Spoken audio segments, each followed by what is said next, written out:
Welcome to Ichiraku Ramen, and thank you for joining me for another journey into the world of shinobi.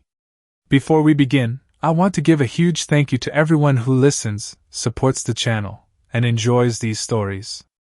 Today's story is the final part of Legacy Undone. Summary. It was their final, desperate gambit. Surrounded by the ashes of their world, Sasuke, Sakura, and Naruto poured the absolute last of their chakra into a forbidden, theoretical sealing matrix. The mission was absolute: send Naruto back, rewrite history, and save the future. But when Naruto opens his eyes, the relief of the past is immediately shattered by a horrifying realization. He didn't just go back in time, he fractured reality. He has landed in an entirely alternate timeline. The people he knew are different, history has shifted, and the future he bled to save might not even exist here.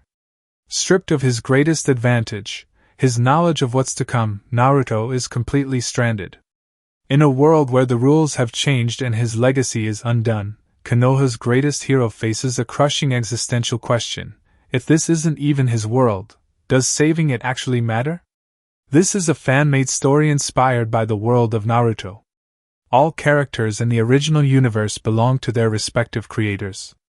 This narration is created for entertainment purposes as part of a transformative storytelling experience. The story itself was written by LB1449, and full credit goes to the original author. If you would like to read the original version, the link to the story is included in the video description below. Also, if you like my content and want to keep up with future updates, hit that subscribe button and don't forget to share it with your friends. Now sit back, relax, and enjoy. Chapter 81. Akane was not, despite her parentage and upbringing, a sheltered girl. Well, not wholly sheltered at least. She'd been a ninja since she was just a little girl. A Jinchuriki for longer still. Her mother and father tried to shield her from the worst of what ninja did, and for the most part, succeeded. But there were things they couldn't hide from her. Her own missions for one. Her first kill happened less than a year ago. A Chunin that had been sneaking up on a mission with Konohamaru. She turned, punching wildly, his neck snapped. Just like that. The crying and the horror hadn't come until later, much later. But she knew what being a ninja was. The killing? That was just the easy part. It was other things that were ultimately truly horrifying. Infiltration, sabotage, assassination, these were their objectives every other day. And those were considered clean by some measures. Uncle Oro, whenever she asked him if something, would tell her. His accounts of the missions he'd been privy to were unfiltered when they weren't classified. Her uncle was unwilling, maybe even incapable of holding back the blunt and brutal truth of the matter, whatever it may be. As such, she knew what she was, what it meant to be a Jinchuriki. What her intended purpose was, when it came down to it. She was a weapon, the village's weapon to be precise. Their sword, or their shield depending on the needs of the day. As such, when she was approached by the Hokage's Umbu in the middle of the market mid-discussion with Anabi, she, perhaps, felt a bit more trepidation than any other of her peers might have. One doesn't call a Jinchuriki into the Hokage's office this abruptly unless something was very wrong. When they entered the Hokage tower, and she could almost feel the undercurrent of disquiet, of fear, her suspicion was cemented. Something was very wrong. Her mind began to wander, possibilities and scenarios emerging and being discarded just as quickly in her mind as the Umbu negotiated through the traffic of people moving this way and that way. Did they need her on the front? For a counterattack? Did something happen to her mother? Her father? Naruto-sensei? Her heart twisted painfully in her chest, making her wince before she shoved the feeling down, feeling a heat blooming through her chest as Son Goku's chakra pulsed beneath her flesh with a soothing warmth. No. Whatever was wrong, they were fine. They were all fine. Even so, by the time they reached the double oaken doors, her palms were sweaty and her tongue felt like a cotton ball in her mouth. The Umbu pushed the door open and Akane was greeted to the sight of the Godame standing with his back to a collection of commanders in his office, staring out towards the village from the balcony doorway. The men were speaking over each other, some paced, the others hovered over a map, and others still sat in their seats, tense and quiet as they listened. Available reserves stand at just over 200. That's not enough for a proper defense. It is if we pull back from the outer walls and focus our defense in the center. Hard points, vital logistical areas. Draw them in. The collateral would be dash. Voices were raised, others joining in on the argument, descending into a cacophony of shouting and disagreements between the commanding officers. Her eyes turned this way and that way, feeling herself slowly becoming overwhelmed just by virtue of being in the room. Hokage-sama. Her Umbu escort clasped his hands together and bowed.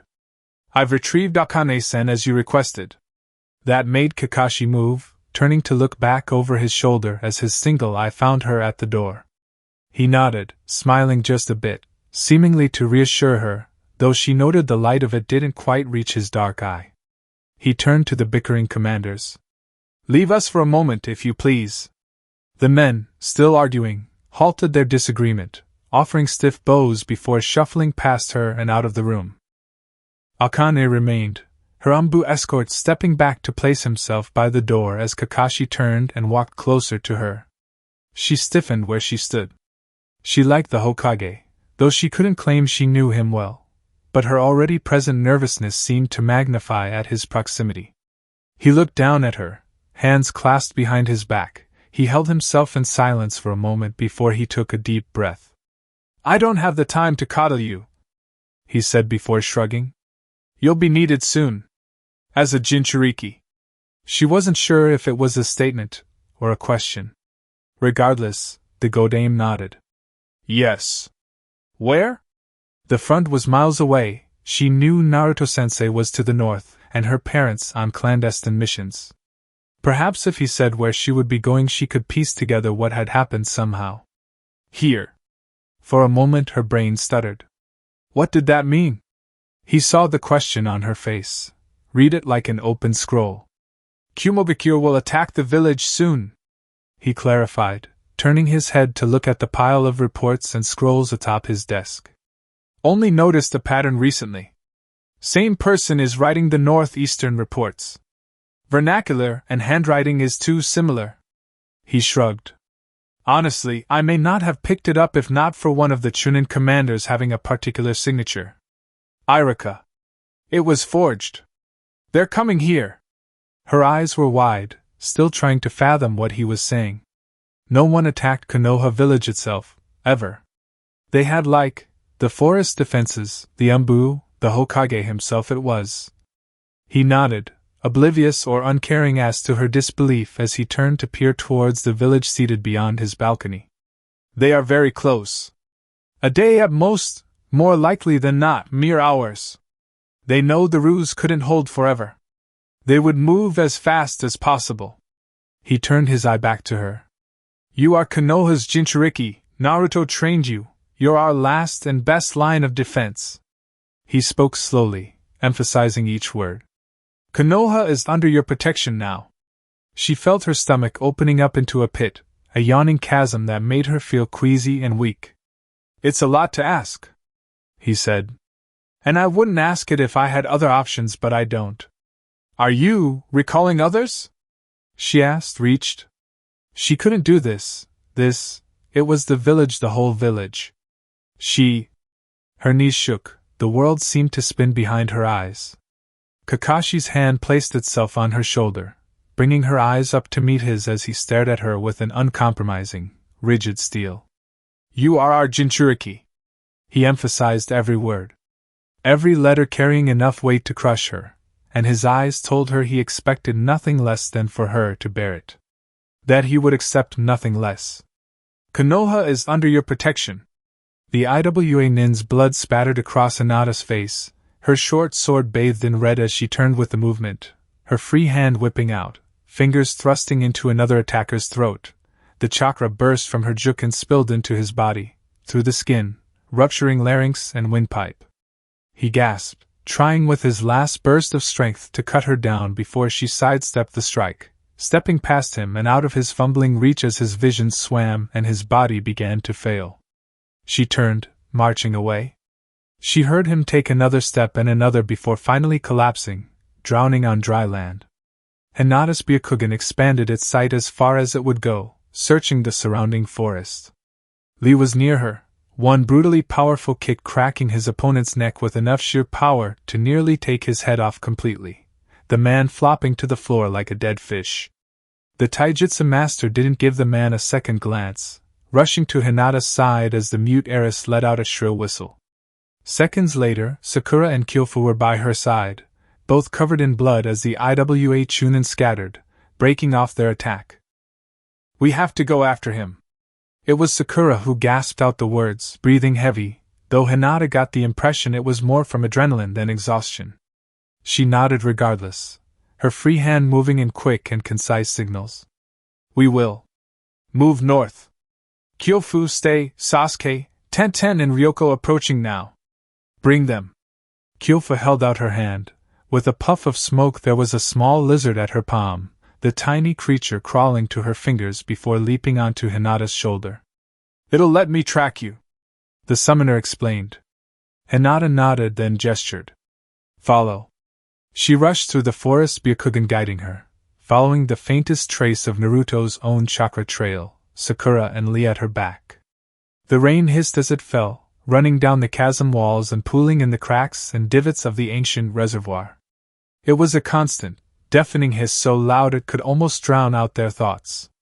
Orochimaru and Tsunade moved like two parts of the same being, lightning fast, powerful, precise and purposeful. There was no waste of movement, no hesitation, no missteps. Decades of fighting experience, of experience fighting together could be seen in every movement, every tactic and maneuver. But still, Conan matched them, moving with that uncanny technique, vanishing when she was cornered, appearing in their blind spots, striking where they were weak. More than once she nearly killed them. More than once they just barely avoided the kiss of her blade, or the touch of a technique. Always they saved each other, or avoided the deadly attack. They could match her even with her ability. In terms of skill, experience, perhaps even instinct, they were her equal. She was not their superior. And yet, even so she could match the both of them, even working together as they were. "Kuchios! Kuchios!" Their voices ring out simultaneously, hers and his not an octave different. Summons burst from clouds of smoke, dozens of them, snakes and slugs both.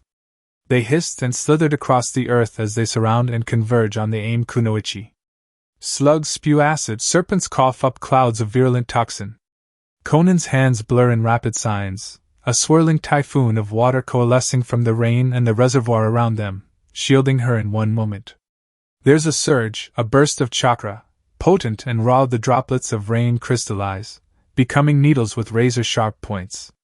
Their summons screech and hiss as they're skewered, and it takes all their speed to form two identical earth domes to shield themselves from the deadly downpour. Tsunade's eyes find Orochimaru's in the brief reprieve. The technique was powerful, dangerous.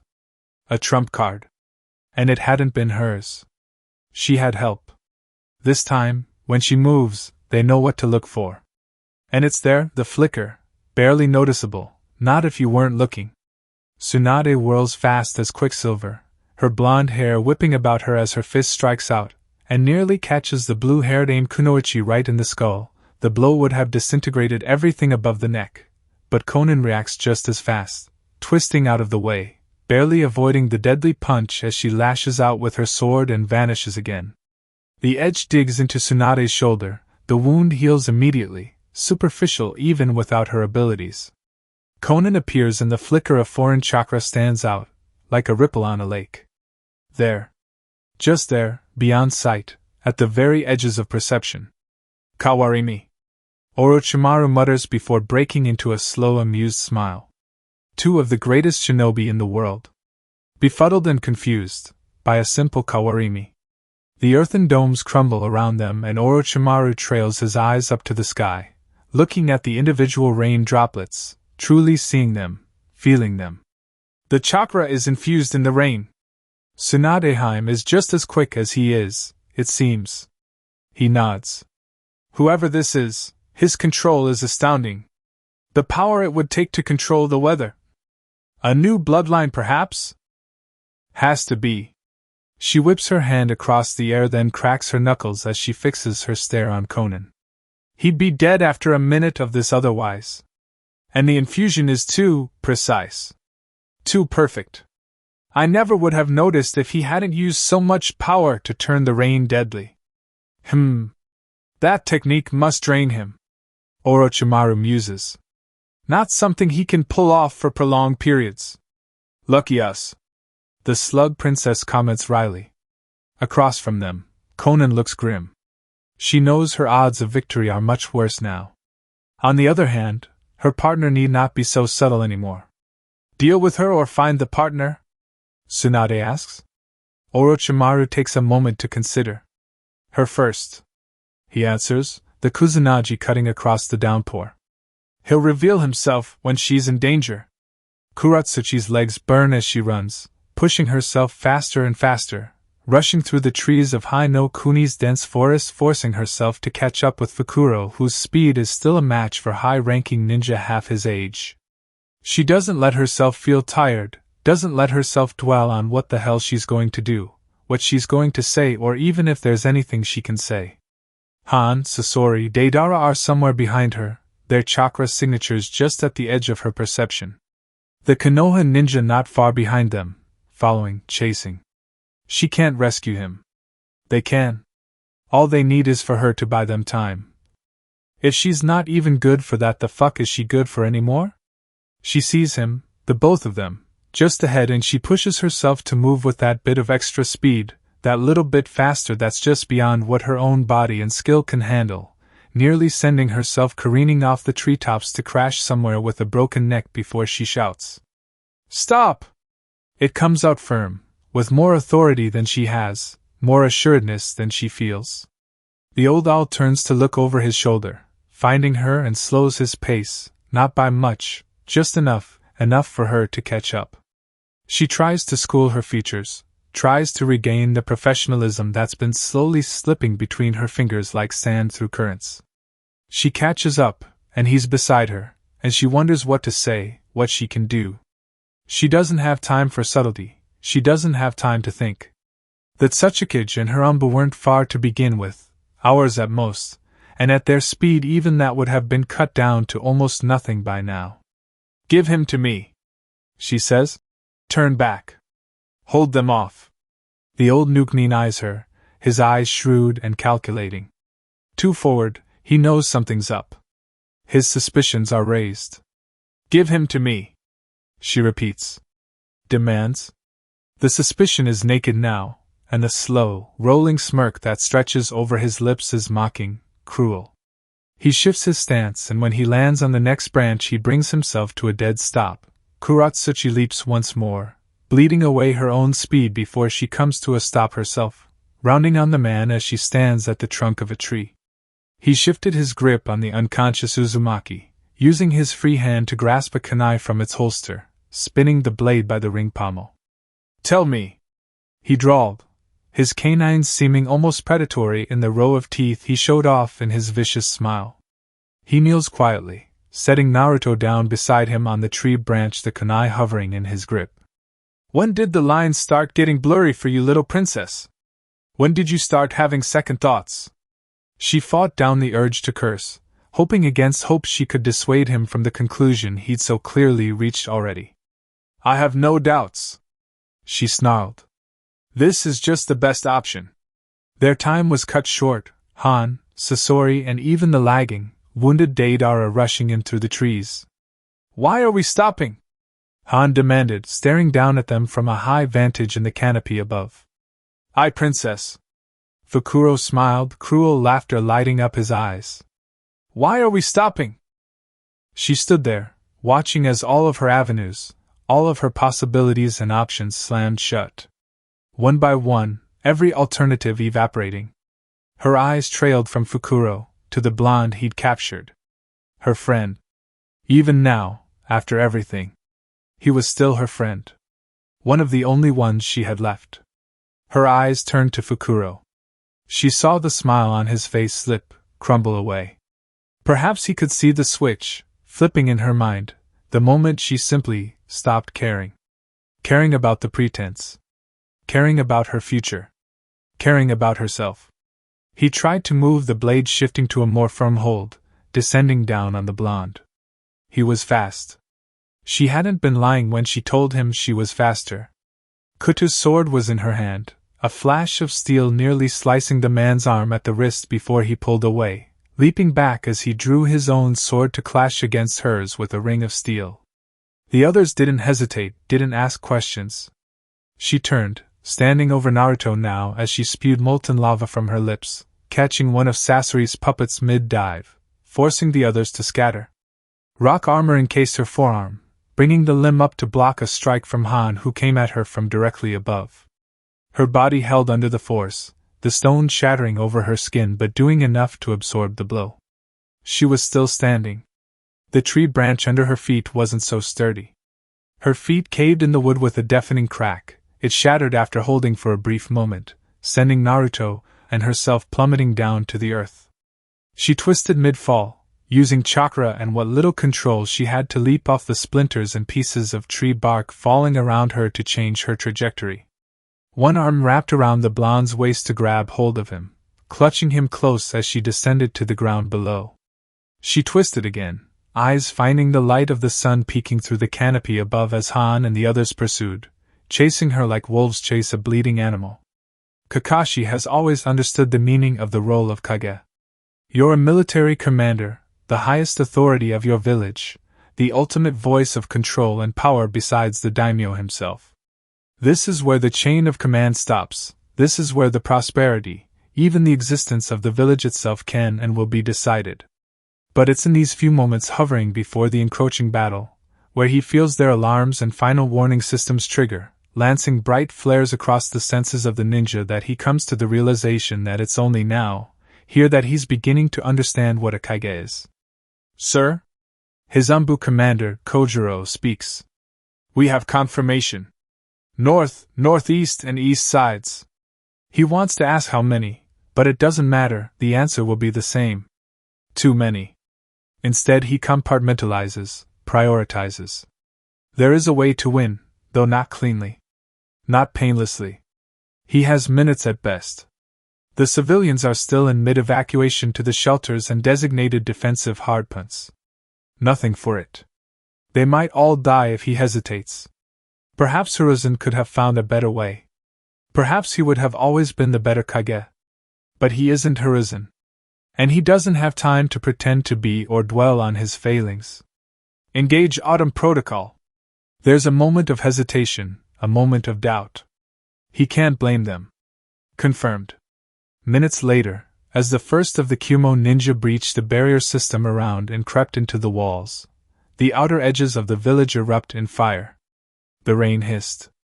Like an angry, terrible beast it hissed and fell, droplets the size of rocks harshly cutting into them, sheer icy cold biting down to the marrow. Her ally revealed, now Conan held nothing back, nor did her assistants.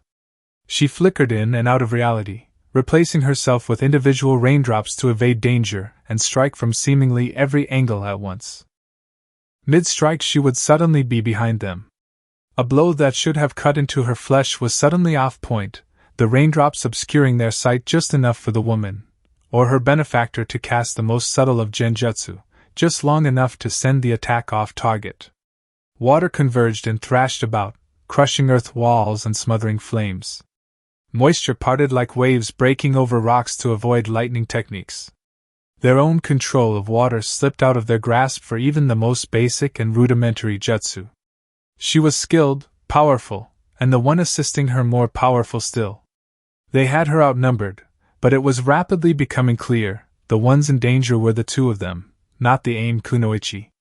Tsunade's palms cracked like a thunderbolt as she slammed them together, pure concussive force visibly rippling out of the blow like a wave, scattering the falling rain, buying them a moment's respite as Orochimaru's fists slammed down into the earth.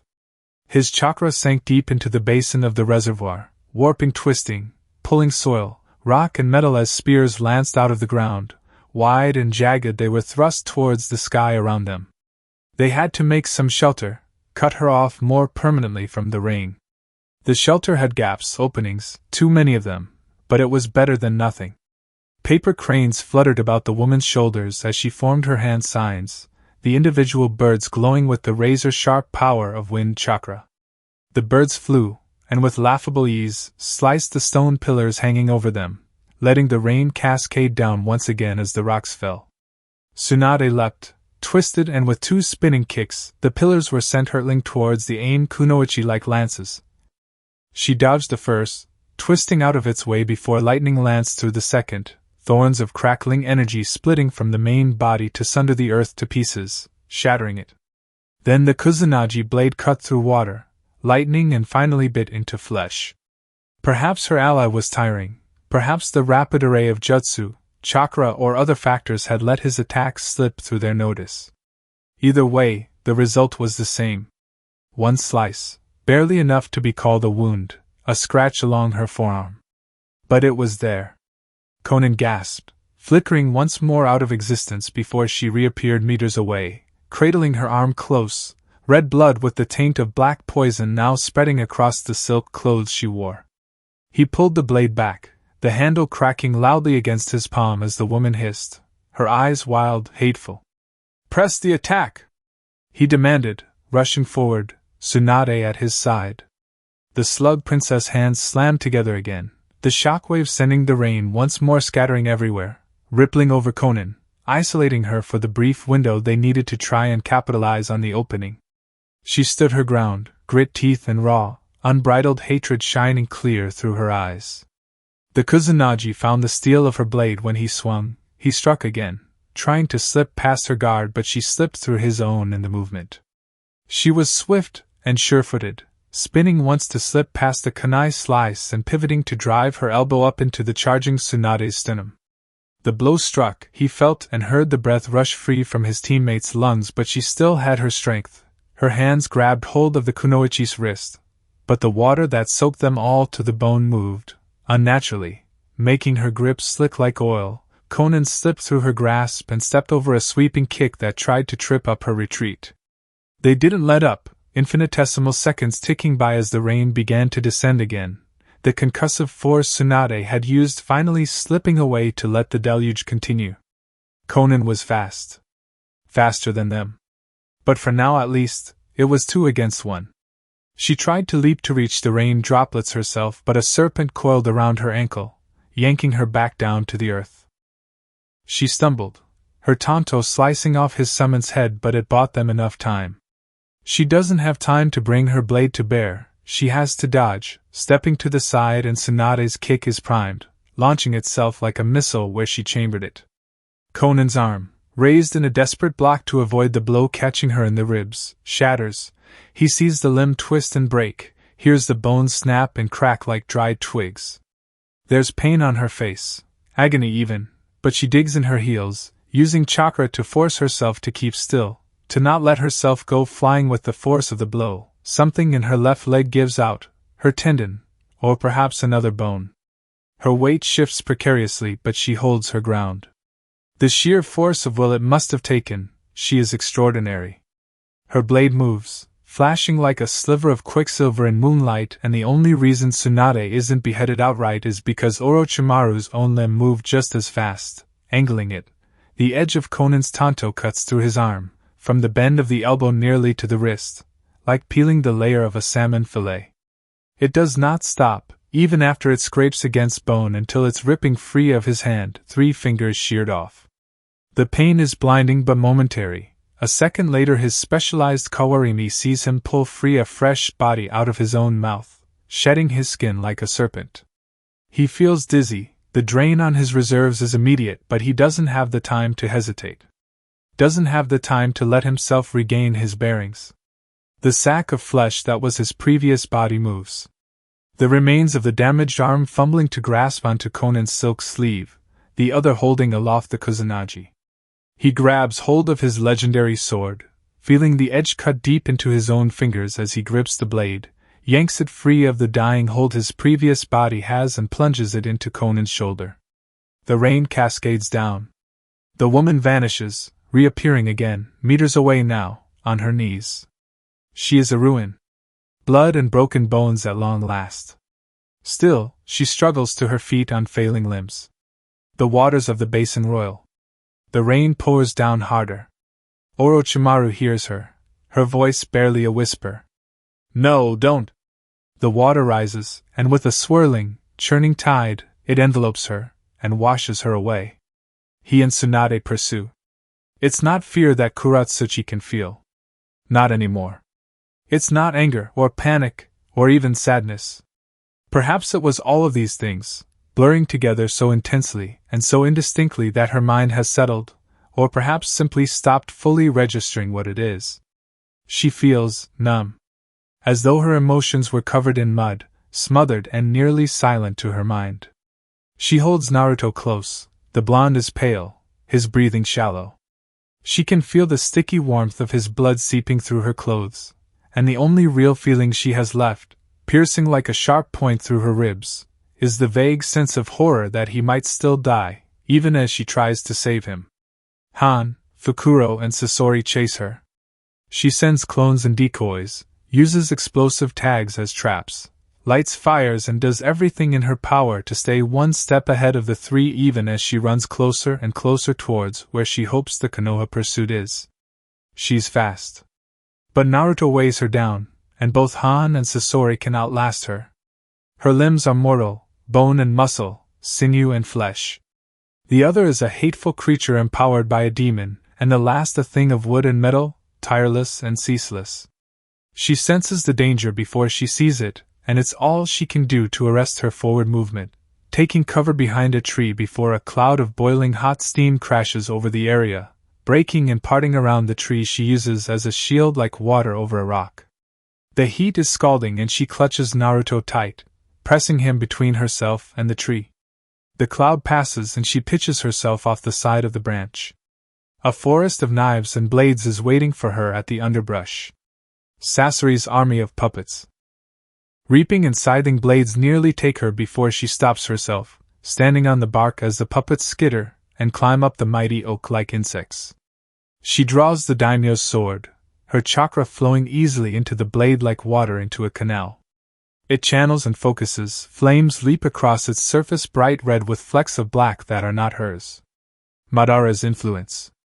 It's enough to send the first puppets reeling. Sasori doesn't wish to lose more, they're not out of danger. She hears a crash above, wood breaking, leaves cascade down around her. Han. She spits out a river of molten rock. The drain on her reserves is immediate and sudden, almost enough to make her dizzy. But the fire flows, it sends the tree, the forest, and so much more bursting into flames. 2 more of Sasori's puppets are consumed before they can get out of the way. She twists and turns, scattering as much fire as much destruction as wide as she can. Sasori's monsters scatter, and she leaps down to the forest floor. They're on her almost immediately. Her blade deflects sickle-tipped arm before deflecting a kunai. She clutches Naruto to her, trying to shield him as her blade whips and lashes around her. She feels pain at the back of her legs, Saban poisoned. The burning starts immediately, but still she twists her body and strikes out to shield Naruto as best she can before her chakra spears into the earth, opening it up beneath her feet to swallow the both of them. She can't stay here long, seconds at most. He's unconscious, he can't breathe, it's all she herself can do to keep dirt and rock from pouring into his nose and airways. More of the earth parts and splits, and she rushes away, nearly blind in the mad dash to escape. She rushes back to the surface and for all she knows it could be directly under Han's feet. She bursts from the ground still in the forest, the glow of rapidly spreading fires not too far. She's still in danger. The both of them are, but she'd bought them at least a moment's respite. She grips Naruto tightly to herself, all but dragging them to rest at the base of a tree as she struggles to catch her breath. Her chest is heaving, her lungs are burning, the poison is snaking up her leg now, and she wonders how lethal this concoction is, or to be more specific, how long it'll take to kill her. All of Sasori's poisons are lethal. She doesn't want to die. But she can't really think of many reasons she should want to live either. She's not sure if that's sad or pathetic. Her pink eyes turn to Naruto, she could almost convince herself he's sleeping. She clutches him tighter. I don't even know why, she whispers to the wind. She can almost convince herself the tears stinging her eyes are from the smoke, and the heat of the rapidly growing flames. "Were we ever friends?" She half laughs, half sobs, feeling the words choking her as she tries to suck down a strangled breath. "Part of some big, fucking joke where I was the punchline?" Koto had claimed it was betrayal. But the man could wield lies and half-truths to make them more devastating than any ninja technique. How much of her time in his palace had been real? How much of it had just been an act? A puppet show for her benefit? She clutches him tighter. No. No, she knows why, because she knows Naruto. If it had all been a lie, if the whole thing had been nothing but a fabrication, everyone could have been in on it. Koto, the servants, even Itachi. Everyone. But not Naruto. "Not you," she cried. "I can trust that, right?" Her home, the trust of her village, her reputation, her importance, her friendships. Every single one of them could be a lie. But he wasn't. She could trust that. It was the only thing she had left to trust in.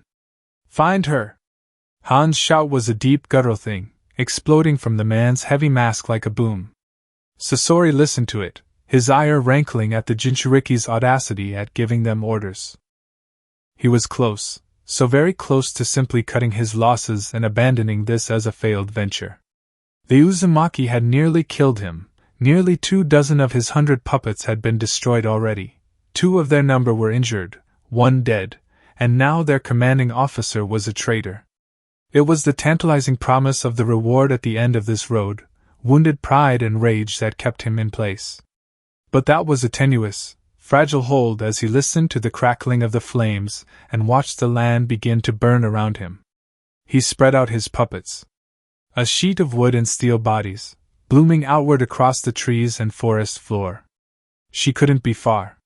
He had to wonder what had possessed her to be so foolish. She had murdered the daimyo of Hai no Kuni. Even if she succeeded in returning the Mokuton from Iwagakure's clutches, execution was the only outcome for her. Iwa would have held her in a place of near hero worship, her loyalty and value without question. What rank stupidity made her decide that this was her best option? He didn't know, and frankly, outside of a mild, niggling sense of curiosity, he did not care. Fukuro lingered nearby, the old mercenary kneeling atop the branch of a tree like a gargoyle, distant from all. Deidara, wounded, dying, near useless, hovered in the trees far above. He would be easy to kill after this. His share of the reward could serve to fund all the repairs his puppets would need, refurbishing the expended ammunition, weaponry, materials and time nicely. Han stalked the grounds like a caged animal. For all the destruction of his artificial limb had diminished his size, the Jinchuriki looked no less destructive for its absence. A mad beast straining at an all-too-flimsy leash. The wind picked up, rustling the trees and feeding the flames. They grew higher, the smoke more overpowering. Even his own synthetic senses were being mildly obstructed. He tilted his head. There. As one, his army of automatons turned, pointing southwest. Han took off like a plow through the snow, tearing apart the forest in his haste and force, rushing after to kill both her and the Uzumaki he was so frightened of. Sasori moved, ready to follow himself. Then he was under attack. The strike hit him in the back, a chakra burst sinking through the false flesh of his primary body, and every sense, every sensation, every thought and order that came from or left his core was suddenly and violently cut off. He wondered, not with insignificant panic, if he'd died. Then the redundancies kicked in, emergency safeguards protecting him, reviving him. Life surged through him and his puppets again, and he moved them immediately to surround him, protect him. An influx of sudden sensory overload hit him like a blow to the head, and it was all he could do to keep his mind from splintering and fragmenting before he made sense of all the disparate pieces of data. He'd fallen from the heights in the bows, Fukuro, under attack by a Konoha nin in green. Deidara, above, struggling to fend off another Akunoichi. A Hyuga stood above, her Byakugan eyes flared, the veins bulging beneath her flesh. She'd slipped past his senses, navigated the entire team through the cordon of outlying scouting puppets. He recognized her. Bingo book, recent edition. A+ rank. The wolf's apprentice. This one was dangerous. She drew a gleaming tanto, a spark crackling along its edge before the length of metal exploded in blinding white, and all he could hear was the chirping of 1,000 screeching birds. Quick pause, guys, I just want to take a second to say thank you. We actually hit 1,000 subscribers, and that is entirely because of you. I genuinely could not have done it without this community, and it means more than I can put into words. Now we're setting our sights on 2,000, and if you're not subscribed yet, this is your moment. It takes 1 second, and it truly makes a difference. Alright, let's get back to it. Naruto's not going to wait forever. Chapter 82. They descend, streams and eddies of water chasing their footsteps and leading them forward, all the while following the wounded animal that is the aim Kunoichi Konin. Deep, deep down into the depths of the earth, where the weight of rock and iron and rain seem to press down from the world above. It is a gorge they step into now, deep, like some god cracked the earth clean in two, splitting it open to leave this nasty scar, worn deep by running water and time. The rain hisses as it falls, chasing them further in. Still they descend. Visitors. The sound, because it is a sound, not a voice, makes them go still. The sound is in the water. Little droplets rising and falling into their pools, streams churning and sloshing, a symphony of 1,000 disparate noises turning into a chorus that can formulate words. Our first visitors in a very long time. A pause, the waters cascade once again, filling the silence. May you be welcome here. Orochimaru looks to Tsunade and she to him, either of them saying a word, but the warning and trepidation passing unspoken easily between them. Such a level of control, over such a great distance. Whoever this was, he was dangerous. Not even the Nidaime could boast such a refined control over the element of water. They draw their weapons and continue their descent. There is no single defensive line within a shinobi village for its protection. The defense is divided into layers, redundancies, and mutually supporting systems. The forests, the walls, alarms, traps, hidden passages, illusions, and more. All of them could and would be brought to bear.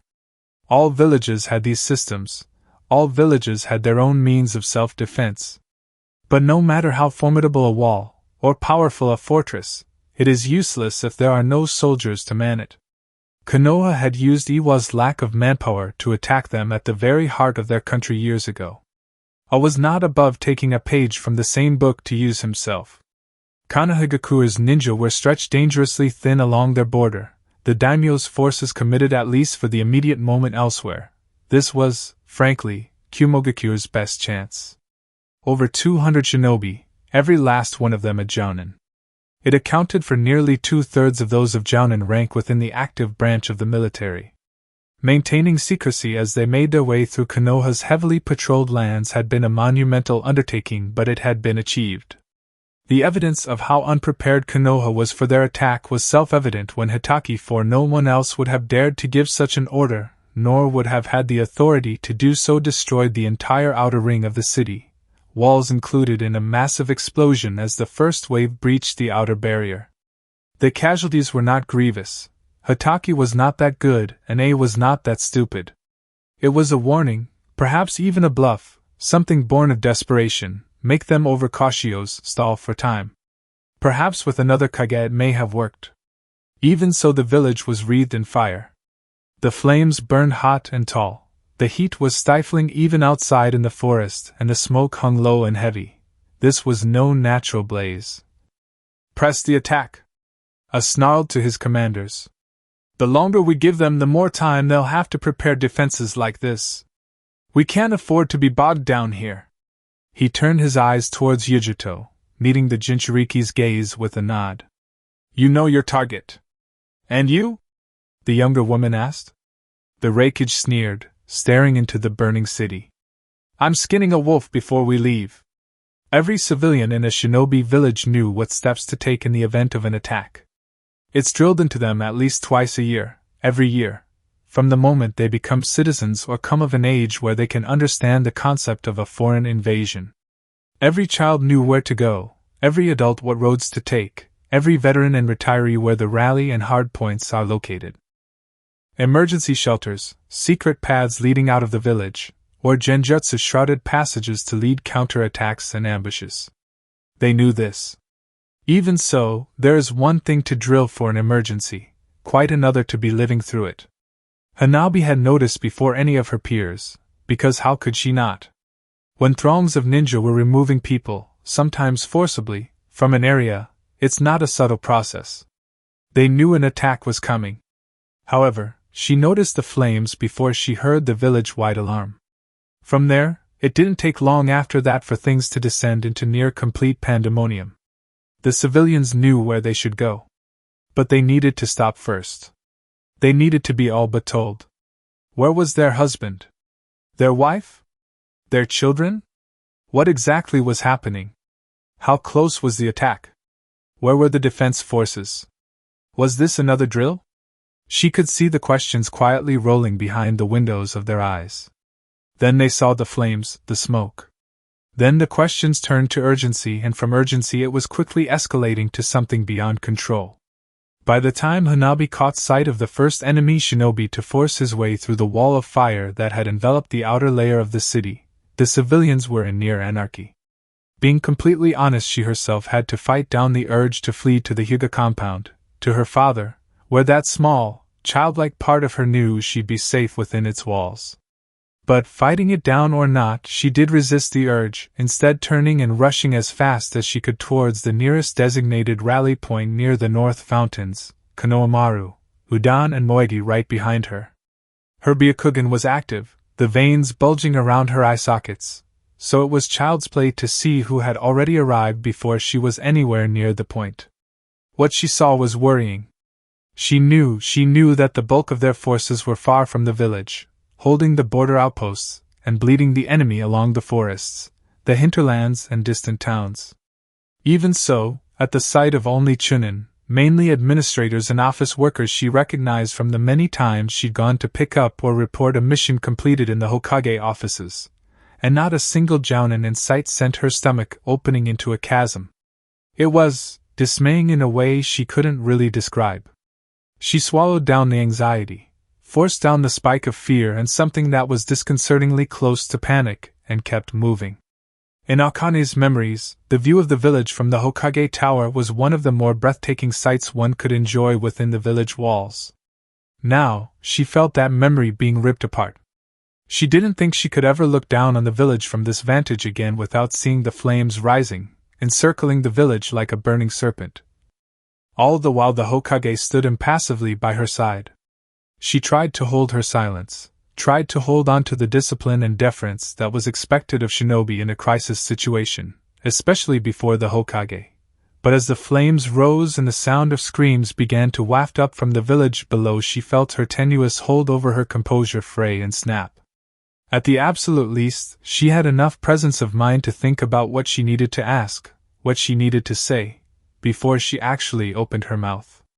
"Where do you need me?" Kakashi turned his head, eyeing her for a moment before turning away. "Right here beside me, at least for a little while longer." She bit her lip, hard enough she could swear she'd drawn bits of blood from cuts that rapidly healed thanks to Gokukuin. Why? She wanted to scream. People were fighting and dying. They were the two strongest ninja in the village. Why were they just sitting up here when they should be going down there too? The doors swung open behind them. Akane turned, so did the Godame. To her shock and naked confusion, rather than an Umbu or Chunin commander there, it was Yugugo and Sasami. Then, to her greater surprise still, Kakashi wasted little time as he stepped forward, and clearly, addressing the 6-year-old girl, bowed low. Deferentially low. "Princess. It is good that you're safe." Akane's brain seemed to catch and stutter in her skull. Did Sasami? Did he just? The Hokage pivoted, stepping in a way that he could easily turn his gaze between both herself and Sasami. "We have little time. We have to move under the presumption that Kumogakyu knows of the heir apparent's identity and get her to safety. Akane, along with myself and my personal guard, will escort the both of you to an emergency passage that will get you out of the village. Once that's done, we can try to salvage what's left of a defense." Akane's brain scrambled to make sense of what she was hearing. Heir apparent? Heir apparent. Sasami. A Hokage, a Jinchuriki, and several Umbu? Yugugo's voice did not sound incredulous, but her expression betrayed her. That's the only amount of firepower I have available to me that can potentially hold off the 2 Jinchuriki that Kumo has to their name. Kakashi interrupted blandly. The purple-haired woman tensed, her hand clutching tightly at Sasami's as the girl shifted beside her, biting her lip as she looked down. You think they'd commit both Jinchuriki to this attack? I would. The man known as the Blood Wolf of Konoha said, his voice flat and devoid of emotion. He turned his exposed eye to the dark-haired 6-year-old. You must be kept out of their hands. There was a rumble, a tremble snaking up from their boots as the blooming flare of an explosion outside bathed one side of the room in orange light. Kakashi rounded on Akane, the Jinchuriki, who was not even a Chunin, straightened under his gaze. This is your mission, he said gravely. I fixed on hers. It has been your mission for weeks, though you did not know it. He admitted gravely. You are guarding the heir to the seat of the Fire Court. You will not hesitate, you will not fail. You will kill everything that gets in her path to safety. Am I understood? She could almost see his snarl even through the mask. Akane swallowed thickly, feeling the apple lodge itself in her throat before her eyes darted away from the intense, demanding gaze of the Godame and towards the near-whimpering child clutching Yugugo's hand. She nodded, forcing the words through her constricted voice box. Yes, sir. He offered a single, firm nod. Good.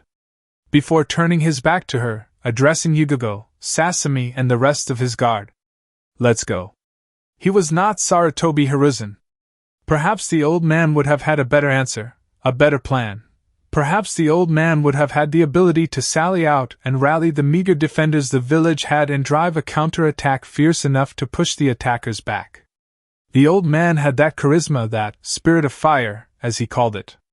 Kakashi wasn't Hiruzen. He was the Blood Wolf, and his way of fighting was not like the Monkey Lord. He dealt in facts, hard numbers, and calculated tactics more than the old man. Variables he could predict, factors he could control or take into account. As he moved swiftly through the village, a coterie of his personal guard fanning out to protect himself, Yugugo, Sasami, and Akane behind him, his mind moved as quickly as his body. Kumo had managed to sneak a force through their lines and into the village while it was undefended. The chances of victory here were slim. The core of elite Jounin and available Umbu within the village walls couldn't even scratch at 100. Chunin and Genin were the bulk of the available forces at his disposal, and most of those were administrators, censor nin, intelligence workers, or barely out of the academy recruits who'd never seen combat. Collectively, these were all the ninja who never expected to face open battle at this point in their career. They would have their orders to fight, and likely, most would do so. But he was not stupid enough to believe well wishes and dreams would suddenly make his force the equivalent to the elite cadre had forced through miles of sensors and patrols to strike at their unprotected underbelly. The only saving grace they had was that A couldn't have snuck that many of his forces through. At the absolute best, 300, and even that number would be optimistic for A. It was likely closer to half that. Not nearly enough to hold the village. No. This was a raid. I came here to eliminate targets, cause damage, demoralize the village and its people, and then flee. This, Kakashi could use. If you know what they're after, you know where they're going, what to defend and what to surrender. The scroll of secrets and other forbidden techniques, intelligence reports, troop numbers, damage to key infrastructure points, the silk farms, the water and grain silos, the treasury. Assassinations were, of course, another avenue of attack. All of the existing clan heads, or their respective heirs. The village council. Any elite jounin such as Meitogai in the village. Himself, obviously. And Sasami. But not all of these targets were viable. Not all took priority. He'd taken what little time he had to mix in false and contradictory intelligence reports with the valid ones, removing those deemed critical in nature. The forbidden techniques, evacuated deep into the bowels of the village by the remnants of Root on his order. Not all of the clan heads or the heirs were within the village, and A could not know which was and which was not. They would not be directly targeted save perhaps the Hyuga. The same went for Mato Guy and other high-ranking jounin like him. That narrowed down the avenues of attack. Infrastructure and logistical damage he could not prevent, but he could repair. So that just left two. Sasuke and himself. It was why he pooled so very much of the village's available battle strength here. The thrust of this attack, if it was aimed anywhere, would be squarely on himself and the girl. As if to prove his point, he sensed a warning pulse from one of his guard. His single visible eye turned, finding the guard in question when the man suddenly swerved, diverting his trajectory to bleed off his speed shortly before a crackling flash blasted apart the house and tore apart the street in front of them. Kakashi grunted, turning his head away to weather the smattering of dust, rock and wood as the crackling, snapping body of A, wreathed head to toe and lightning stalked forward. Going somewhere, Hokage! His guard moved to cover his flanks. Yui. His censor spoke discreetly, her voice masked by a minor genjutsu so only his ears could hear. He's alone. Arrogant. Kakashi shook his head. Clearing a path, signaling everyone where their target is. We can take him down quick, the woman suggested. No such thing with A.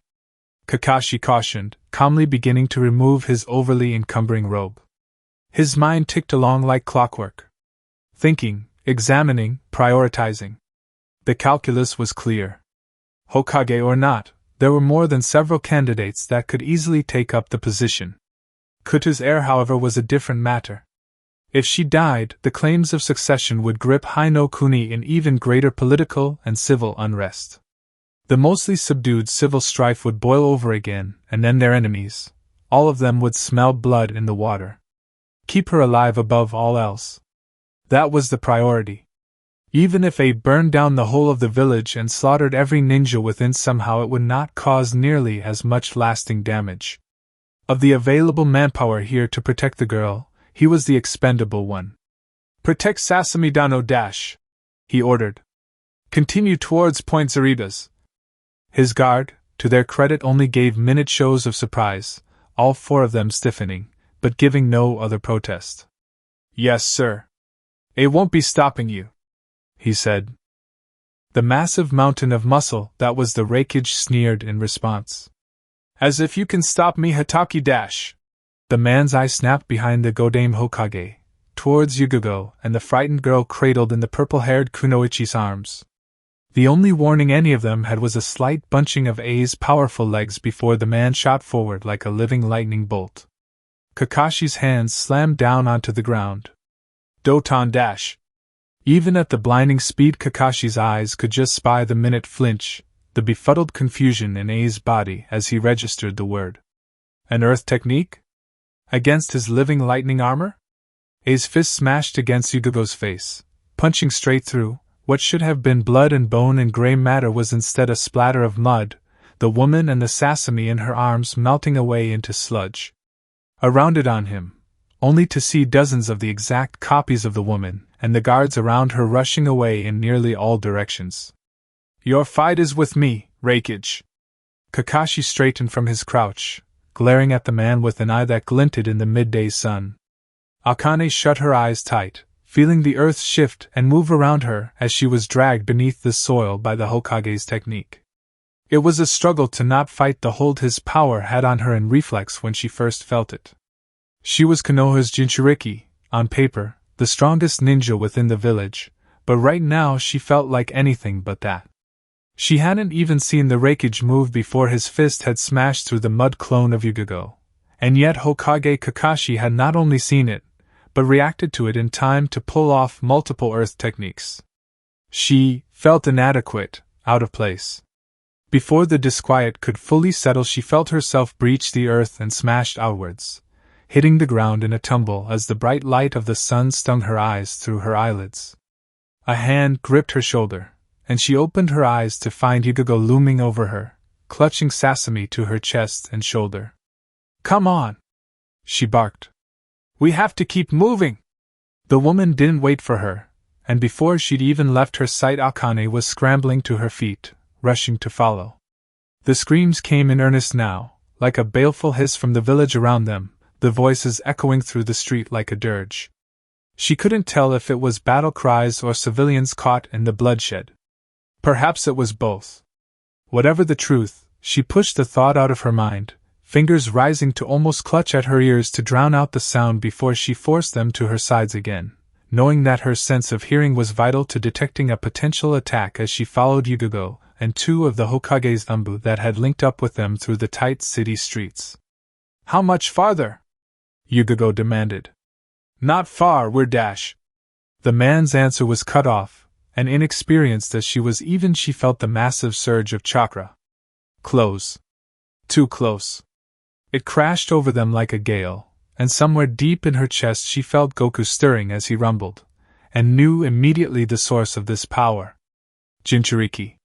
The Umbu, Yugogo as well, moved in near-perfect synchronicity, the guard's hands slamming down onto the earth to form a broad and thick earth bulwark before a wave of black-purple flames crashed over it, with Yugogo taking the extra step of physically curling herself over the screaming Sasuke to shield her further, as the fires broke and parted over the earth. After just a few seconds, she could smell the stone burning, and with thunderous cracks the earth wall dried and splintered before crumbling away as the fires died down. A woman marched through the rubble, negotiating herself with lithe, graceful movements over the debris, her arms and legs wreathed in dark fire. The two Umbu drawing their swords as Yugogo backed away. Well, the kunoichi drawled with a smirk.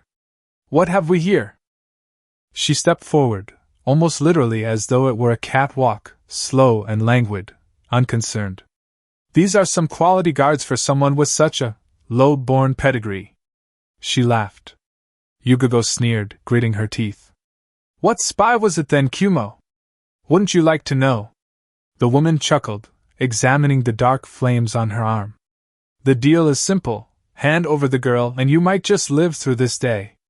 I'd rather avoid scarring the poor thing. Resist, and I take her from you anyway."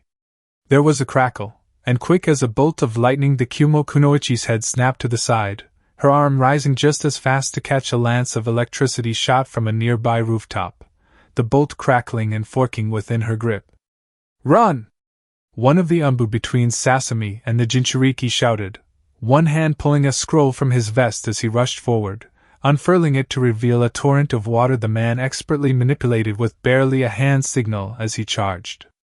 Yugogo and the last remaining Umbu didn't hesitate, turning and fleeing immediately. Akane was not so fast, not nearly so used to this kind of battle. She stopped, torn between helping and following her orders. Before the Umbu and the other who had fired the bolt of lightning from hiding had even closed half the distance, the woman tossed the bolt to the ground, the crackling energy exploding as it struck dirt, kicking up a cloud of dust on one side of her. She used as cover to expertly weave her lithe body between a hail of shuriken and faced the remaining attacker. The water rushed onto the flames on her arm and did nothing. The fires burned without a hint of guttering under the torrent. Her hand whipped out, battering aside the Umbu's sword thrust before grabbing the man by the face. He screamed as he burned in ghostly fire. The Kumo woman's eyes darted towards the fleeing Yugogo, and Akane could see the moment her eyes focused sharply on Sasuke, the heiress to the throne of Hai no Kuni. She pounced on the two, body soaring through the air, hands brandished like claws, fire trailing behind her. And just like that, the rigid, stupefied stupor that had gripped the overwhelmed daughter of Tsunade was burned away, the fires of Goku's infernal chakra swelling up from deep within her body until it overflowed from every limb and fiber of her being. Still in midair, the Kumo woman could do little more than turn her head in surprise a second before a pillar of white-hot flames slammed into her, blasting her out of the air. The concussive force knocked Yugogo off her feet, the Umbu woman falling onto her side with a cry of alarm, her body scraping along the dirt and rock as she continued to physically shield Sasuke from harm. The Kumo woman smashed into the side of a nearby building. Pulling herself free, the kunoichi snarled as she marched out of the debris, settling her eyes on the red-haired genin, whose fires could melt solid stone. Akane panted, adrenaline tingling her fingertips, a mixture of euphoria and simmering anger sending her heart racing.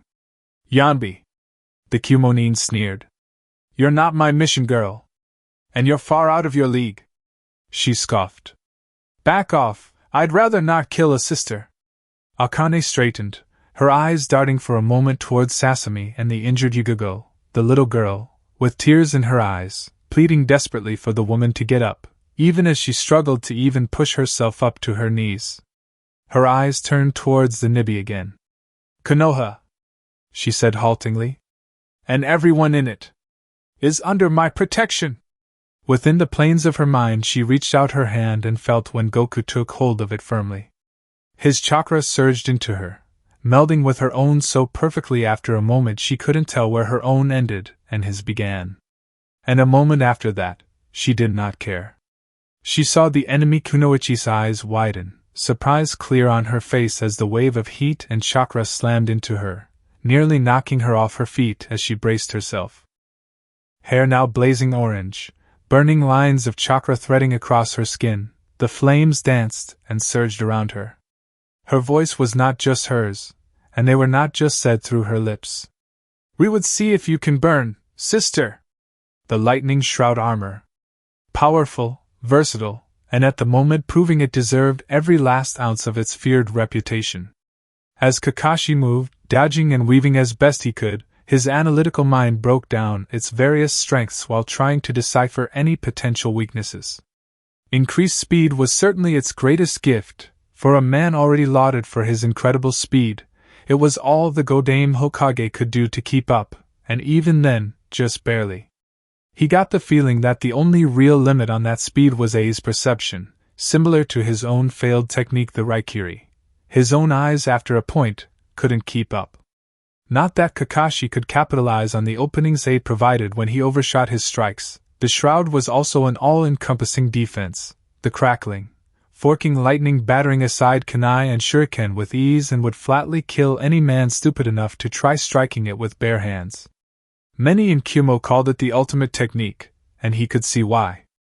The only solid weakness he could imagine it held for now was its raw chakra consumption. And A did not look like a man who would tire on that front any time soon. Even if he were, Kakashi was not confident enough in his ability to keep dodging forever. Like a static image, A's body flickered, and that was all the warning the Hokage had before he needed to leap away, the Raikage's lightning-covered body bolting forwards, tearing through the earth and surrounding buildings as he tore the world apart, headed straight for him. The thunderous crash as the man came to a stop coincided with Kakashi landing on a different rooftop. He shut his eyes tight against a cloud of ash and dust, squinting to try and keep an eye on his enemy. Only for A to suddenly be right on top of him. The Hokage's eyes widened, a split second before his head was ripped clean off his shoulders by a piercing, lightning-shrouded fist. The body vanished in a puff of smoke, replaced by a log covered in burning explosive tags. They went off and the crack of fire couldn't quite drown out the chirping of forking electricity. You can't run forever. The Raikage sneered, the clouds of dust slowly dissipating. The man was right. But neither could he fight that technique head-on. He needed a way around it. His dark eye coldly watched the Raikage as the man stalked forward, already having detected him. Was that a natural sense? Or some other byproduct of the shroud armor? There was a force, like the wave of a tsunami that crashed over both of them, so powerful the lightning surrounding it flickered, followed immediately by a burning heat that nearly bowled Kakashi over before he snapped his gaze up to look where the force had come from. Like an open furnace, chakra glowed from several streets over, burning bright orange like a new sun cresting over the horizon. Akane? Smoke began to rise, thick and heavy, the sheer heat beginning to catch the wooden buildings. There was another pulse, and the Hokage saw the wisps of dark flame alongside the shimmering heat haze. It seems our Jinchuriki have found each other. A sneered. Stop squirming! Moegi's voice was harsh. The smoke and the screaming had forced it to lose its childlike nature and roughened it. A cut was above Moegi's brow, bleeding profusely. It made her shut one eye to keep the stinging clear as she used her hands to try and heal the gash that cut Hanabi from belly button to lower ribs. She'd been careless, tried to strike faster than her opponent, while he'd been distracted. Her jukin had ruptured his lung as his kunai slashed across her flesh. The Hyuga breathed harshly, keeping her Byakugan active. The Kumo-nin were tearing through the village. The thin, reeling defensive Konoha ninja were barely able to put up a fight in any real sense. She could count on both hands the number of Kumo-nin she'd seen definitively killed with fingers to spare. She'd seen more injured, but that was little consolation when the number of their own dead kept rising so fast the bodies were littering the streets and rooftops. Right now, what was happening could barely be called a fighting retreat. Occasionally Hanabi could spy some measure of resistance, a trap or a handful of umbu or jounin that could put up a fight or get a kill before they had to flee themselves or be overwhelmed, but beyond that the defenders were collapsing. They'd gotten separated from Undone in the chaos. She wondered if he was okay, or dying, or already dead. Moegi, Konohamaru and Hanabi themselves were hiding in the blasted-out remains of a butcher's shop, the smell of meat and blood masking their scent as much as the debris masked their presence. "We have to try and find a way out," Konohamaru muttered. "Won't be hard." Hanabi breathed as she felt the odd sensation of her wound knitting itself closed. "They're passing over the civilians, ignoring them almost. They have targets." The thought suddenly occurred to her that, possibly, she might be one of those targets. Not she herself, of course, but any Hyuga female would certainly do given her sister's own history. Before the thought could move further, there was a sudden, all-consuming flare, so bright it made her scream and shut off her Byakugan in reflex. "What's dash?" The shockwave nearly knocked her friends over, the remains of the structure rattling around them, nearly knocked clean off its foundations.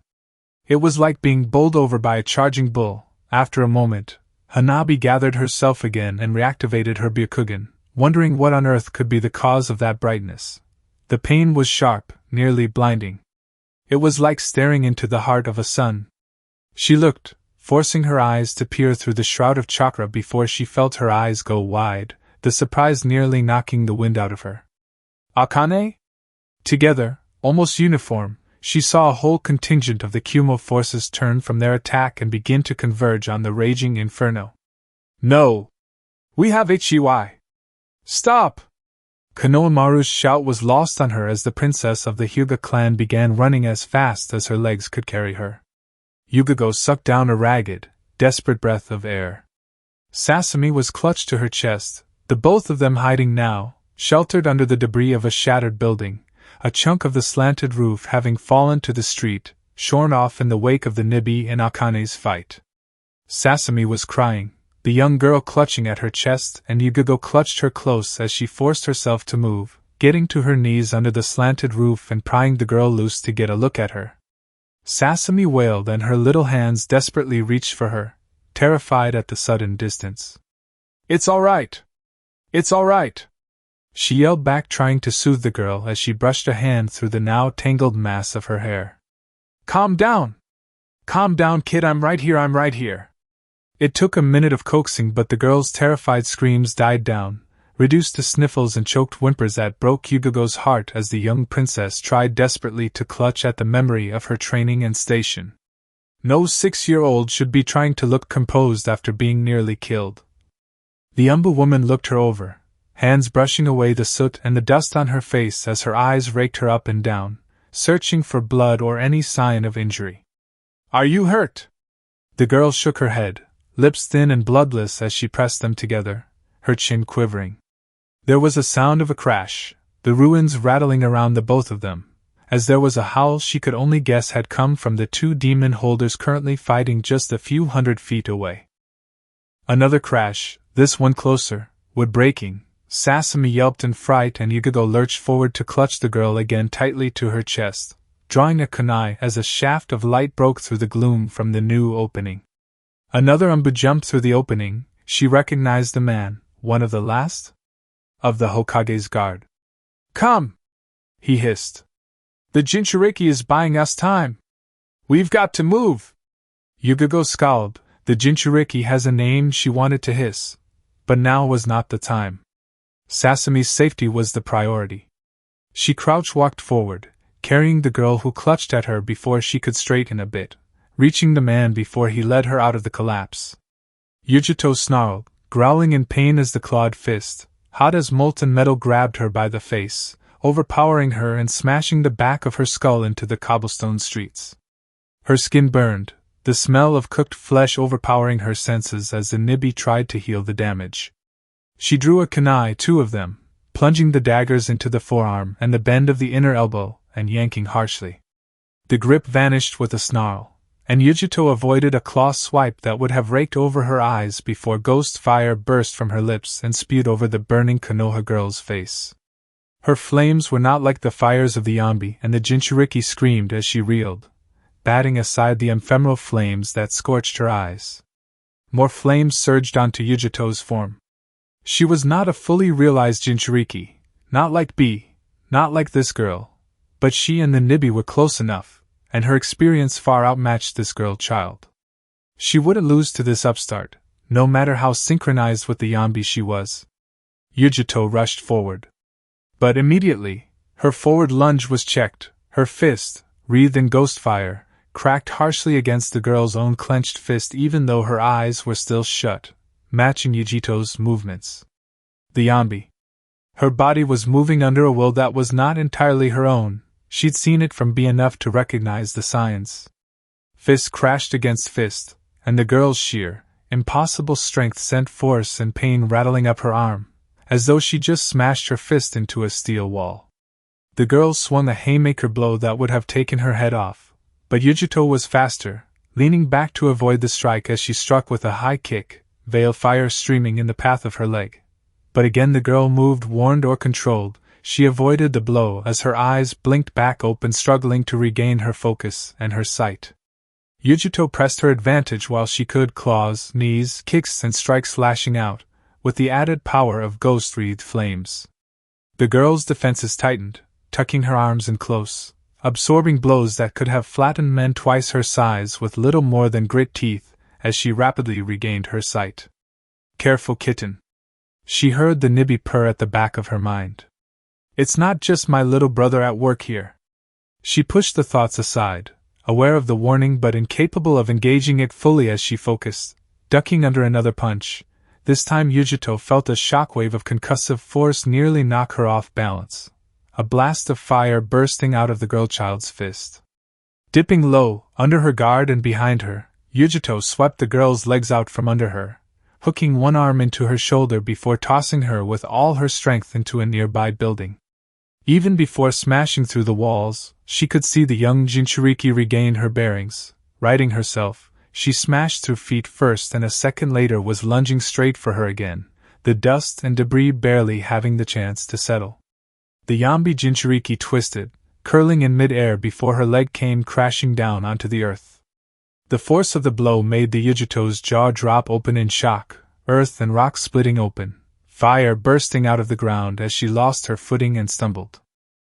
Caught off guard and off balance, she could do little but try to brace herself as the girl rushed in, her fist cocked back and brimming with an overflow of burning chakra. The blow that smashed into Yujito's stomach was by far the hardest she's ever taken. Not even B in her full-powered state could match the devastating force. She felt her organs and bones rupture and break along her insides, barely having the presence of mind to hold her arms up to try and block the follow-up strike that would have likely killed her instantly if it struck her head full on. She was sent crashing into the ground, her body carving a trench into the earth, the Nibi frantically attempting to repair the damage inflicted as Yujito struggled to keep herself conscious through the pain and what should have been otherwise fatal damage. The Nibi worked quickly, now unfurling her full, deathly power. Yujito's body was wreathed head to toe in flames, the twin tails of the Nico bursting from the space of her tailbone as she struggled to her feet on shaking legs. The girl-child gave her no respite. Before she'd even reached her feet, the burning beast was there, striking with 2 quick jabs. Yujito backed away, barely avoiding the first, and was about to avoid the second when fire burst out of her clenched fist. A flash burned, searing the Jinchuriki's eyes with a scream of pain. She felt the Nibi take hold of her chakra coils and did not fight it, physically reeling, the chakra shroud lashed out, tails and claws thrashing and striking to give her some reprieve. Coughing blood and bile, she brought all the raw chakra she could mold in an instant to bear, channeling it through her hands. Flames burst from her fingertips as she thrust her hands forward, blasting the Yambi Jinchuriki with a column of fire at point-blank range. She felt the Yambi resist with its own monstrous power, a shield to Yujito's sword as the Konoha girl struggled to push through the violet flames even as Yujito backed away and the girl's feet dug divots into the stone roads, trying to resist being forced back. After a moment, the Nibi's power waned and failed. Her bijou was not one for raw strength like the Hachibi. But the reprieve was enough as she felt the worst of the pain beginning to fade from her insides and the weakness in her limbs recede if only just. The instant the force diminished she felt the Yambi brute force its way through, the girl's face a rictus of fury, snarling with eyes that burned like fire pits. Suddenly smoke rose from the ground, thick and black. Yujito's eyes darted around them, noticing the many Kumogakurambu surrounding them, holding just outside the heat envelope that surrounded the Yambi Jinchuriki like a living kiln, enveloping the both of them. Her eyes glinted in the gloom as she pulled back into the blackened shadows now. Where the battle between the Jinchuriki was akin to two mountains crashing into each other, the battle between the Kage was altogether different. A serpent evading a lion. A tore through the village, the lightning shroud armor tearing apart anything that came close, doggedly chasing the retreating Kakashi with furious determination. Further and further away the Hokage drew the wreckage from the battle between the Jinchuriki, further from them and Sasami, deeper into the village. The flames were truly spreading now, black smoke rising to hang thick in the air, the fires he himself had lit as a stalling tactic, and now those bursting to life as the heat of Akane's transformed state made the dry wood catch like a wick. The flames provided their own form of cover, but it was a double-edged sword to be sure. It was narrowing his escapes, his means of keeping distance.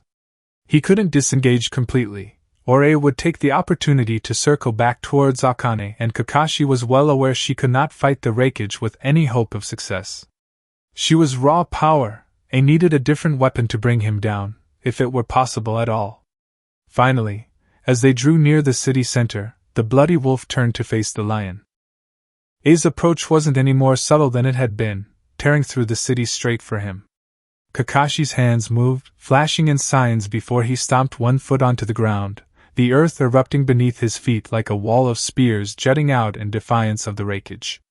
Stone cracked and splintered, turning to little more than pebbles, barely slowing down the lightning wielder. Kakashi rushed him, climbing the still intact stone spears to leap over the man. A tried to lunge for him, but couldn't reach leaping from ground level as he was. The lightning armor tore through any kind of foothold before he could even reach it, stone, wood or otherwise. Kakashi twisted his body overhead, lashing out with both arms a fan of kunai blades, the small knives fanning outwards in a perfect semicircle, digging deep into wood, brick, mortar and stone wherever they struck. The flutter of seals snapping through the air was drowned out in the comparative cacophony of fire and lightning. The seals glowed, the runes shining before A's monstrous lightning shroud was suddenly diminished, reduced to little more than a faint shimmering aura around his body.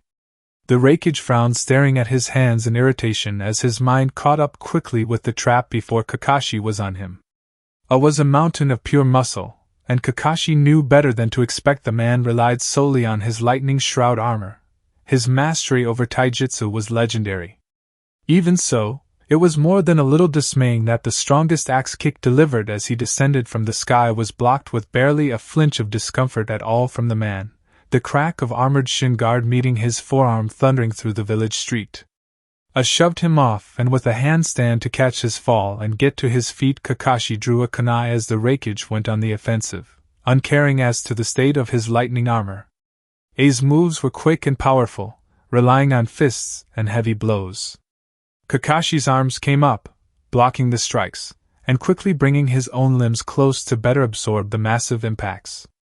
The moment he sensed his opening, he took it. A's knee came up, ready to drive into his stomach when Kakashi's own limb caught the strike, driving the bone of his kneecap into the soft cartilage between knee and shin. He drove forward with all his force, knocking the wreckage off balance if only for a moment, before delivering a rapid series of blows.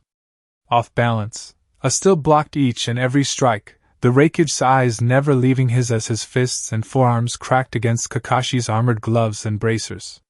A's hands thrust forward suddenly, both fists crashing into Kakashi's chest and stomach, driving the man back with a sputtering cough. In the next instant, A drove his foot into the ground, a wall erupting behind the Hokage, making him smack solidly against its surface, trapped between it and the advancing A. Without hand seals and barely with enough breath in his lungs to make the technique work, Kakashi breathed a plume of fire at A's face. The thin veil of lightning still covering the man made the pitiful gout of flame break like water on rock, but it obstructed A's vision enough for Kakashi to duck aside the heavy blow that would have caved in his skull. Now, almost beside the man, Kakashi stepped into A's guard, one foot hooking onto the massive man's own before he shoved.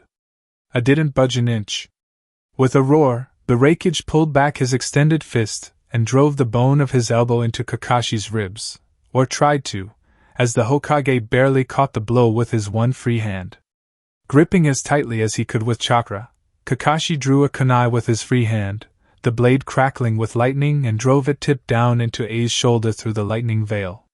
The Rakige didn't so much scream as he simply roared. Then the heel of his boot crashed down onto Kakashi's foot.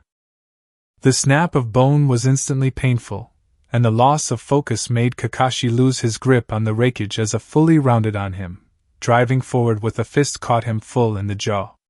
Through the blood pounding across his skull and the ringing in his ears as he hit the ground, Kakashi heard A pull the knife from his shoulder and shoved himself forward to roll back onto his feet, rounding on the man as he ignored the pain in his now broken foot.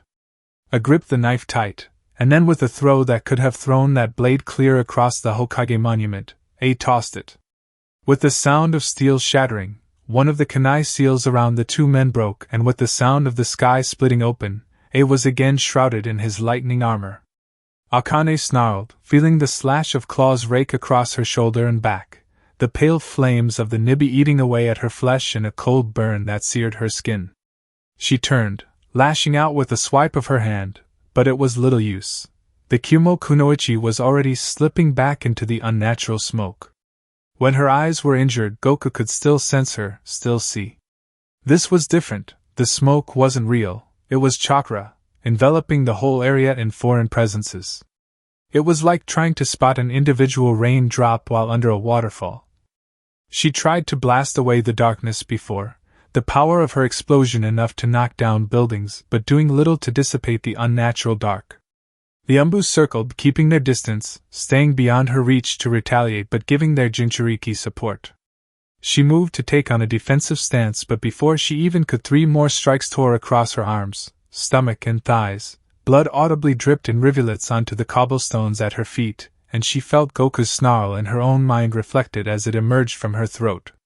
They were losing this fight.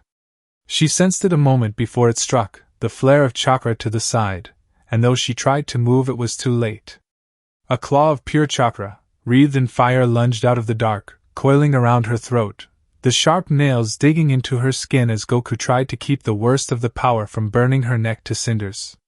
The claw pulled and she was ripped off her feet, smashed face first into the stone, dragged across the bare rock. She felt the grit tearing at skin that rapidly reknit itself, rock and dirt digging into the torn flesh of her face and arms.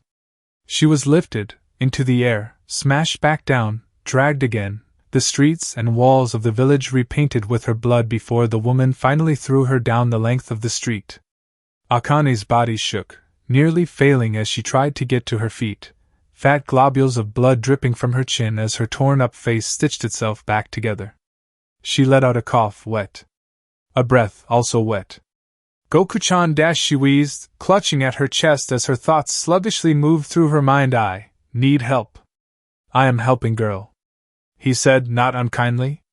A few more years, and we would have beaten my sister into the dirt, her and her friends.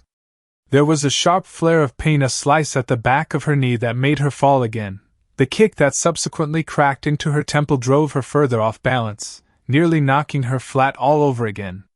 Goku snarled in her mind. If she could just get rid of this damned smoke. She shut her eyes, channeling chakra to her ears in desperation, but the crackle of flames, the screaming of people, the muttered curses, everything came to her, not just the sound she needed, overwhelming and disorienting. She heard the rushing sound of footsteps to her right, a shout.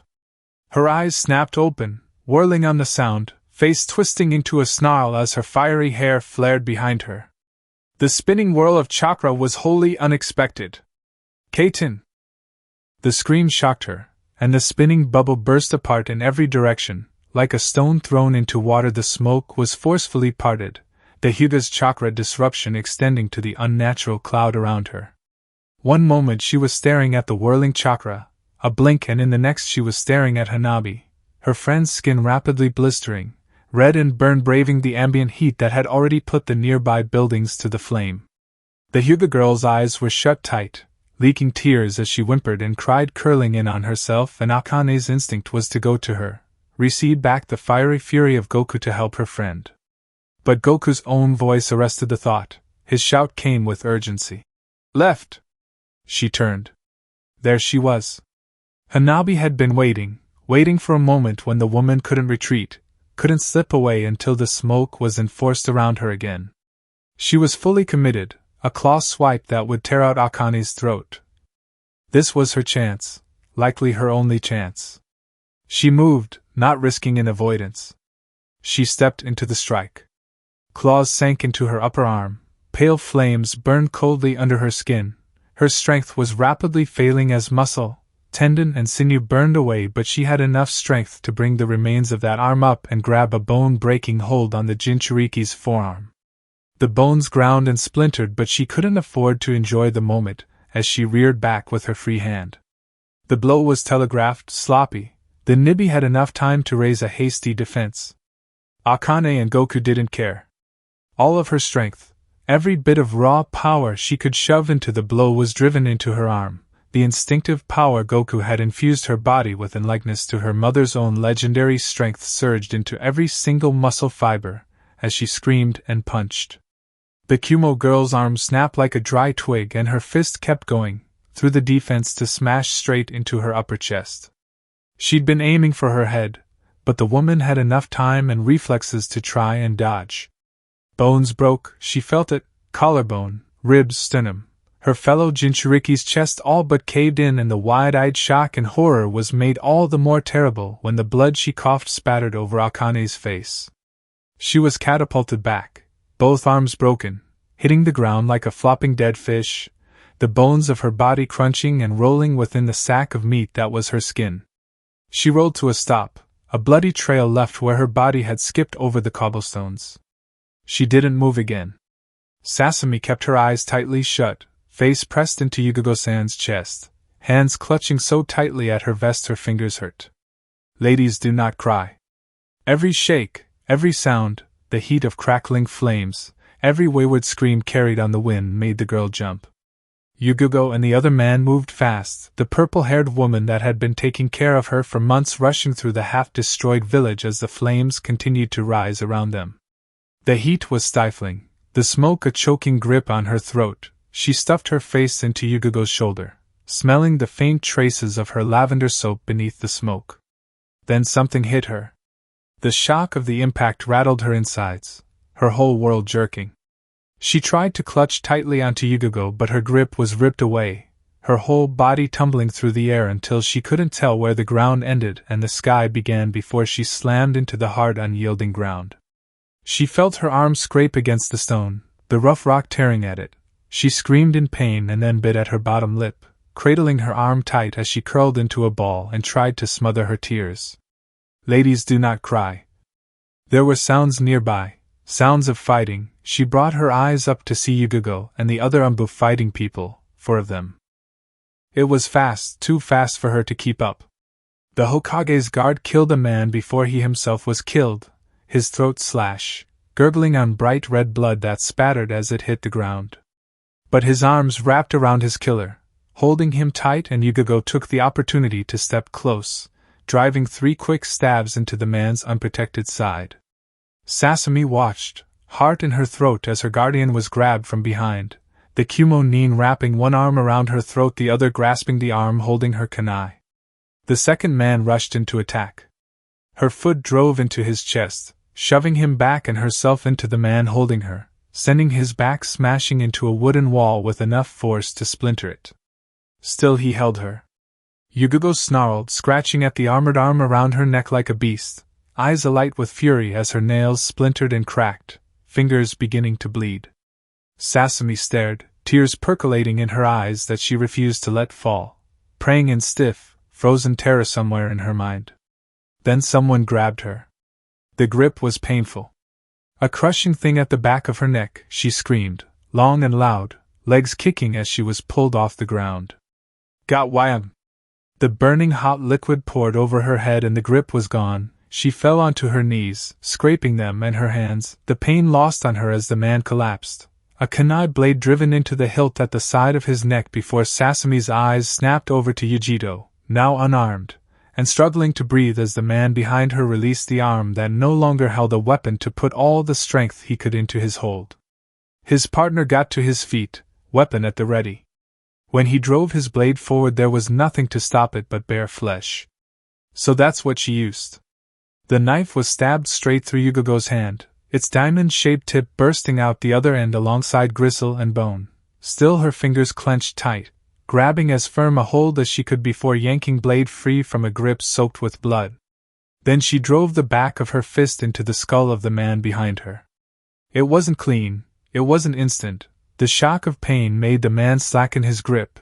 Unsure how he was under attack, she sucked down a breath, eyes regaining their fury before she punched again, and this time rather than a cut on skin, the knife bit into skull, the umbu mask shattering as the Kumo-nin shoved her away in a panic. Straight into the waiting blade held by his friend. The knife sank into Yugogo's stomach, blood bursting from her skin like a sliced water sack. Her eyes went wide, the air driven from her lungs as the strength started rapidly leaving her body. Sasuke screamed but still. Ladies don't cry. The umbu gripped at the hand still pierced by the kunai, keeping it from being used any further as a weapon as he used the other to force the knife to cut her open even further. She reached at her hair, pulling free the thick heavy shard of shattered mask in her free hand before swinging wildly. She hit collarbone first, the jagged edge biting into her hand and into flesh, pulled it free, hammering again, closer this time, the chest. He let go of the knife, let go of her arm, panicked now, trying to defend. Too late. The third hit found her target, hammering the shard of mask in the exposed opening beneath his, onto his neck, bright red blood fountained from the wound as she ripped his throat open. He gurgled, trashing horribly as he hit the ground before going still. Her eyes swam, ashen face nearly slack before she collapsed onto the stone. Sasuke wasn't sure how long she stood there, staring in numb, shocked horror at the sight of her guardian, laying on the floor. The flames crackled around them, the smoke casting long, dark shadows even in the midday sun, the sweltering heat trapping her eyes in a haze, along with her mind. She didn't notice the tears spilling from her eyes until she saw Yugogo's body twitch, struggling to move. She cried, screaming something she couldn't even hear as she ran forward, little feet pounding across the stones to reach the woman whose arms shook with the effort of even lifting her chest off the road, but caught Sasuke in a firm grip, hugging her tight. Shh, you're okay, you're okay. Her voice was soft, faint. She lowered the both of them to the ground, curling her body as much as she could around the fire princess, the blood pooling around the both of them. With a tremendous crash of shattered masonry and brick, Kakashi's body was sent straight through the outer walls of the hospital. People screamed, what few nurses and hospital staff remained right alongside their panicking patients. His armor was cracked, clothes torn, numbing techniques were keeping him moving, but he could feel the bones of his foot grinding and digging along his insides, the bruise along nearly broken ribs that made breathing difficult. He would be paying for the constant movement the second this fight was over. Might even lose the foot entirely. But better that than dead. Stepping through the hole, he looked little worse for wear than he had been, his only injury still the kunai that had dug into the juncture between shoulder and collarbone. That arm was slower, weaker, but that was hardly a weakness when Kakashi couldn't get past that lightning shroud armor. Not yet, at least. His eyes darted a split second to the door at A's immediate right, the room number displayed. 3rd floor. His eye darted back to the wreckage, smiling at the man. Aren't you tired yet? Must be exhausting keeping that up. The dark-skinned man rolled his shoulder. I can rest after you're dead, Hokage. A lunged forward, the lightning shroud noticeably smaller than the colossal monolith that had been tearing apart the village streets and buildings. Barely hovering more than a few inches around his skin. Was he tiring? Or simply doing it so the building wouldn't collapse around them? Perhaps there was a limit to how much tonnage the shroud could destroy at once, and wouldn't keep him from getting crushed if 10 stories of concrete and steel fell on him. Either way, Kakashi had neither the time nor the luxury to care. He skirted to the side, his back pressed against the hallway wall, leaping away as his hands formed seals, pulling the water from the nearby pipes and faucets, sending lances of the liquid straight towards the living lightning rod. The armor sparked, spat and jumped, forks of lightning crackled and split across the hallway, but he didn't look at all impressed, snarling as he stalked forward. Really? This was your plan? You thought such an obvious thing would work? The disgust in the man's voice was a weapon in and of itself. What I wouldn't give to have fought Hiruzen, rather than this pale shadow sitting in his office. Kakashi didn't answer, hands heaving downwards as if pulling a massive weight, the water surging from the floors above tore down the ceiling. He heard more screams, saw more than one person fall to the hall between them or behind injured or dead. He couldn't spare a thought for them now. The concrete, like everything else thrown at the wreckage, broke apart on contact with the shroud, becoming little more than flecks of dust that coated the man, turning his dark skin into an ashen gray. Oddly enough, looked as infuriated as Kakashi felt. Leaping up onto the walls, Kakashi began to climb. Bastard!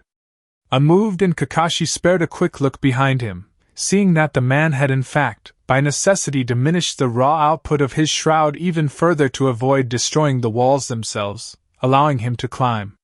With a blindingly fast pivot, the Hokage turned and rushed towards his enemy, the sound of 1,000 birds filling the air as both his hands lit up with the lightning of the Raikiri.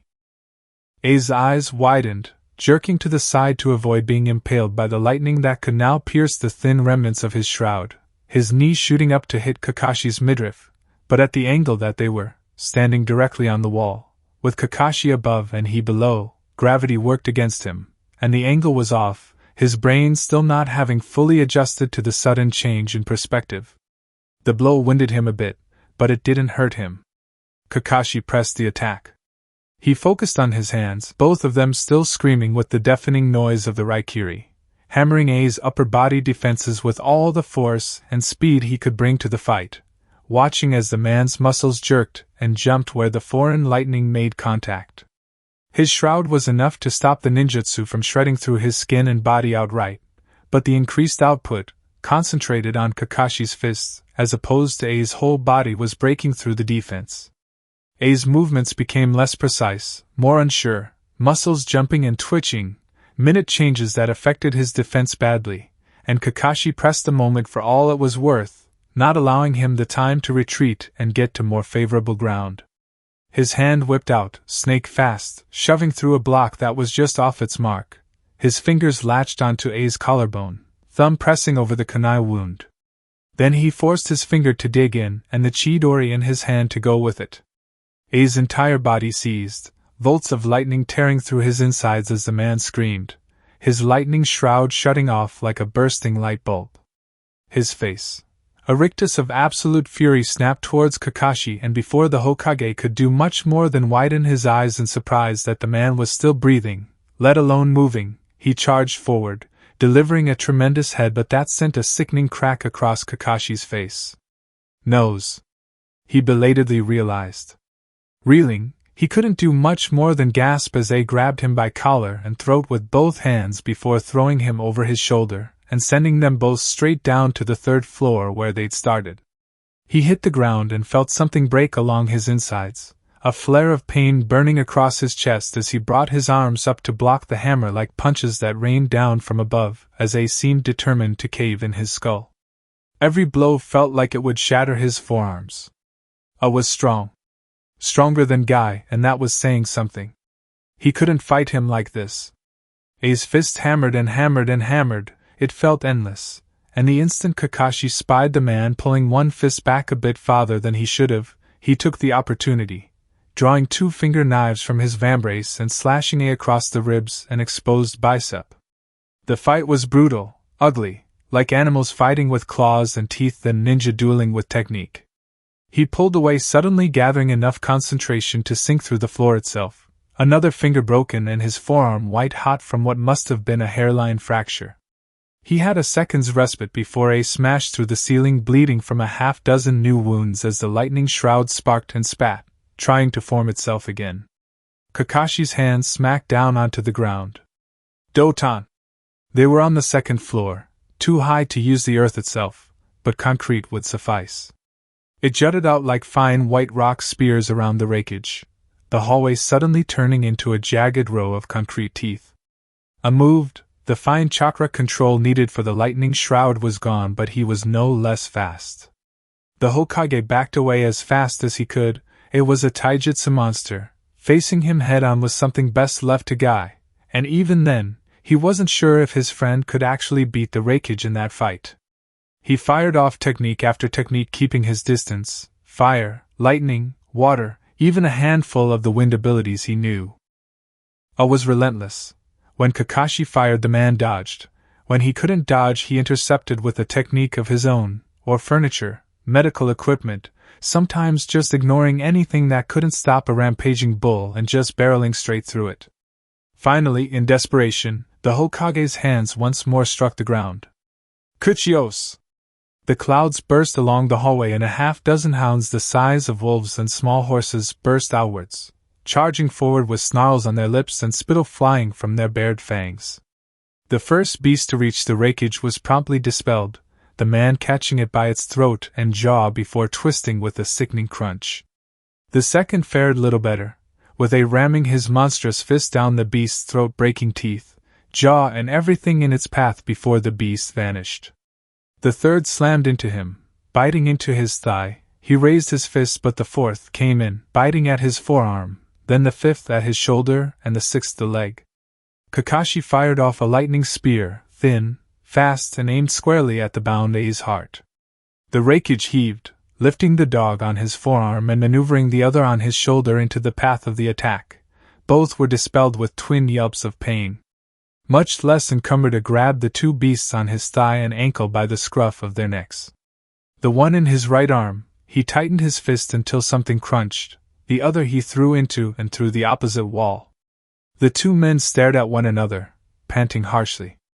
Kakashi was nearing his limit, pain and injuries catching up, and despite the sheer strength in him, he could tell it was similarly affected, blood dripping from the man in rivulets from the multitude of fresh cuts and punctures. A seemed to shake off his exhaustion, shedding it like a snake would shed its skin as he began to stalk forward again, and Kakashi had to grit his teeth, wondering if his rival was just made from bloody granite. Then, suddenly the sound of a horn cut through the chaos. Kakashi didn't recognize the sound. A stopped, eyes widening just a bit as his head turned. The sound came again, 3 times, loud and rolling. A grit his teeth, turning and glaring, and Kakashi suddenly realized what that was. A call for retreat? The sound came again. With a roar, A turned, smashing his fist through a wall before he vanished in a puff of smoke. Kakashi sagged where he knelt, wondering what the hell had just happened. After a moment, he could hear a strange hissing around him, glancing up to peer out a window to try and see what was happening. Sand? The place Tsunade and Orochimaru found themselves in towards the end of this winding, dark, flooded road. Either of them could only describe it as a heart. Seemingly every stream from every corner of the great corpse of a city above them came down here. Water made the walls sheen. Only the faintest shaft of light reached the floor, glimmering across the rippling waters like starlight. At the center of it all, a tree. Tall, gnarled, and withered. It was bone white, as dead as the city that fed it, its roots digging deep into the crags and rocky crevices. At the foot of the tree they saw them both. Conan, curled onto her side, her head resting on the man's lap, still wounded, the blood from her wounds glimmering like rubies thrown across diamonds as water, white bark, gray stone, and pale sunlight played tricks on the eye. She was pale, eyes closed, features pinched in troubled sleep. The man, if he could be called such, was a thin, skeletal thing. His body was starved, wry lines of muscle stood out along his arms, but that seemed the barest hint of flesh on him beneath the skin. Hollowed cheeks, sunken eyes. The shock of red hair was the only thing that seemed to be well kept within him. His body had atrophied, it seemed, half fused with the bark of the tree, sitting at the center of this place.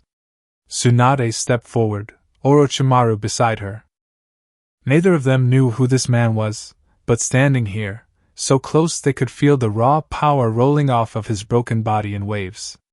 His chakra was like a blanket, covering the whole of this place.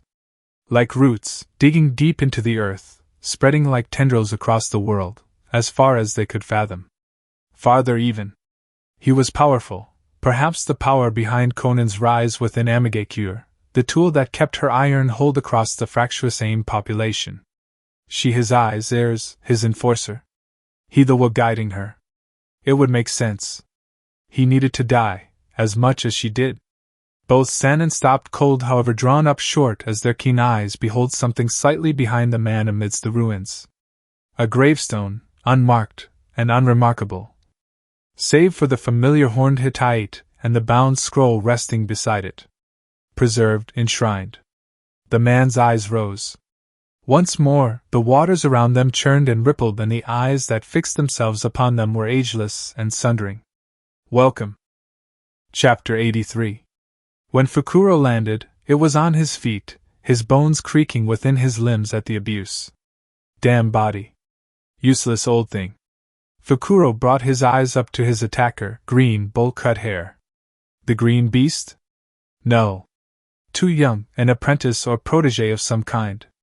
Maybe a son? The young man, whatever he was, stared at him severely, teeth grit behind closed lips, the muscles of his jaw bunched. The boy was angry. Good. It would make him sloppy. You hurt Tenten, he said, as if that should mean something. I am Rock Lee. I will be your opponent. Fukuro snorted, unimpressed, as he slowly brought his blade to a more ready stance. Your funeral, boy. The young man rushed forward. He was fast, his form near flawless, taijutsu master then, confident enough to try matching him at close range without drawing a weapon of his own. His foot lashed out with a kick and Fukuro slashed at the approaching leg with his blade, but the boy pivoted, redirecting the kick so his orange shin guard smashed harshly against the edge instead. The steel bit but didn't cut through. The force of the kick and the sheer power and weight behind it put the old mercenary on the back foot. The tip of his massively long saber dug into the ground where he let it go, dipping low under the boy's kick to emerge behind him, drawing a knife to slash at his exposed ribs. But the boy was fast still, and had enough of a sixth sense to already have his hand in place when he turned, forearm striking forearm as he shunted his thrust to the side, and in that same spinning movement lashed out with his foot to kick Fukuro's sword out of reach with a clatter of steel.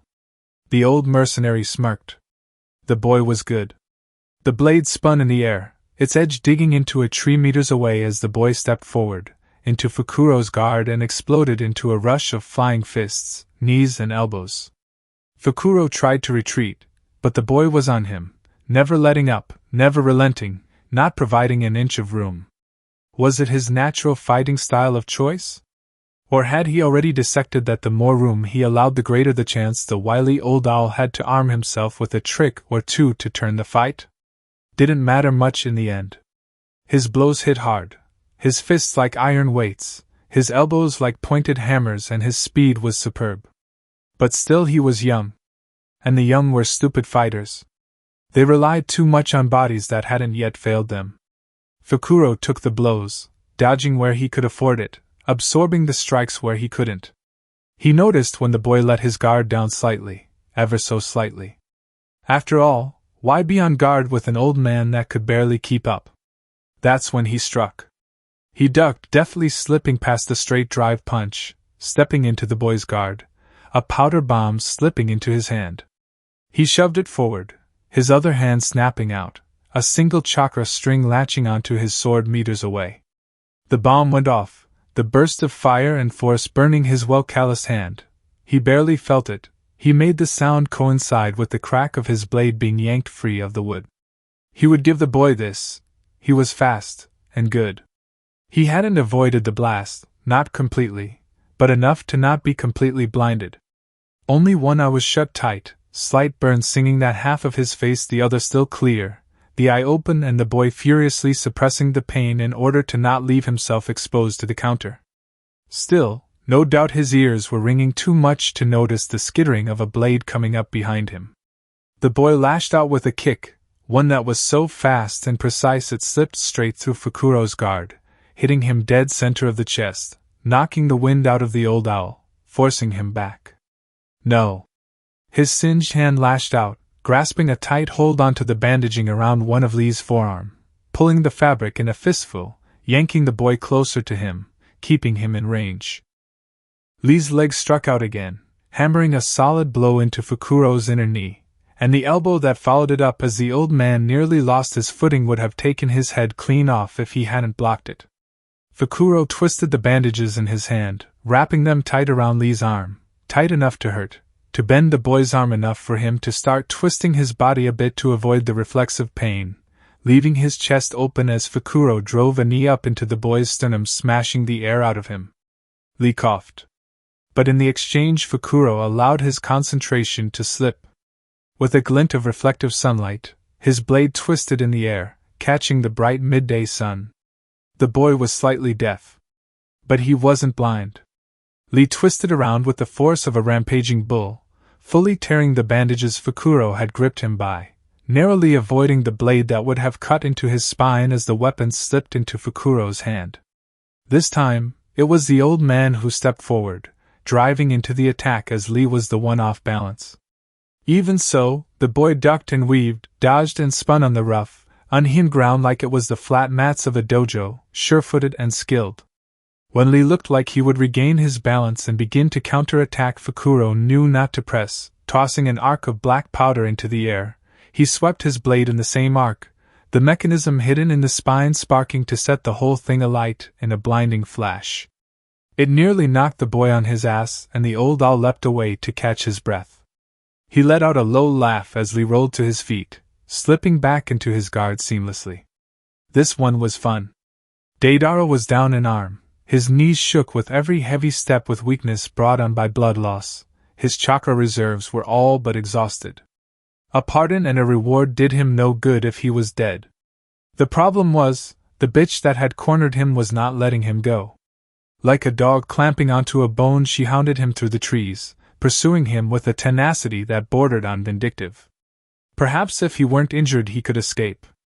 Hell, if he weren't injured he'd probably have blasted the up-jumped bitch to hell and back already. But he was injured, and she was hardly going to give him the chance to catch his breath, recover and find himself a new arm. He saw her then, moving like a ghost through the trees, long pink hair, a scarred eye glinting like a jade knife. She circled him like prey. Not today, he hissed. The mouth of his remaining hand chomped and chewed as he reached into his satchel of explosive clay. He didn't need a forest for cover. She did. When he threw out his hand, the rain of tiny explosives fell across the forest like cast pebbles, thrown in every direction. After a moment, everything went up in flames.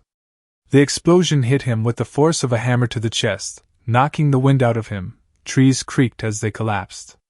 Try hiding in that. The fires burned out quick, leaving little more than a circle of burnt ruin, wide open space for him to see any attack coming. So she made it obvious. She stood in the charred field, stepping closer as though she didn't have a care in the world. Deidara grit his teeth at the insult. She thought him weak. Easy. He saw her smile beneath her mask. It took him longer than he cared to admit, but eventually, he pieced it together. With every exchange of blows, every moment they fought that went without the surge of chakra, even in minute spurts and small flares, he knew. You're the one.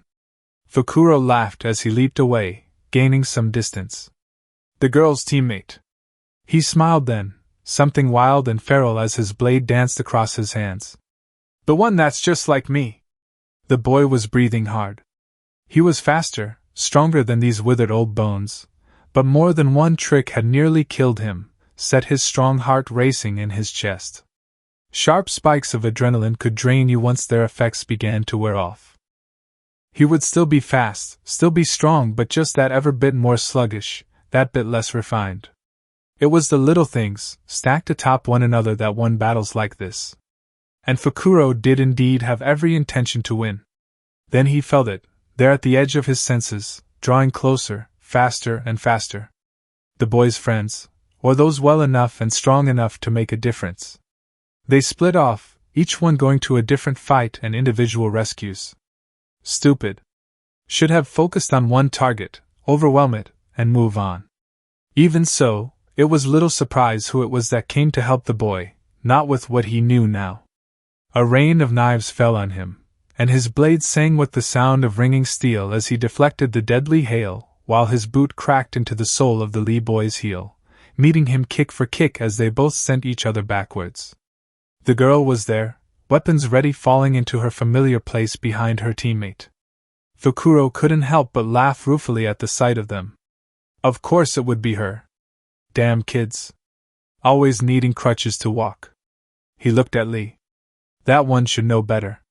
The old owl reached into his vest, pulling out a chakra storage scroll as the two rushed forward, falling into an attack pattern that seemed so practiced they barely needed to think about it. The scroll unfurled and he grasped the chakra within. It felt oily, thick. Sludge in his veins, tar between his bones. Foreign. Not his. Never his. He'd learned to shape it all the same. He slashed open his hand, the blood dancing over the seals folded into the metal of his blade and the hilt.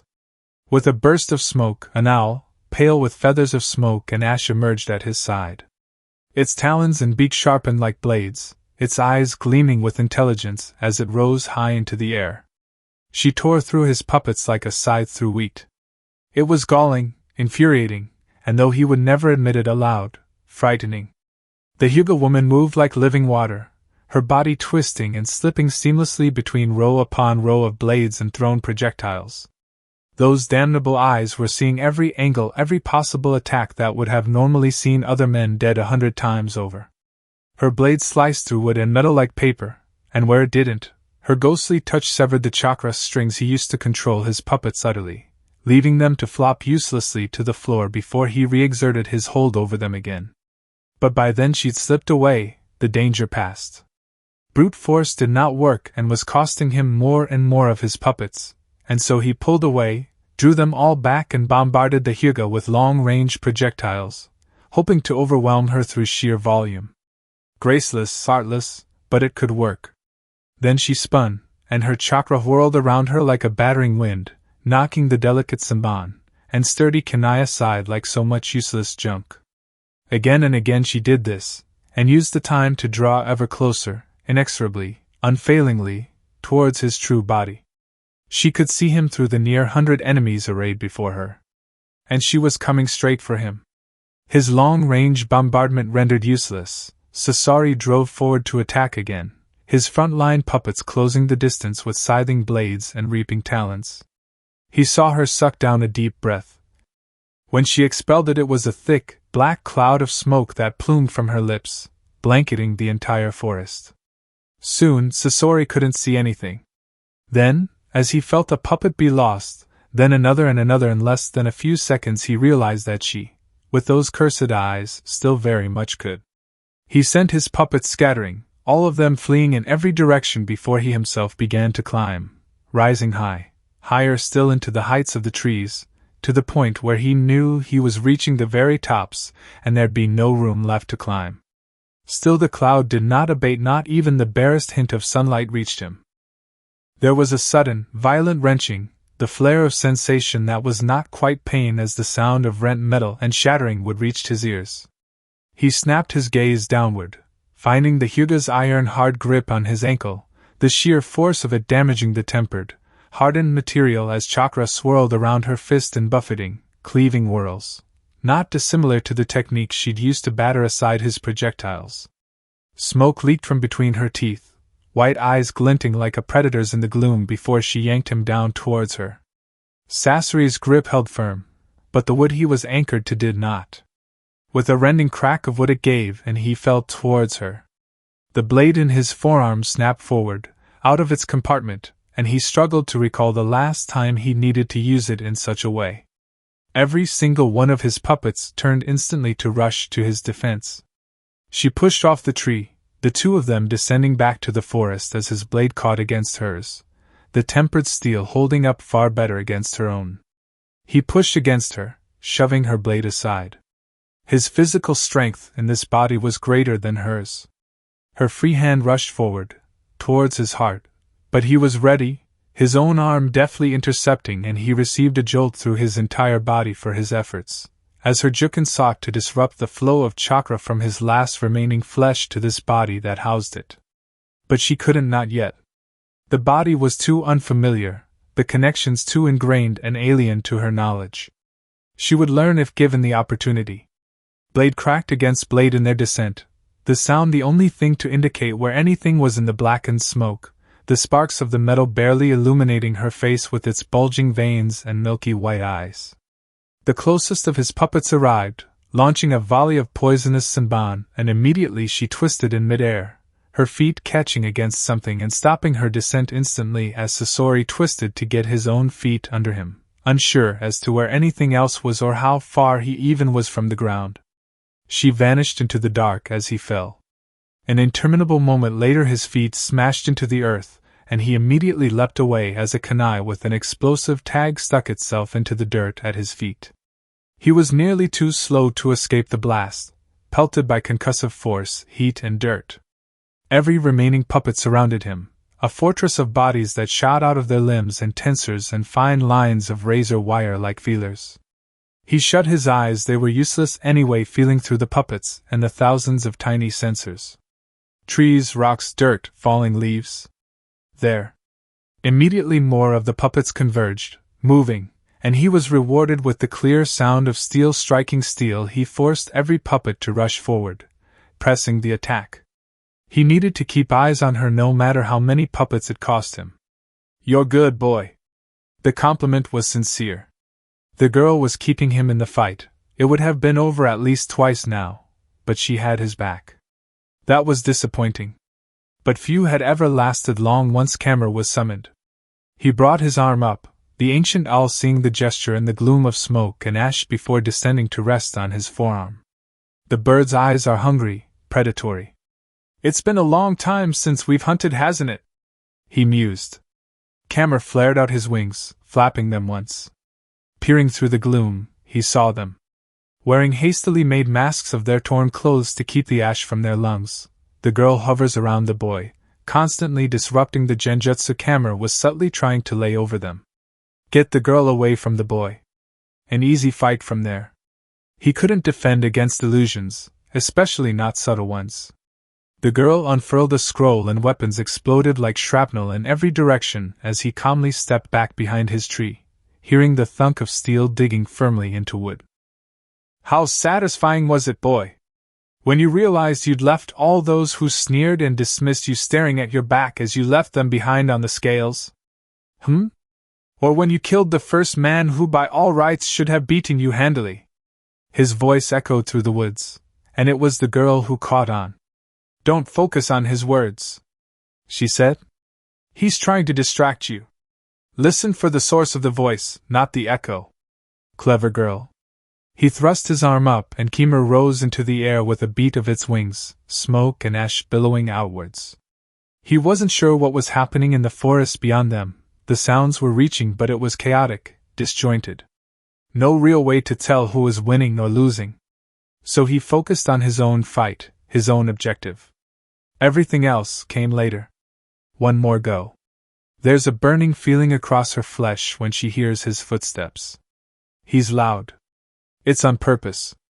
It has to be. He knows she can't run anymore. She has nowhere left to run to. It takes more effort than she's comfortable admitting to reach her feet. Kuratsuchi supposes she should be grateful. Sasori seems to have stabbed her with one of his slower poisons rather than a fast-acting one. She swallows to stop herself from coughing. Her grip on her blade is tight. Too tight. But it's all she can do to keep it from slipping from fingers that are far too numb. The Jinchuriki marches out of the forest like an implacable red boulder. His eyes are fixed on her, and she's fairly sure, Even if she offered Naruto now, he would kill her anyway. Maybe for her betrayal. A part of her suspected that he'd just enjoy it. She blinks away the spots in her vision, forcing chakra to channel through her whole body, helping her focus, helping her feel, for now. Likely she was just speeding up the process. She doesn't bother trying to talk. Trying to stall for time. He's not stupid enough to fall for it, and frankly, she's not sure if her stalling would do more good for her or him. She's injured, with something burning through her insides that's gonna make her keel over soon enough. He's a Jinchuriki missing one arm, possibly tired from his previous fight with Naruto. She's had worse odds. He attacks first. She's faster, perhaps, more skilled. Her control over magma gave her the edge and raw power as she can catch him off balance. He's down one arm and her sword gives her reach. He's stronger, she knows. He'll outlast her as well, especially now with the poison in her veins. Hit him hard. As hard as she can. Put him down. Her sword whistles as it cuts through the air, like a songbird, and Han's gauntlet screeches as metal grinds against metal. He bats the blade aside, stepping forward into her guard. His arm is gone, so he drives forward with his knee, trying to crush it into her stomach. She steps to the side, the blow glancing off her ribs. Even so, the force is enough to drive the air from her lungs, and the elbow she cracks into his head to counter doesn't have nearly as much force as it could. His foot stamps down, between hers as he drives the stump of his shoulder forward, into her again, looking to knock her off balance. She takes a half step back, catching herself before she can trip, before raising her leg up to drive it down into his knee with all the force she can muster, chakra enhancing the blow. He barely budges, but she can see the pain like a pinprick in his eye as she shoves down even harder, her weight putting him off balance now, and the swing of her sword is lightning fast. Again his remaining arm is there, this time catching her blade by the edge itself, the sharpness biting deep into his palm, drawing blood. She pulls. I doesn't give an inch. His hand pivots at the wrist, and she can see he wants to snap Kuta's sword in two. He more than has the strength for it. She lets it go. The grip slips from her fingers and two kunai are in its place. She doesn't give him time to move, time to think. She strikes, both knives looking to punch through the weaker parts of his impossibly thick armor. Her blade is in his hand now, moving with deceptively easy dexterity, his grip slipping from mid-blade to the base, then from the base past the guard and into the grip itself. Seamlessly, easily. He's not stupid enough to let her steal it back. But he doesn't know all its tricks. A sword is a weapon. Every part of it. From tip to pommel, including the grip. He doesn't expect it. Not like he would have gripping the blade, so she hadn't done it then. She can do it now. The kunai in her hands slip and coil, lashing and scarring. He's stronger than her. But she's faster. He sees an opening. Something she leaves there. He strikes. Her blades are ready. One blocks the slash that would have cut her open with a ring of steel against steel. The other reaches forward, letting go of the knife and grabbing the sword firmly by the guard, her grip just above his. Her chakra feels sluggish, molding it is painful, it almost ruins the whole attack. Almost. Her chakra surges into the weapon, the blade, the pommel. The grip. Fires burst across the whole length and breadth of the sword, including the guard she holds in her hand. They're her flames. Born and fueled by her energy. They no more burn her than the lava she spews out of her throat does. The fires catch. Han grunts, letting go in reflex as she sends the flames dancing up his arm, spreading further, faster and faster. She'll burn the whole of him to cinders. Then, that same hand wreathed in fire lashes out. It catches her by the wrist. He's not looking to burn her. With a grinding, agonizing snap of bones crushed and ground against each other, Kuratsuchi hears herself scream as the bones of her wrist and forearm are ground down against each other. Slivers and splinters digging into the sinew and flesh beneath her skin and between the muscle. Her sword slips from now useless fingers. Han's grip is like iron, a vice getting tighter and tighter, pure hatred and spite forcing his grip ever tighter even as the flames blacken his arm into charred, stinking meat. Her other arm still holds the kunai. She stabs. Her free hand rises and falls, scratching against armor, punching between the folds of steel. She can feel it, see it cut and hack and saw through meat and bone. It feels like an eternity before he finally lets her go, cooked flesh and steaming blood hissing as he finally struggles to put out the flame. She stumbles, falls flat on her ass, cradling the ruin of her mangled arm to her chest as she fights down the tears through hissing, pain-filled breaths. She tries to recover, gathering her mind for combat once again. She opens her eyes and realizes the breathing techniques she's using to numb the pain are little more than a sick joke next to the rapidly regenerating flesh of Han's arm that she can see mending itself before her very eyes. The Jinchuriki stares her down, face impassive. He can afford to wait. She doesn't have that luxury. "You were never on my list," he says, a voice like metal and grinding stones. "But I suppose it's fitting you die at my hands too." Kuratsuchi feels her eyes snap open, what little breath she can suck down feeling as though it's coming through a straw. Kota's voice echoes through the cavernous silence of her mind. "Killed by traitors. Knowledge is power." If there had been one lesson Sakura had taken to heart above all others under Orochimaru-sensei, or any of her sensei, in this life or the other, it was that. Knowledge is power. She was not the fastest, or the strongest. She likely never would be. She didn't need to be. Because she knew more than nearly any other. More importantly, she knew how to apply that knowledge. Her skill set was in stealth. Ambushes. Laying traps. But traps weren't just physical things. Deidara of IWA was an infamous ninja. An infamous ninja HD many advantages. Notoriety, reputation. But one disadvantage came with that. People knew you. They knew who they were fighting. What to expect. The explosive Kekiigenkai was almost pretty but useless knowledge. At best, it told her where to engage the infamous ninja. Close range. No. The true value came from something altogether more banal. Deidara was prideful. Quick to hold a grudge. Quick to anger. Quick to take insult. It made him stupid. Predictable. And to be predictable, Orochimaru had also taught her, was to be dead. It was as the reports all said. It was easy to rile him up. A smile, a dismissal of the threat he posed, and the man was spitting in anger, nearly frothing at the mouth to see her reduced to a runny ass smeared across the dirt. When he targeted her with more explosions, she had her opening. She fled pretending to hide, to seek cover in more trees. Deidara pursued. Not realizing his rage and his pride and the very noise and confusion brought on by his explosions let her slip the subtle genjutsu, like one would slip a noose around his neck. He chased after a ghost, exhausting himself as she slipped close and took some of his primed explosives, analyzed as best she could the way he molded his chakra to arm them and set them off. Risky. But there was a Jinchuriki to contend with nearby. In the end, she did not waste any more time once she felt she had what she needed. Exhausted, in pain, missing an arm and near delirious, blind with his anger and pride, perhaps in another life he would have lived up to the reputation he valued oh so highly. In this one, she slipped the knife across his throat and saw his eyes widen in surprise as he gurgled and clutched at his gaping neck, stumbling as he looked to her in naked surprise before falling over dead. She wiped the blood off her kunai before marching off. Lee had been in many fights, fought all kinds of enemies.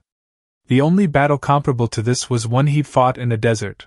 A rogue nuke Neen had nearly swallowed him and his team at the time in a sandstorm with a wind technique. This was like that but worse. The ash burned at his throat, made his breathing heavy. The smoke, stinking and cloying in the air, made his eyes water and his chest hitch as he coughed, his stance and strength compromised with each and every involuntary reflex. Tenten behind him was faring little better. Her neat buns were coming apart, strands of loose hair catching in the wind. He could hear her wheezing through her mask. They had to end this soon. The dash. Tenten's shout was cut short, a screech of metal against metal. It sparked and snapped, sending a flash of fire through the darkened gloom as Lee spun with a kick, the back of his armored boot joining Tenten's riposte to bat the weapon aside. But before he could do more than regain his footing, pain exploded across his face and eye. The owl's talons were razor-sharp, covered by the dark. It flew silent and fast, barely a whisper betraying its passage. Lee felt his whole face on fire, blood streaming down from his head to sting at his eye as he hissed. "Lee!" He heard more strikes, heard the desperation in Tenten's voice, the tinge of fear. Steel rang against steel, and he snapped his head upwards to see Fukuro pressing his attack on Tenten as she scrambled to match the older shinobi's kenjutsu.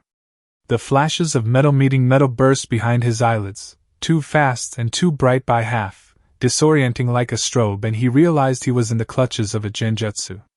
He reached up, digging his own fingers into the tear at his face, the pain forcefully ejecting him from the manipulation before he struck hard and sure. The old man pivoted, dancing away, but Tenten was ready, tossing a kunai with pinpoint accuracy that caught the old owl in the bend of his elbow, between bicep and forearm. The man grunted, blood staining the silk fabric of his clothes. They charged. Then the owl flew above, flapping its wings and sending a column of smoke and ash into both their faces. When they could see again, he was gone. They moved without thought, automatic, practiced, standing back to back again. "You okay?" she dared to whisper. "Your eye." Lee tried to open his eye at her words. He could see nothing. He hoped his first instinct on it merely being the blood that made it sting and forced him to shut it was the reality. But now that the pain was becoming sharper, more localized to the damage, well, no use thinking about that now. He offered her a smile, though she couldn't see past his cloth mask. "I'll be all right, Tenchan." There's a laugh, deep and hollow, bouncing through the trees. "You're like me, boy, but also not." The wind picks up, kicking more ash into his face, and he has to shut his one remaining eye. He hears the flap of wings. Above. He turns, pushing Tenten away as hard as he can before snapping his gaze upwards. As he peers into the gloom and sees the massive bird above him, a fleeting thought crosses his mind, staring into those luminous predator eyes. The owl flies silent. The sharp, stabbing agony that blooms across his back drives the air from his lungs. Every muscle turns stiff, and he barely hears Tenten scream his name. He forces himself to look, to see. The blade juts out of his stomach, bright red blood dripping from a blade too thick by half. His breath is a sharp lance of pain under his ribs, and he barely feels the cut on his fingers as he reaches down and squeezes the weapon on reflex.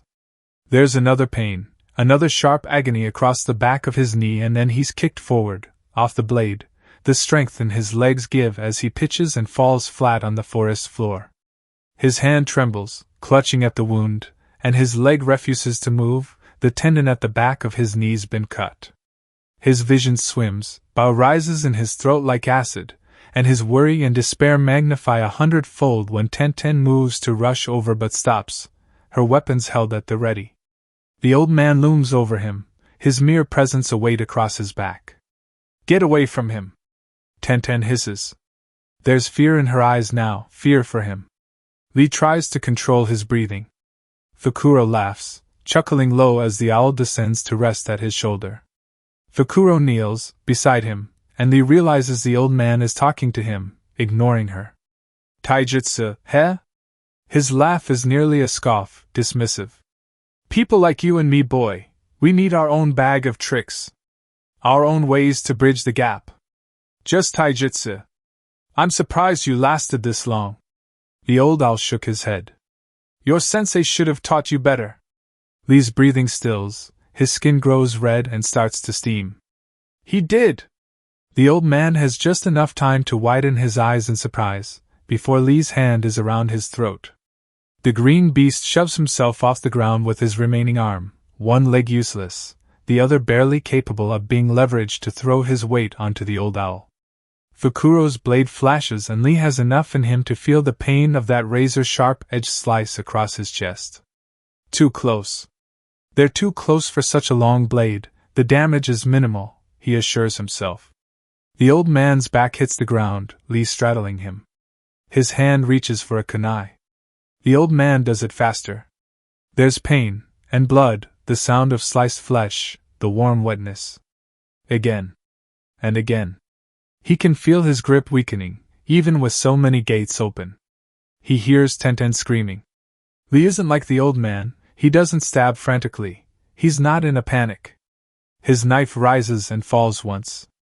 The old man tries to stop it, but with the gates, Lee's strength overpowers his completely. The blade sinks into flesh and old Fukuro vomits a fountain of blood as his heart is pierced. Lee looks straight into his eyes. There's shock, then realization. Then, the old man smiles, looking at Lee in a way that's almost fond before the light of his eyes flickers dark.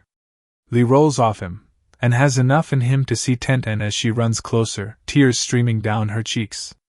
Don't cry. He wants to say. You're safe now. Don't cry. Hinata could see, Sasori was getting desperate.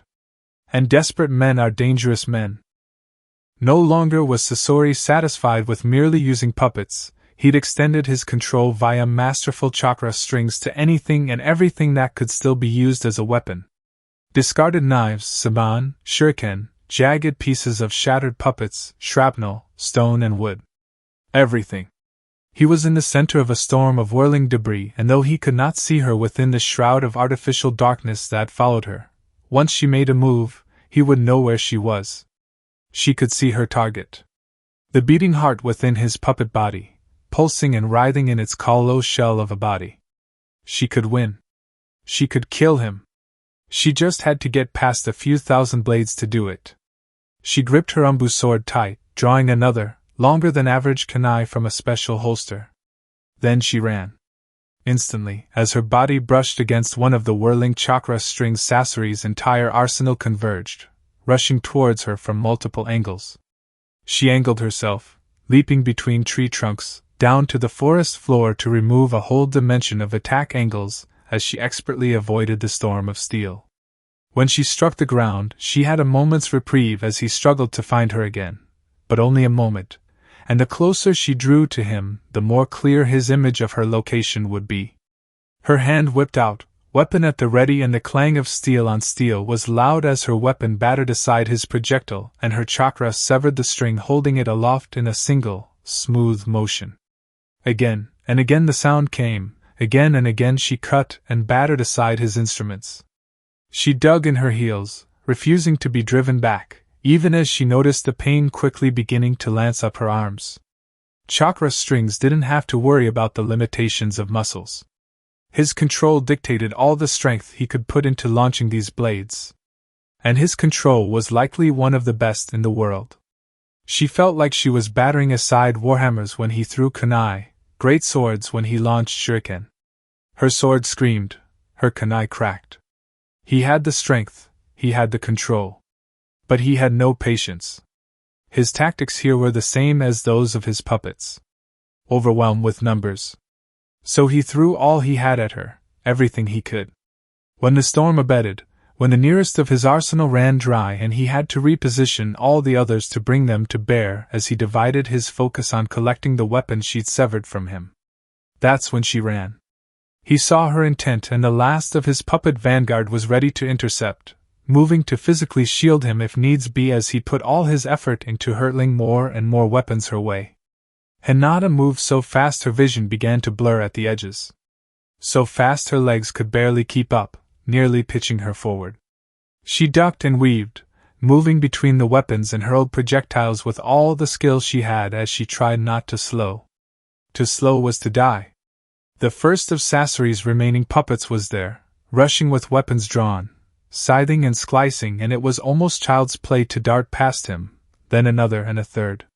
The fourth was a massive thing, too large to get around. Her sword and kunai smashed into it, burying themselves up to the hilt as her chakra burst through it, shattering its connection completely as it went slack in her arms. She slowed. She stopped. Instantly the puppet army surrounded her, some leaping into the air, hidden compartments for more weapons spitting out poison and metal and fire and death. Hinata let go of her swords and made a single cross-shaped seal. 4 shadow clones appeared around her. As one, they spun in place. Kaiten! The whirling storm of chakra battered aside the weapons, the flames and the attack, kicking up dirt and dust in the darkness with a deafening roar of rolling thunder and sundered earth. It blinded him, just for a moment. When he realized where she was, she saw his wooden face snap upwards, high into the air as she fell back to the earth, his puppet with her blades buried in it underneath her. The attack that came was desperate. And desperate men are dangerous. Weapons, explosions crashed into the shield that was her stolen puppet, ripping it to pieces even as it shielded her. Its body jerked, spasmed, and heaved like a dying beast under her. Still she held on, clutching her blades tight as she fell towards her enemy. She saw them before she felt them. Sabanat slipped through, hidden in the wash of colors and fire and chaos. They pierced her arm, her legs. He didn't have the precision in his desperation to disable her limbs. It didn't matter. No doubt they were poisoned. It wouldn't matter for him either. He was dead now. The puppet came apart under her feet, and she pulled free, her blades tearing the last remnant of it to splinters as she fell. Her mouth opened, and the damaged scream she released was one of defiance, as she drew her blade back. He moved to escape. 2 hands burst free from the earth, holding him in place. She had enough time to see the naked panic on his face before her body hit the ground like a meteor, her legs absorbing the impact with a crash as her sword sliced his body and heart clean in two, shoulder to hip. There was no blood.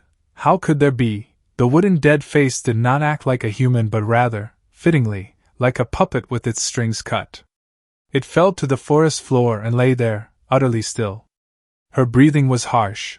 Her heart was pounding thunder and fire through her veins, and when she released the enveloping darkness around her, she realized quickly she did not have the strength to stand. Hinata! That's Sasuke's voice. When did he get here? When had she shut off her Byakugam? Her body pitched forward, she hit the earth realizing she couldn't breathe. They will come after you too. Kuratsuchi hisses, nearly crawling towards her sword to grasp it with her sole functioning hand, then brandishing it in a defense that seems pathetically small in the face of the monstrous Jinchuriki. It was you. It's not a question. He knows exactly what she's referring to, it seems. It was, he says simply, beginning to march forward again as she struggles to her feet. His arm fully healed and hers, not so much. Why? She demands, shambling back, keeping her distance. Why wasn't the dog loyal? She could see his sneer, even behind his mask. Why did it turn and bite? He stalks forward, the grinding steel of his armor echoing like rolling thunder through the clearing. Even a broken beast will not let itself be killed. And your fucking grandfather never broke me. When he attacks, now she can't even defend. His armored fist bats away her blade, and it's all she can do to dance away from the blow that would have cracked open her skull, retreating back into the tree ling. We don't live like men. You treat us like chained hounds. Muzzled and imprisoned to be brought out when you need someone to fight your battles for you. Discarded once we're no longer useful. He chased her, physically tearing through the forest in a combination of fury and overpowering strength, years of this pent-up emotion finally boiling over now that the tight coil of control was released and allowed to be given voice. She can't make hand seals. Her only defense is the sword, channeling fire into the blade to ward him off. The light dances across the red of his armor, long shadows snaking over the lines of his face and eyes. He truly looks like a monster. It's not pain that makes her grit her teeth now, it's anger. A simmering, seething thing bubbling to the surface, burning a path under her ribs. It's because of you. All of this. This whole fucking war is because of you. His deep-set eyes stare at her. I was a weapon. That was my lot in life. I could accept that. But I will not accept being expendable. Being discarded. And the simmering rage finally boils over. Her rage chokes her. It's a struggle to breathe, a struggle to even get the words out in a way that makes sense, and not just scream until her throat bleeds and her voice fails. But she does. You think you're fucking special? She doesn't recognize her voice. Something low and hissing. The pain of her arm, The burn of the poison eating at her insides is a distant memory in the face of the blood boiling inside her veins now. You think you have some kind of monopoly on suffering? On being discarded? The blade crackles in her arm, flaring bright as her chakra surges and scratches beneath the surface of her skin. She laughs. There's no humor in it, no mirth. It's a cruel sound, hateful, spiteful. When she opens her mouth again. You're wrong, he did break you. A broken, sad little thing who wants to bring down everyone else so he feels safe in the cruel, cruel world again. He goes still. Rigid. She sneers. You're fucking pathetic. Her hand hurts. And she realizes the grip on her sword is white-knuckled. She holds it ready, staring down this thing that had torn her whole world to pieces. She is going to kill him. It'll likely be the very last thing she ever does. But she will. Kill him. Then there's a sound, something loud, crashing trees and shattered wood, and suddenly she has to leap away as three massive, monstrous reptiles tear through the trees like rampaging bulls, each the size of a multi-story house. Kuratsuchi has to twist in midair, using the sword in her hand as a crude pick to snag herself on the trunk of a tree to avoid the massive whirling Fuma shuriken that would have bisected her in midair. She follows the weapon as it arcs and turns, twisting back around to land easily in the hands of Ryoko. The silver-haired kunoichi has a snarl on her lips, gray eyes shining like daggers as she stalks forward with unbridled hate at the IWA princess, her weapon spinning in her hand as it bled off the momentum. Round 2, bitch. Chapter 84.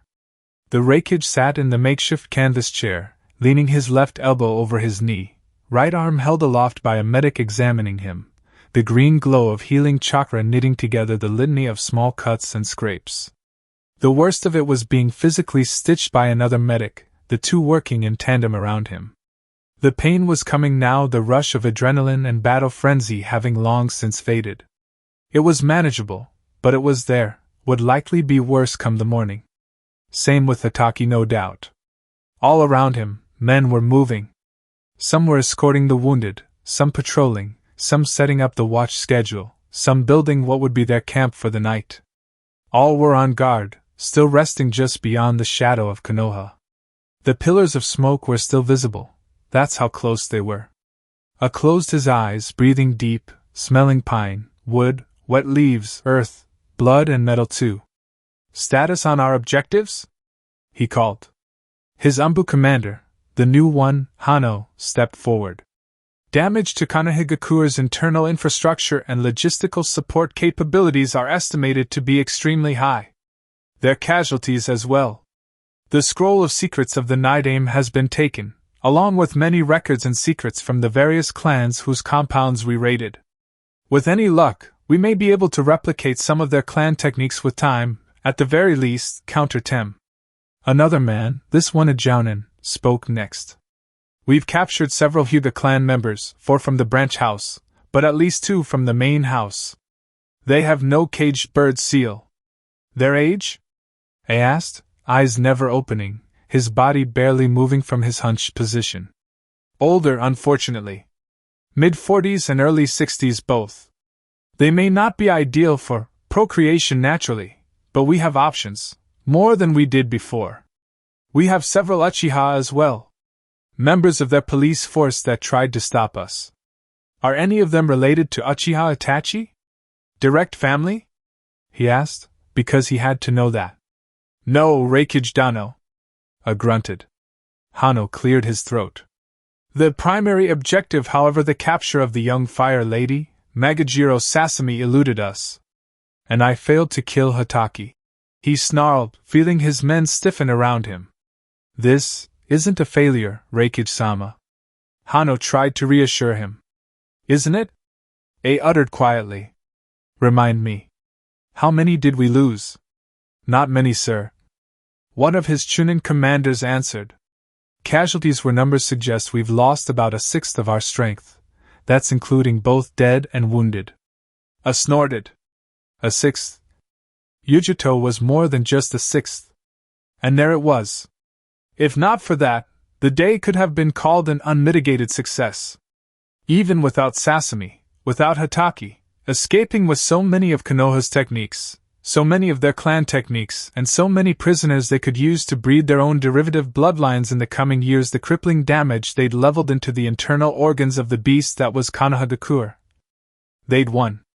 Without a single doubt. They won. But of course, Konoha had to take something, didn't they? Some small scrap of victory they had no right to have. Yujito, dead. Her body was left behind. His fault. His order. His responsibility. She was one of his, and he'd left her behind. Unacceptable. Reikage-sama dash. Another advisor spoke. We've been unable to determine how many Sunanin have come to reinforce Konoha, and we're receiving reports from the southern scouts of additional movements. From Kiri, sir. We can't be sure of their intentions. We have much of what we came for and have likely done enough damage for IWA to capitalize on. We must retreat back across the border before they can organize a dash. We're not leaving. A snarled, his face twisting, tightening, a rictus of rage carving deep, harsh lines across his features. I will not leave Yujito here. My lord. The man stammered, and I saw it was an older jounin. The man was bowing at the waist. We may have the numbers to overpower what's left of Konoha and their sooner reinforcements, but we've lost the element of surprise and will be stretched thin launching an assault and guarding the prisoners at the same time. They can all turn on us and dash. Then we negotiate. On paper. He knew what he was ordering. What he was doing. It's the wrong call. He knows it. Any other ninja. Any other one, even himself, this was not an option. But this was not any other ninja. This was Yujito. Yujito and B, he'd sworn to never let them leave the village. That they would never come to harm while he was in charge. She insisted. Determined. Demanding. Loyal. His fault. His responsibility. His men looked aghast, surprised and dismayed. He couldn't look them in the eye. Couldn't blame them even as they protested his orders. And that too was unacceptable. You don't understand, gentlemen. The Reikage's voice rolled like thunder regardless. Talk, fight, burn it to the ground or rebuild it right back up, whatever it takes. I am not leaving one of our own there to be dissected and pulled apart, everything she has and was turned against us. Follow my orders or get out of my sight. Sir? She's not worth this. She's just a dash. The man stopped, and A could only imagine the look in the pits that were his own eyes as he saw his own image reflected in the suddenly fearful gaze of his subordinate. There was a threat in his voice now, or perhaps a promise. If you're finished. The man swallowed thickly, nodding as he bowed again. I remained seated for a short time, pulling his arm free of the fussing medic before he stood. When he spoke, it was in a voice that invited no argument. She is our Jinchuriki. And we do not reward loyal service in Kumo with callous indifference. She will be returned to us, and I don't care if we have to fight all of fucking Suna or what's left of Konoha to do it. They agreed, and he didn't care if they meant it. The Reikage turned and walked away to where the men had just finished setting up what would be his tent. The silos? Burned. Came the succinct answer. The silk farms as well. There were not many Inuzuka clansmen in the village, but those that were, their kennels were targeted first. Many of the dogs were burned in their cages before they could even muster. Kakashi sighed, rubbing at his forehead with his still functioning arm. He was sitting, inasmuch as he was allowed to sit. The preliminary prognosis said he'd likely lose the foot unless Tsunade returned. They could numb the pain, stop infection and inflammation from spreading. But the bones of his foot had been cracked and then subsequently ground against each other until it was a mess of tiny splinters. Surgery, extensive surgery, or amputation were the only options. But that, frankly, was a distant concern. The village itself had fared far worse. His fire attack had stymied the rush of Kumo Nin, giving his men time to secure the most valuable assets. Troop deployments, campaign plans, the location of their Hunter Nin and their S-class assets, Naruto, Itachi and such. The majority of the clan heads and governing political body of the village and higher administrative logistics had been saved. The most classified techniques as well. But everything else? The damage had only just started to be catalogued, and it was already a disaster. Kumo hadn't just been targeting the most valuable targets, such as himself, Sasami, and information they could use to decimate their active field forces. They'd been targeting clans. Kumo's desire for strong bloodlines was well known, and beyond giving what amounted to an obscenely last-minute warning to those same clans, there wasn't much that could have been done to stop them. The strong were out fighting. Those left behind, the young, the old, and sickly. They were not useful for combat, but as potential raw material to abscond with, or potentially create wholly new bloodlines in Kumo. Dangerous. Catastrophic event. He hadn't had the numbers to evacuate them, and even if he had, he wasn't sure there would have been enough time. That wasn't to mention the damage and his ninja had inflicted on the clans themselves. The Aburame's silk farms were destroyed. The kennels of the Inuzuka along with their fur processing had been destroyed.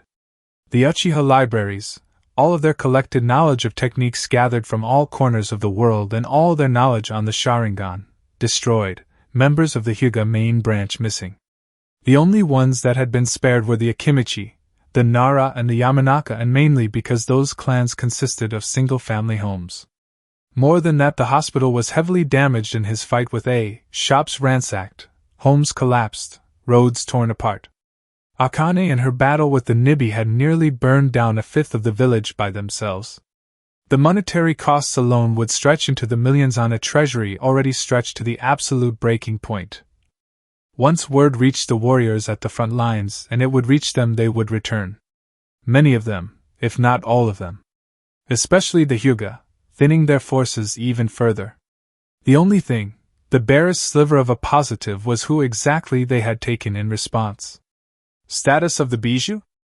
Orochimaru-sama is not here, the head Umbu said quickly. But his notes on sealing the bijou have helped those with some expertise. It has been sealed into a scroll. It's holding, for now.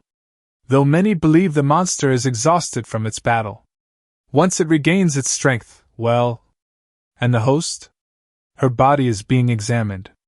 Soon our medics will begin their more extensive inquiries in hopes of discovering any secrets she held. Belay that for now, he said calmly. Sir? Kakashi eyed the man lazily. A is still holding beyond the walls. What do you believe he's waiting for? The Umbu shifted. You believe he'll ask for her return? Demand more like. Kakashi explained. A bijou is a boon, but for now we have no host, and we won't have one for years yet. If we can return her and it both for some of what we lost, well, we might call things net even at best, rather than the crushing defeat this was. He took a breath, closing his eye as the headache throbbed. Where is the Kazekage? He has been. The man paused. Patrolling? He's walking the districts our fire attacks burned down, those closest to the Kumo camp. I would see him. The Hokage sighed. The Umbu offered a bow, turning to leave. Before he crossed the door, he called. Ask him? Politely, if you please. Another nod, and soon the door to his makeshift hospital room closed behind him. I'm sorry! I'm so sorry! Stop apologizing! The words came out harsher than she intended, but after almost 6 hours of incessant apologies, she got the message. Sorry. Hanabi tried not to snarl as Akane winced. The burns hurt.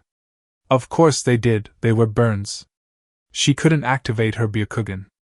The burning air had damaged her eyes. If she used it, she might very well make the damage irreparable. So she couldn't see herself as she normally would, and it felt stupid to ask for a mirror when so many others were injured and none of them were yet out of danger. She could feel it across her body as she squirmed on the medical cot. Her face, scalp, under her eyes, neck, shoulders, fingers, legs, everywhere. Akane had, by merely standing next to her, burned almost the whole of her flesh to some degree or another. Her skin was red, blistering.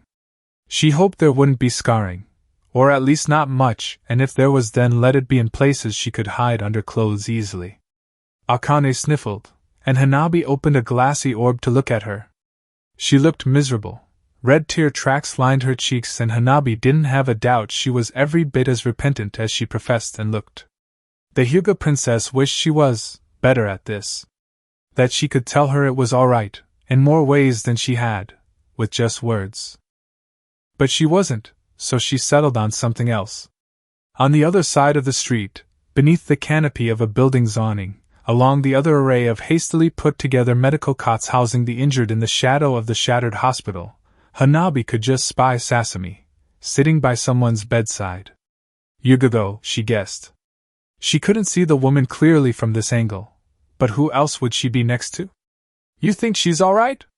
Akane turned her head, following her gaze. Another sniffle came out of her, wiping at her eyes with the base of her palm as she wiped her nose with her sleeve. I dunno, haven't talked to her yet. I was worried about you. HN. You should. She probably needs a friend right now. Akane nodded, but still made no move to leave. The Hyuga girl breathed, deep and slow, feeling her chest expand with a pleasant stretch. I should have seen it. I knew something wasn't right. Akane blinked. Sasami. She explained. I knew there was more to the situation.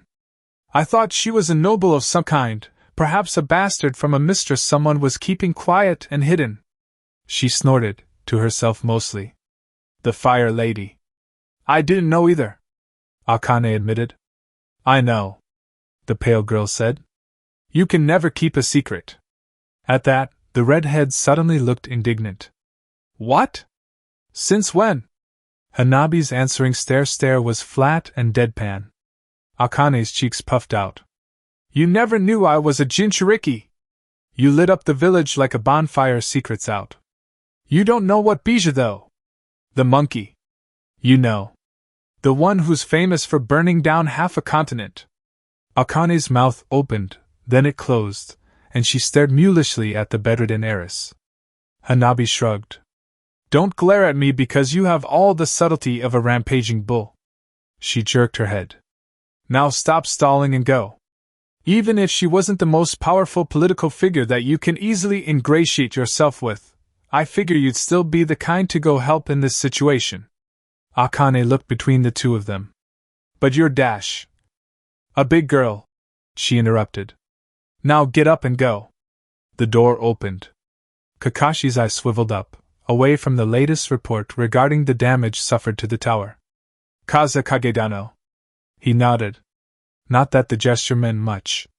Sabaku no Gara looked much the same as when Kakashi last saw him, if not taller and older.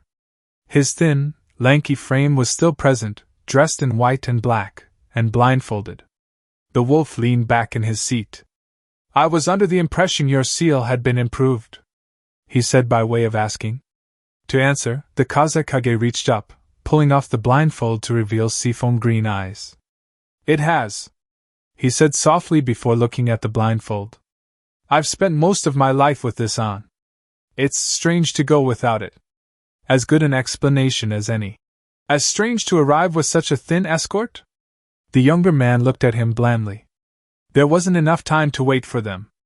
And how did you know exactly? He asked, shifting in his seat. To arrive so quickly. Konoha is not the only one with spies, he said. Kumo is on the opposite end of the continent from you. You would have needed advance warning, even with your ability to fly. And I received it, he drawled. From Kiri.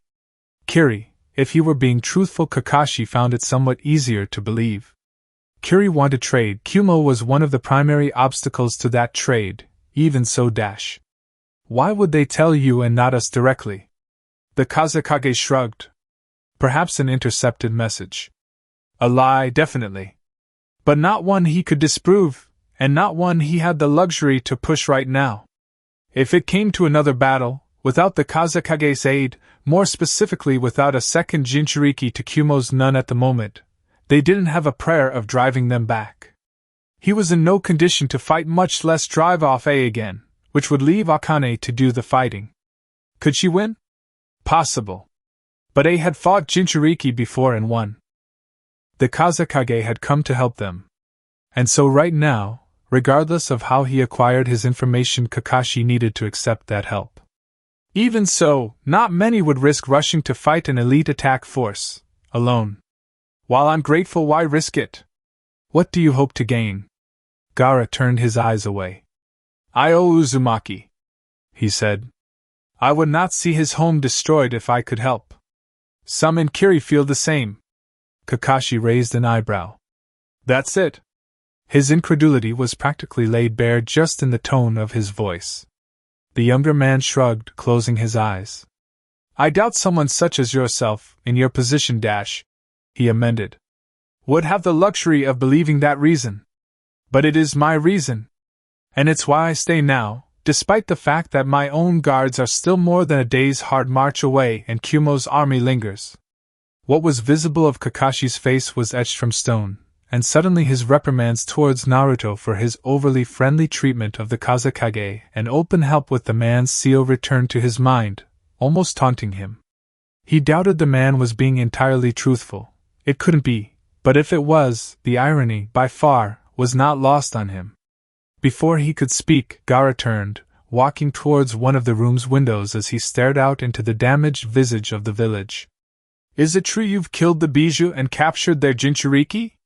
The Hokage stifled a sigh, wondering if it was his men or Gaara's skill that had let the information slip. Yes, we did, he affirmed. I imagine that's why he's remained, the youth observed. That was my thinking as well. A pause, and Kakashi weighed the pros and cons of speaking his mind before he decided the pros outweigh the cons, at least while Suna still acted in common cause with them. I imagine he'll bargain for her. You plan to leverage that, the Kazekage observed. A bijou is not something easily lost or recovered from once it has been lost. Then again, the same goes with bloodlines. Yet more information slipping the net. Suna now knew of the compromised state of their clan integrity. And if Suna knew, soon Kiri and IWA would know. Kumo may have kept it under wraps for a time, at least until they could consolidate their research and try to forge new offshoot clans in their village. The other powers had no such compunction. He hasn't acquired as much value as he believes. He tried to hedge. If that were the case, you wouldn't be thinking of bargaining at all. Damn, the boy, for all his youth, was shrewd. He should have expected as much, perhaps. Gaara didn't move, remaining by the window with his arms crossed. He knows his position here is untenable. Tomorrow he would still be secure, but after that my men will arrive, and by then you would have assessed the damage to send out runners to go and summon back your nearest battle groups. When they arrive, his small force can easily be surrounded and cut off. If he's called more men, he risks overcommitting himself here. One bijou is not worth losing a significant percentage of his battle strength to secure. The boy seemed like he was thinking aloud, more to himself than Kakashi as he, step by step, deduced what the right strategy should be. It was a little impressive that he was doing it so quickly. But then again, he hadn't needed to think on this with a mountain of casualty reports being shoved in his face every 10 minutes since the battle ended. Your Anbu are likely hard at work making more traps and kill zones through the village to repel any counterattack. My presence alone would make attacking in a surprise night raid difficult. No, he'll talk. And he'll talk tomorrow, first light. You have it all figured out then. Kakashi chuckled. And what would you do then? Were you in my shoes? Gaara's eyes cleared, the pale green turning to him before turning away again. You will have only one option. Kakashi raised an eyebrow. Oh? The Kazekage didn't elaborate. How are you doing there, kid? When Sasami turns, she finds Akane to be the one standing behind her. She stares up through eyes that hurt and a throat that feels like there's a giant fist stuffed inside of it, sitting beside Yugogo's cot as she lays here at the side of a building, waiting for the medics to clear more room wherever they can find it. Yugogo's hand is limp in Sasami's grip, cold, and the only thing that tells the young lady that she's still breathing is the light fogging of her oxygen mask. There are red blotches on the bandages around the ruin of her midsection, scratches on her face, a sallowness to her skin. Yugogo looks half a corpse already, and every slight pause in her breathing has Sasami's heart stopping in a deep, abject horror that she might not start again. This was a nightmare. A horrible, dreadful nightmare that she just couldn't wake up from. She looks down to the floor, and she can't see Akane through the shroud of her own dark hair spilling down around her shoulders. Hey! She feels the older girl place a hand on her shoulder, squeezing there tightly. She's gonna be okay, Sasami-chan. She's Umbu, one of the best. She's gonna be okay. Sasami stares at Yugogo's hand, clasped in hers, and says nothing. She stares and stares, feeling a hand that's too cold, fingers with no strength, listening to that wretched, horrid rasp that passed for breathing. I can't do anything. She feels Akane shift behind her, and all at once she whirls on the girl. This one, who had come to their home so much, helped Yugogo run her errands, interrupted her from her studies and always smiled, who looked at her now with sad and lost eyes. And Sasami feels her tears come, burning across her eyes and down her cheeks. Nobles don't cry. Princesses don't cry. She tries to swallow them, they won't stop. They burn at her eyes, scald her cheeks as they trail down, and her features twist into something she can barely recognize and its feel. Something furious and angry and sad and forlorn and confused and frustrated, everything at once. She can't think. She can only feel, and she's feeling too much to feel anything at the same time. I'm the Lady of Fire! She shouts, glaring at the girl that is the living embodiment of fire standing in front of her. I am the one who sits on the gold jade throne. I'm the one who can order armies. Can command shinobi. I'm the one who's the most powerful ruler in the country. Right. Then why can't I do anything? She screams, and it's pure rage that makes her bring her hands up, and bring her fists down with all the strength she has, punching and pounding at Akane's stomach and thighs, fury and rage making water burn at her eyes. This girl who was everything she wasn't, everything she should be. Wild and strong. With parents and friends that were real, who had real power and real freedom. Why? Why? She screams, her eyes clenching shut as the tears burn. She feels pain in her throat, her voice tearing and hurt, and before she fully understands, Akane is kneeling down, wrapping her tightly in a hug that Sasami clings to with all the hurt and strength in her that turns the embrace into something desperate and grasping. She cries, and through the blur of her tears all she can see is the burning red of Akane's fiery hair. Kyofu considers herself a self-aware kunoichi, if nothing else. She knows her strengths, her weaknesses, her limitations. She is a strong kunoichi, a match for nearly any other. With Ryoko by her side, the bingo books warn that there is almost no target that can safely fight them when they're together. Almost, however, is the operative word. And Ryoko, strictly speaking, is not here. She's busy pursuing the IWA princess, and even if she had been, Jinchuriki are some of the few targets that would have a better than average chance of defeating the both of them together regardless. Especially this one. The Monster of Iwagakure is not a title that was given to Han, and for all the power of her lizard, hawk and spider summons, she knows that her beasts are enacting delaying action at best. They don't have the power to outright destroy Han, and whittling him down will never be an option. If he ever becomes truly desperate, Naruto's Mokutan is not available to force the Bijou back into submission beneath the seal that imprisons it. So she delays, she coordinates, and sends wave after wave of her beasts to harry and harass, distract and confuse, while other, smaller beasts scour the forests in search of Naruto himself. Find him, extract him, and the mission is complete. They would pursue, there was no doubt about that. Naruto and his bloodline was too great a prize to not try and keep trying, even if just to eliminate it once and for all. But her summons can run faster than any ninja should they be pressed to do so. This is her plan, and as she feels yet another of her spider summons have its connection severed, returning to the summon realm with a screech of pain as Han tears through it, she can't help but gnaw the inside of her cheek in worry as still her other smaller beats are having no luck finding her teammate. Then, her senses flare, warning with a sharp spike of incoming danger, and it's all she can do before she lunges off of the tree she was perched on before a pillar of superheated steam descends on the place from above, the leaves wilting and the bark cracking as the cloud boils the surface area. She hears the monster through the eyes and ears of her summons.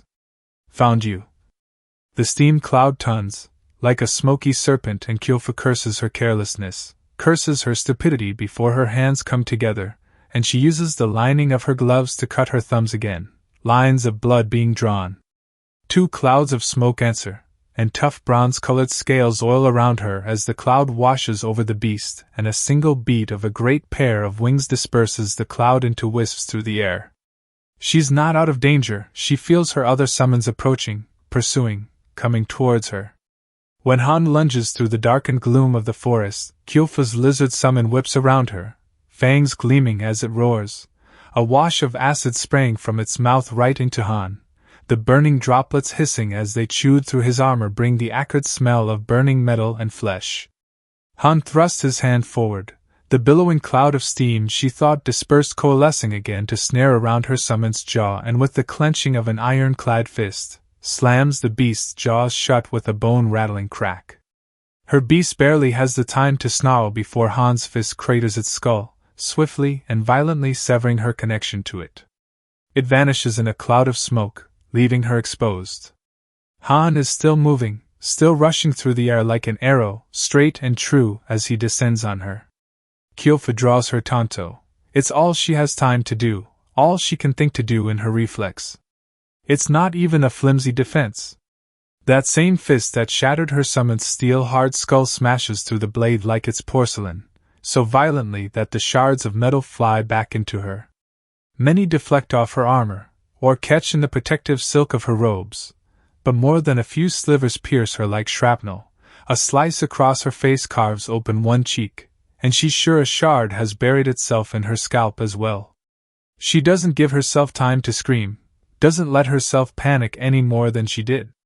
She moves, dodging, and Han's fist misses her sternum by a hair, but the follow-up elbow that cracks into her ribs is enough to shatter them even in his awkward angle. Her breath rushes out of her, and the shock to her body is such that she can't immediately breathe again, her lungs starting and stopping, like an engine that can't quite kick in as she stumbles back. Then the hawk she summoned for the steam cloud is there, screeching as it tries to tear at Han's eyes. The wide-brimmed, armored hat makes such impossible, and it's not long before Han's remaining hand snatches the hawk from the sky and breaks its body with the sound of dry twigs breaking and snapping.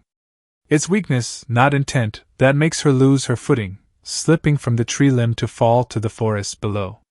She tries to angle herself, control her fall, more importantly, control her landing. But lances of pain spear through her side, her breathing is sucking down fire through her throat, vertigo hits her. Up becomes down, and when she grabs onto the side of a tree, the best she can manage is a controlled fall that wrenches something inside with a feeling of wet tearing. It hurts, her vision lurches and swings again before she loses her grip.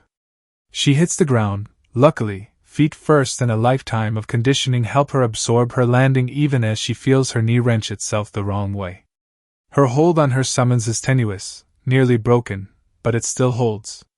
She screams in pain, hoping one of them is close enough to hear and help, even as she hears Han approaching from above. The first to reach her is one of her spiders, skittering and crawling, it screeches, mandibles clicking. She barely has the strength to grab onto the base of its leg to let herself be dragged away as the rest of her summons rush past her to intercept Han. She opens her eyes, sliding along the forest floor, and watches the beast of Iwa smash into her summons. A monster of armor against gnashing fangs and sharpened claws, poisoned spit and snaring webs.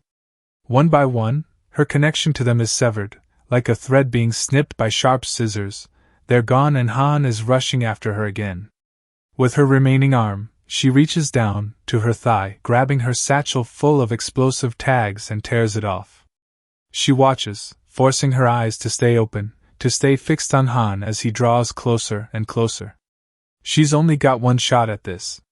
The spider keeps tugging her, pulling. But her weight is too much, and she doesn't have the energy to summon Gummo, the boss, or the time. He's going to reach them. She grips the bag tight, holding onto it with all her strength. Finally, when he's barely a dozen feet away, rushing to close the last bit of distance, she throws it. With a scream of pain, she spits fire behind it.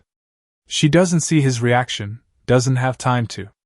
Her summon had been watching with its 8 eyes, and with a whirling movement, too fast for any normal spider, it jumps between them, shielding her from the blast even as its thunder rips through her body, sending waves of rolling pain through her guts and chest.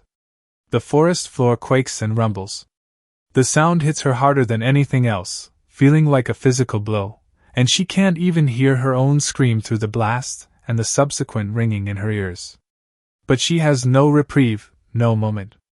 As quickly and violently as all the others, with the blast not even having subsided yet, her connection to her summon is severed, and she opens her eyes in time to see it vanish in a cloud of smoke, Hans standing over her, armor scuffed and scorched, but with nothing else to show she'd done more than scratch the finish. Her brain told her it was over. The part of her that was Orochimaru's student snarled and told her to quit bitching and find a solution. The solution, such as it was, came in the form of a punch. Not from her. It was unlikely she could have even mustered enough strength to deliver a spirited slap. The punch came from none other than Sakura.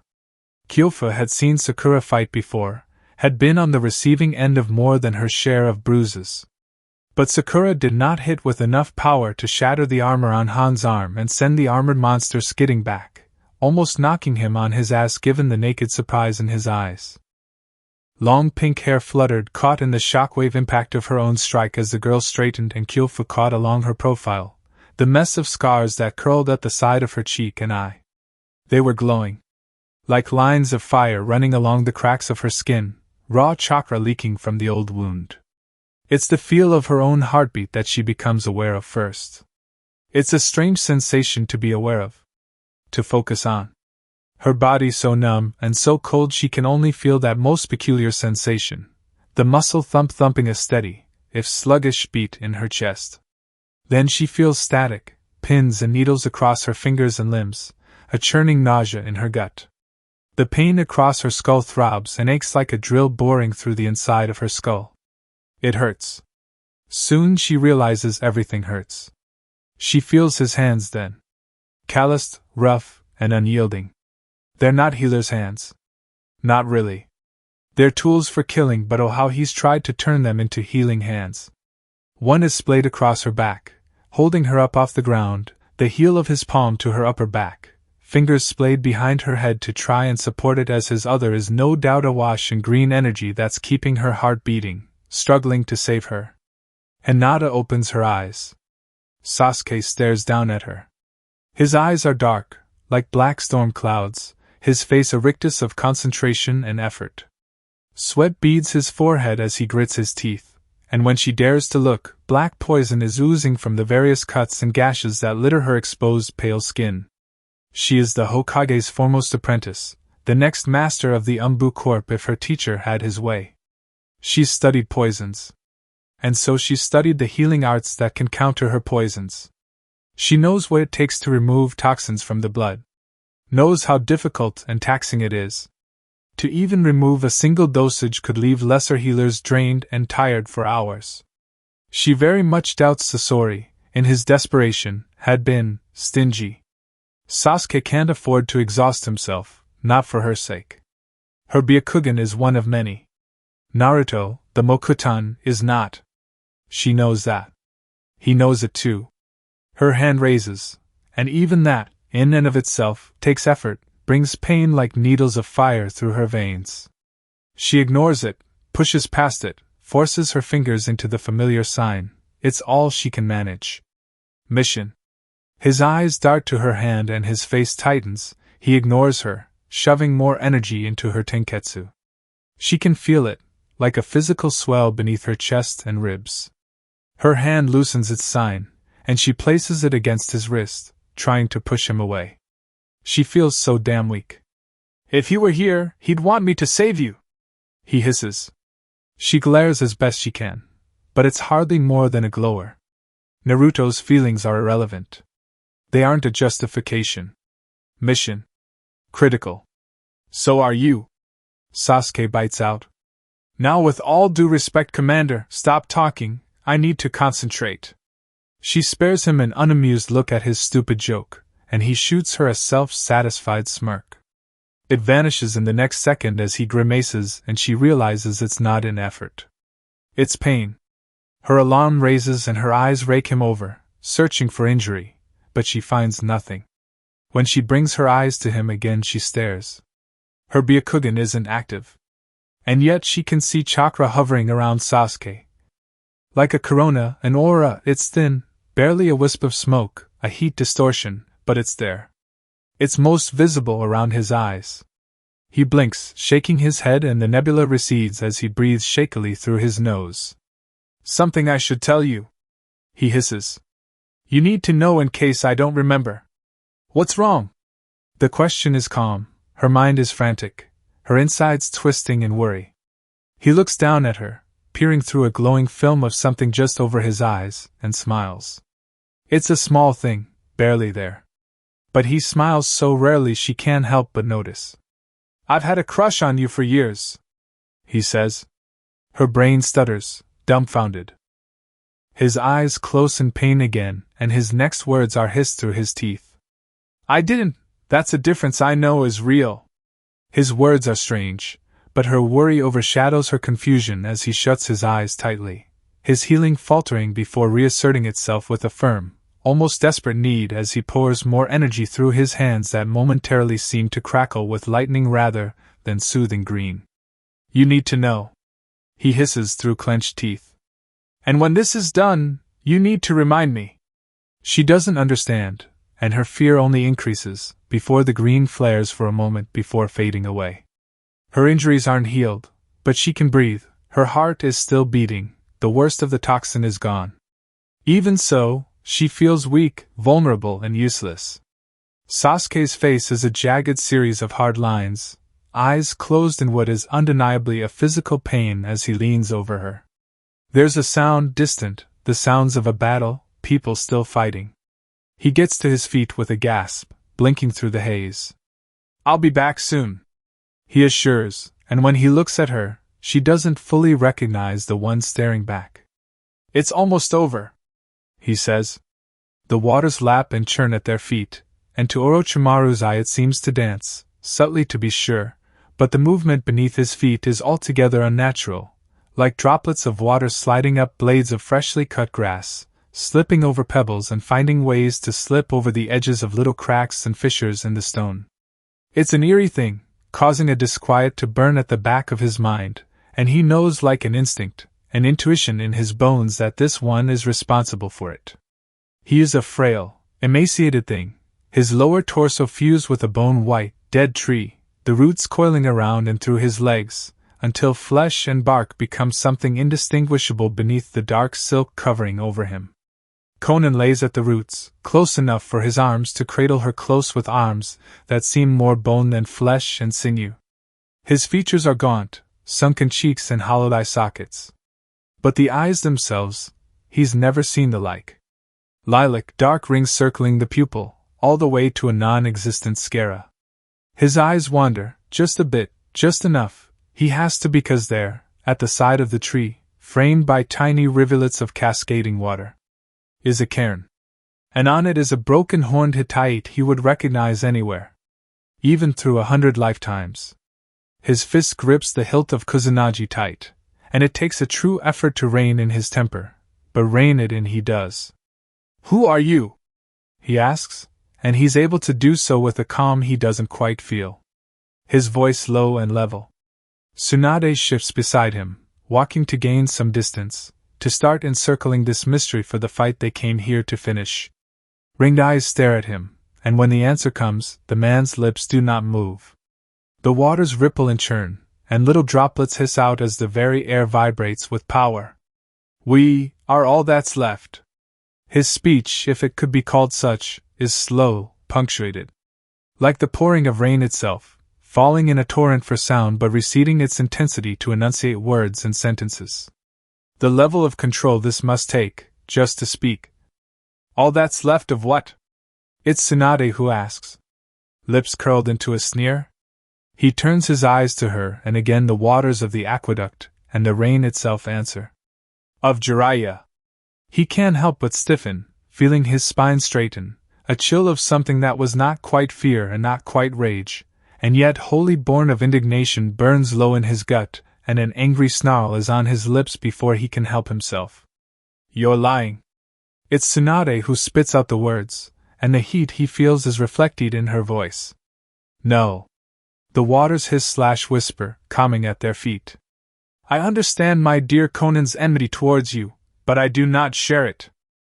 The man looks down at the blue-haired Kunoichi as she tries to move, to get up one more time even as she pants like a wounded animal. His hands hold her still, before he turns back to them. "I would have no desire to lie to you. My master, your friend, would not want it. And I've always tried to honor his memory as best I can." It's Tsunade who moves first, anger and pain clear on her face as she stalks forward, heedless of danger as her fist clenches. Before he can move, the waters rush, and suddenly, surrounding the tree like a shell, is a wall of water. It whirls and roars, and he has little doubt that, somehow, stuffed within that tiny frame no thicker than a meter, there's enough compressed pressure to crush pure stone, let alone human limbs and flesh. Tsunade backs up, but it's only for a moment. Her fist cocks back, and the punch she delivers straight into the wall is enough to shatter mountains. He sees the water burst out the other side like an explosion, before being caught and redirected by the same nin's incredible control. Like a school of swimming fish, it dances through the air before returning to its place in the defensive technique, the wall looking none the worse for wear as it calms. The raging torrent becomes a placid bubble, and the aim nin stares at them through those unnatural eyes. "Please, I do not wish for enmity between us. Listen to my tale, and my offer. If after such you still wish to fight, then we may do so and let the cycle continue as it always has. Your dear Conan Dash." Orochimaru finds himself saying as he and Tsunade begin to circle the barrier. "Is the leader of Amigekure. An Amigekure which is currently the linchpin to a confederacy of many smaller villages allied against Konoha." He explains slowly. "We came here to kill her, and now you, I suppose, are a package deal. Then you have nothing to lose by indulging me. Except letting you stall for time." Tsunade snarled. "Do you believe, with all I've shown you, that I couldn't have summoned help long before you arrived if I wished to? I imagine the only one who knows this place exists is that woman sitting on your lap." He shot back, calling the bluff. The man's shoulders sagged. "She has always been protective of me." When he brought his eyes back to them, there was a steely resolve in them.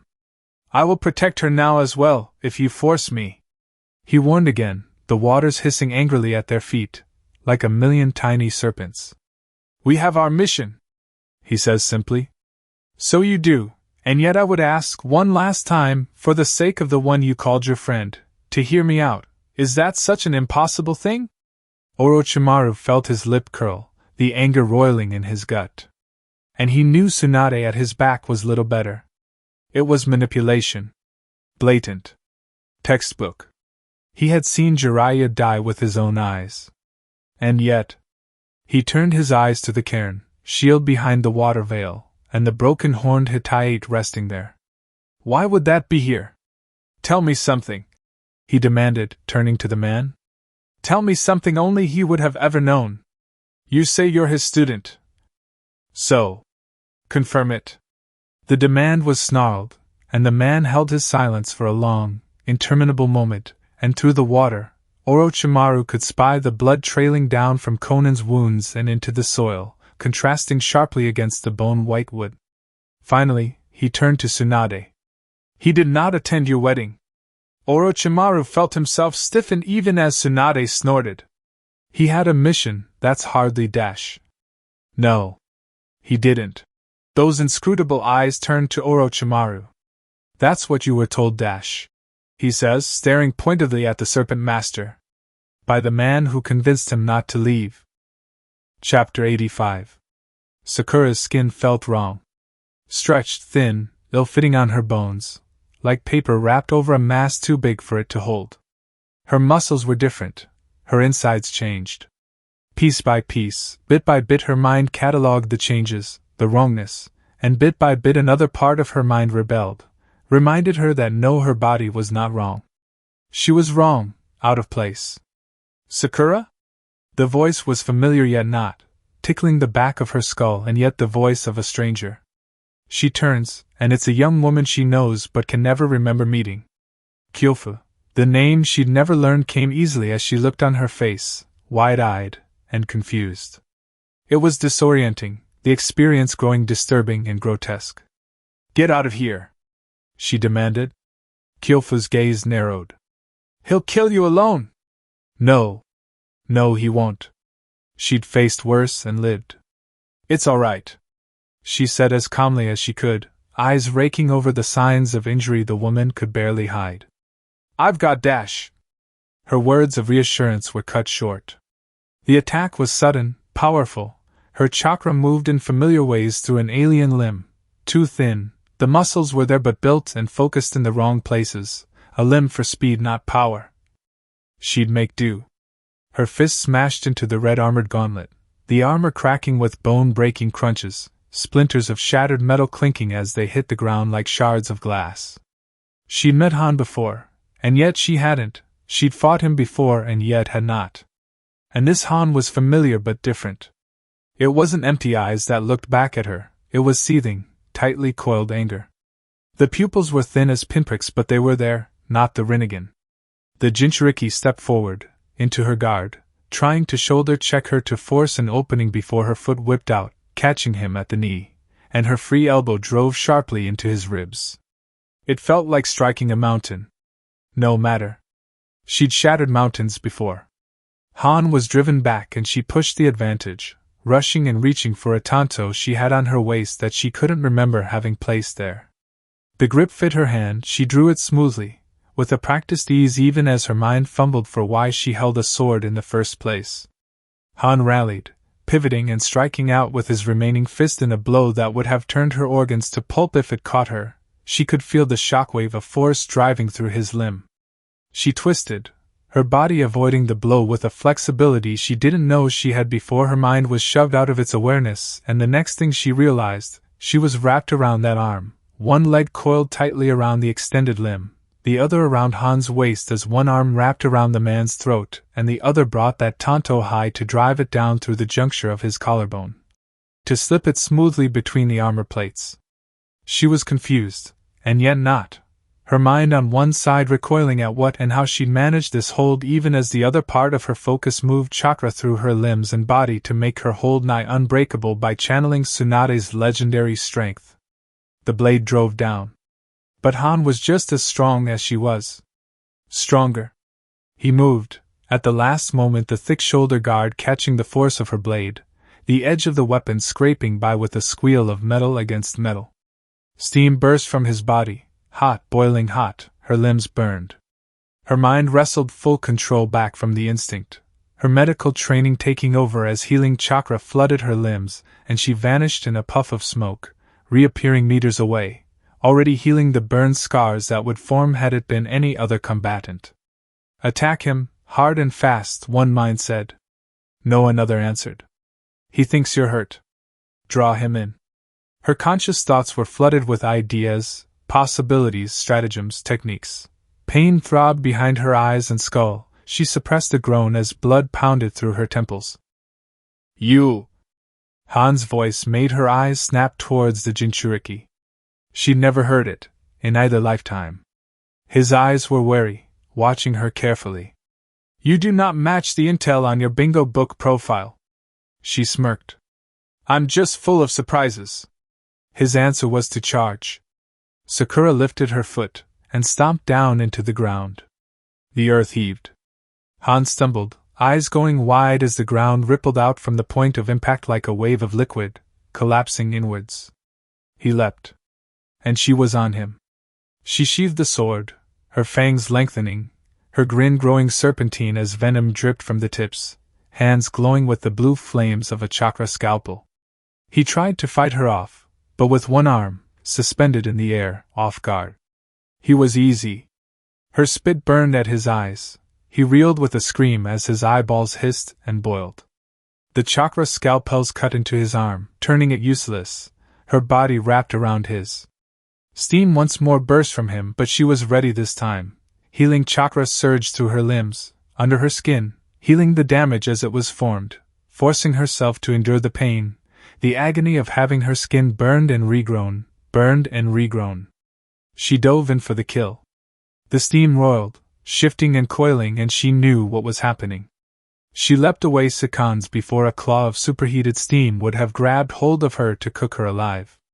Landing on nimble feet, she breathed harshly, feeling her lips and gums tingling from the technique she'd never used that was still familiar. Orochimaru, she remembered suddenly, with a sharp start. I'm Orochimaru's student. Han blinked, tears leaking from bloodied eyes as his chakra reformed the sclera and pupils, steam boiling in a cloud around him. The Jinchuriki whirled suddenly, the armored flesh arms smashing harshly against the surprise assault, deflecting a kunai with a screech of steel against steel as Sakura suddenly saw Sasuke leap over the man to land at her side. TSCH. The Uchiha scoffed.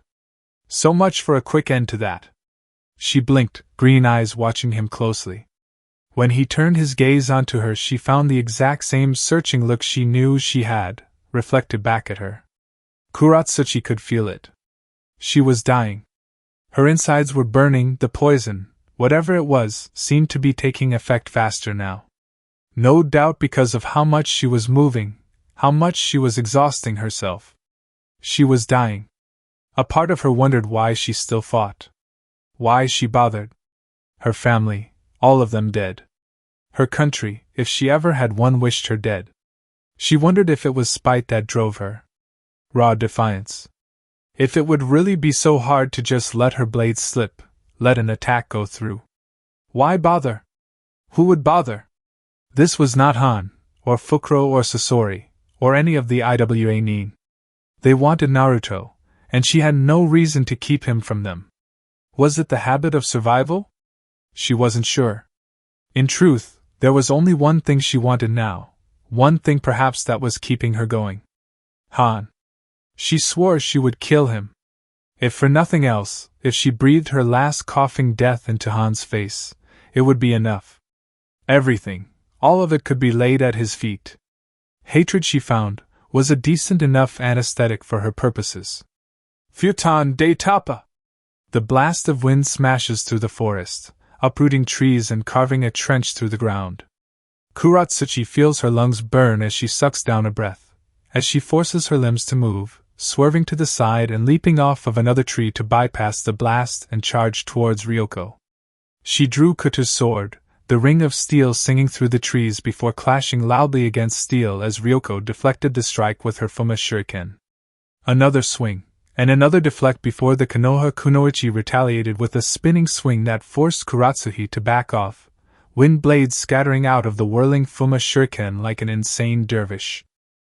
Ryoko adjusted her grip on the weapon, slowing the spin before, charging in with a roar as Kuratsuchi tossed a volley of shuriken that were battered aside by that spinning Fuma blade.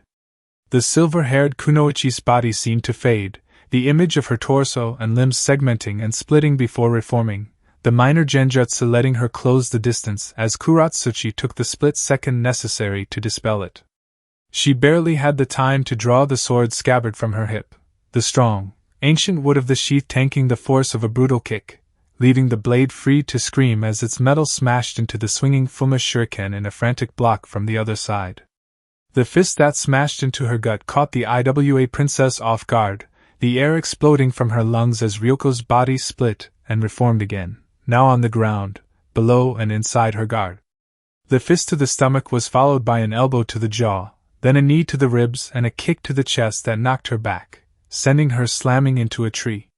But she had no time to catch her breath. Reflex and instinct forced her to move. Planting her 2 feet on the tree, she leapt with what little strength she had, just barely rising over the blast of wind that tore the tree she'd been leaning against to pieces. Her lungs were burning, her head was swimming, and still she managed to gather enough wits to toss a single, explosive tag-marked kunai downwards. The blast sent up smoke, dirt and debris, giving her a very brief window of cover to suck down a ragged breath of air and start coughing it, and her lung up her windpipe the second her feet touched the floor. The dust and grit stung her eyes, irritated her already burning throat, and this brief moment was her only respite before she was subjected to a barrage of smaller wind blasts. The dust of her tossed kunai blast let her see the attacks as they came. Ducking and weaving, she tried not to notice the shaking of her limbs, forcing them to keep moving, keep fighting. She only had to endure a short while. This wouldn't last. She was right. Ryoko was a close-range fighter, and wind was not a long-range suited element. The woman closed the distance, descending from above and to the left, and Kyofu was ready for her. "Can you contain him?" The question made Sasuke pause, two minds warring with each other on what she meant before one remembered. "No," he said as he watched Han stand, the damaged eyes blinking to a normal, undamaged state, glaring at the both of them as his chakra/steam arm grew more corporeal, more dangerous. "That ability was tied to the Sharingan." Sakura nodded. "I figured." She drew her tanto again, and held it out to him, hilt first. He took it, offering a muttered thanks. He held it firm, tilting it lightly in his grip, testing the weight, the balance. It was fitted to her hand, her weight, her strength. Lighter than what he was used to, but well forged. It would suffice. Options?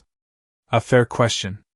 Without his Sharingan, much of his arsenal was unavailable. But the Sharingan was a tool, not a crutch. "Follow me in." She did. His body was slower, its mastery over the lightning element, less, but its chakra control was sharper than his, its physical strength noticeably increased as well. He was fighting in an alien body that was his and yet was not, knowledge of its capabilities but no experience of having ever used it. Interesting was a word that came to mind to describe it. He approached Han from the left, knowing Sakura would move on his right. Han's eyes darted this way and that way, tracking them both, his guard up with armored fist and the steam claw ready to whip out and snare one of them, boiling them alive in its grasp. He dove in close, and Han swiped. Sasuke felt the earth split under his feet, parted by chakra as Sakura moved the very ground to help. His mind reeled, caught off guard before another reminded him of the training they'd done, the moves they'd used 100 times before. He sank up to his waist, the chakra claw passing over his head, and Sasuke gripped the tanto in his hands, twisting it in a reverse grip as the soft mud heaved and spat him upwards to let him slice at Han's exposed side. The blade squealed as it struck metal, the edge digging but not breaking through the thick plate. He heard the Jinchuriki grunt, surprise on his features before that arm turned, angling unnaturally, in a way no normal arm could to reach for him. The Chidori Nagashi screeched through the air. Steam was a different form of water, but it was still water.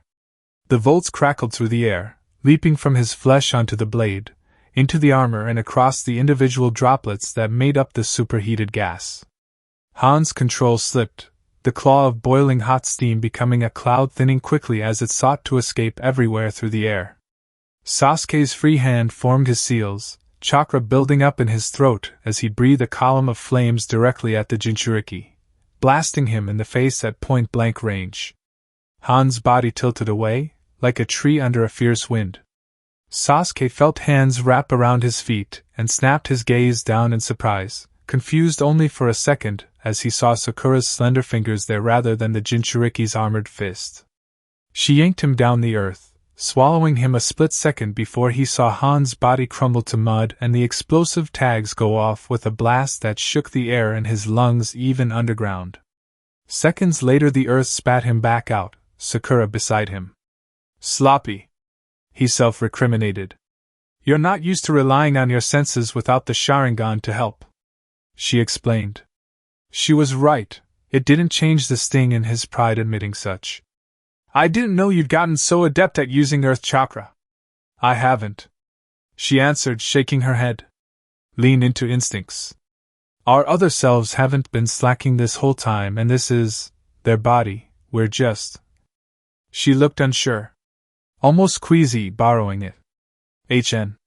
There's a rustle of leaves above and both of them turn their gazes skyward to see gathering steam clouds roiling above them, blocking out the canopy above and blotting out the sun."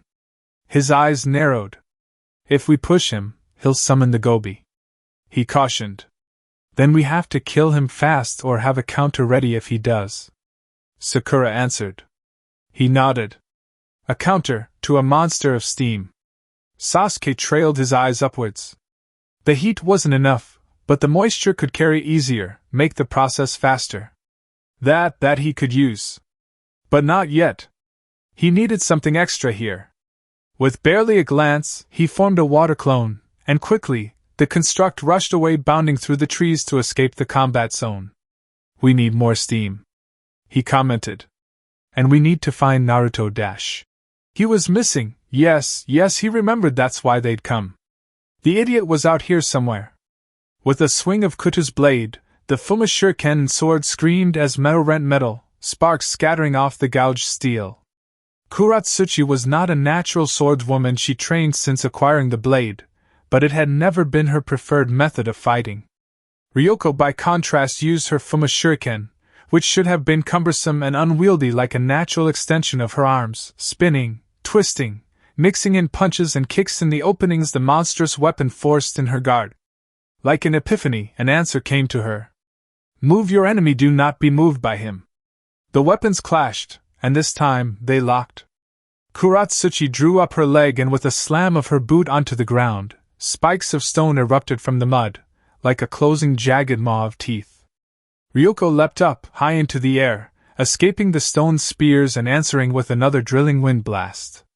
Kuratsuchi slammed her hands into the earth, a wall of mud rising to take hit.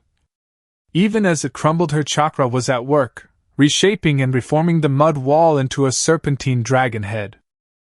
The construct opened its gaping maw, spitting out stone spikes like javelins as it rose into the air, chasing after Ryoko. The kunoichi's Fuma shuriken was wreathed in wind blades, the razor blade-like element tearing through the stone, turning the rock to ground dust.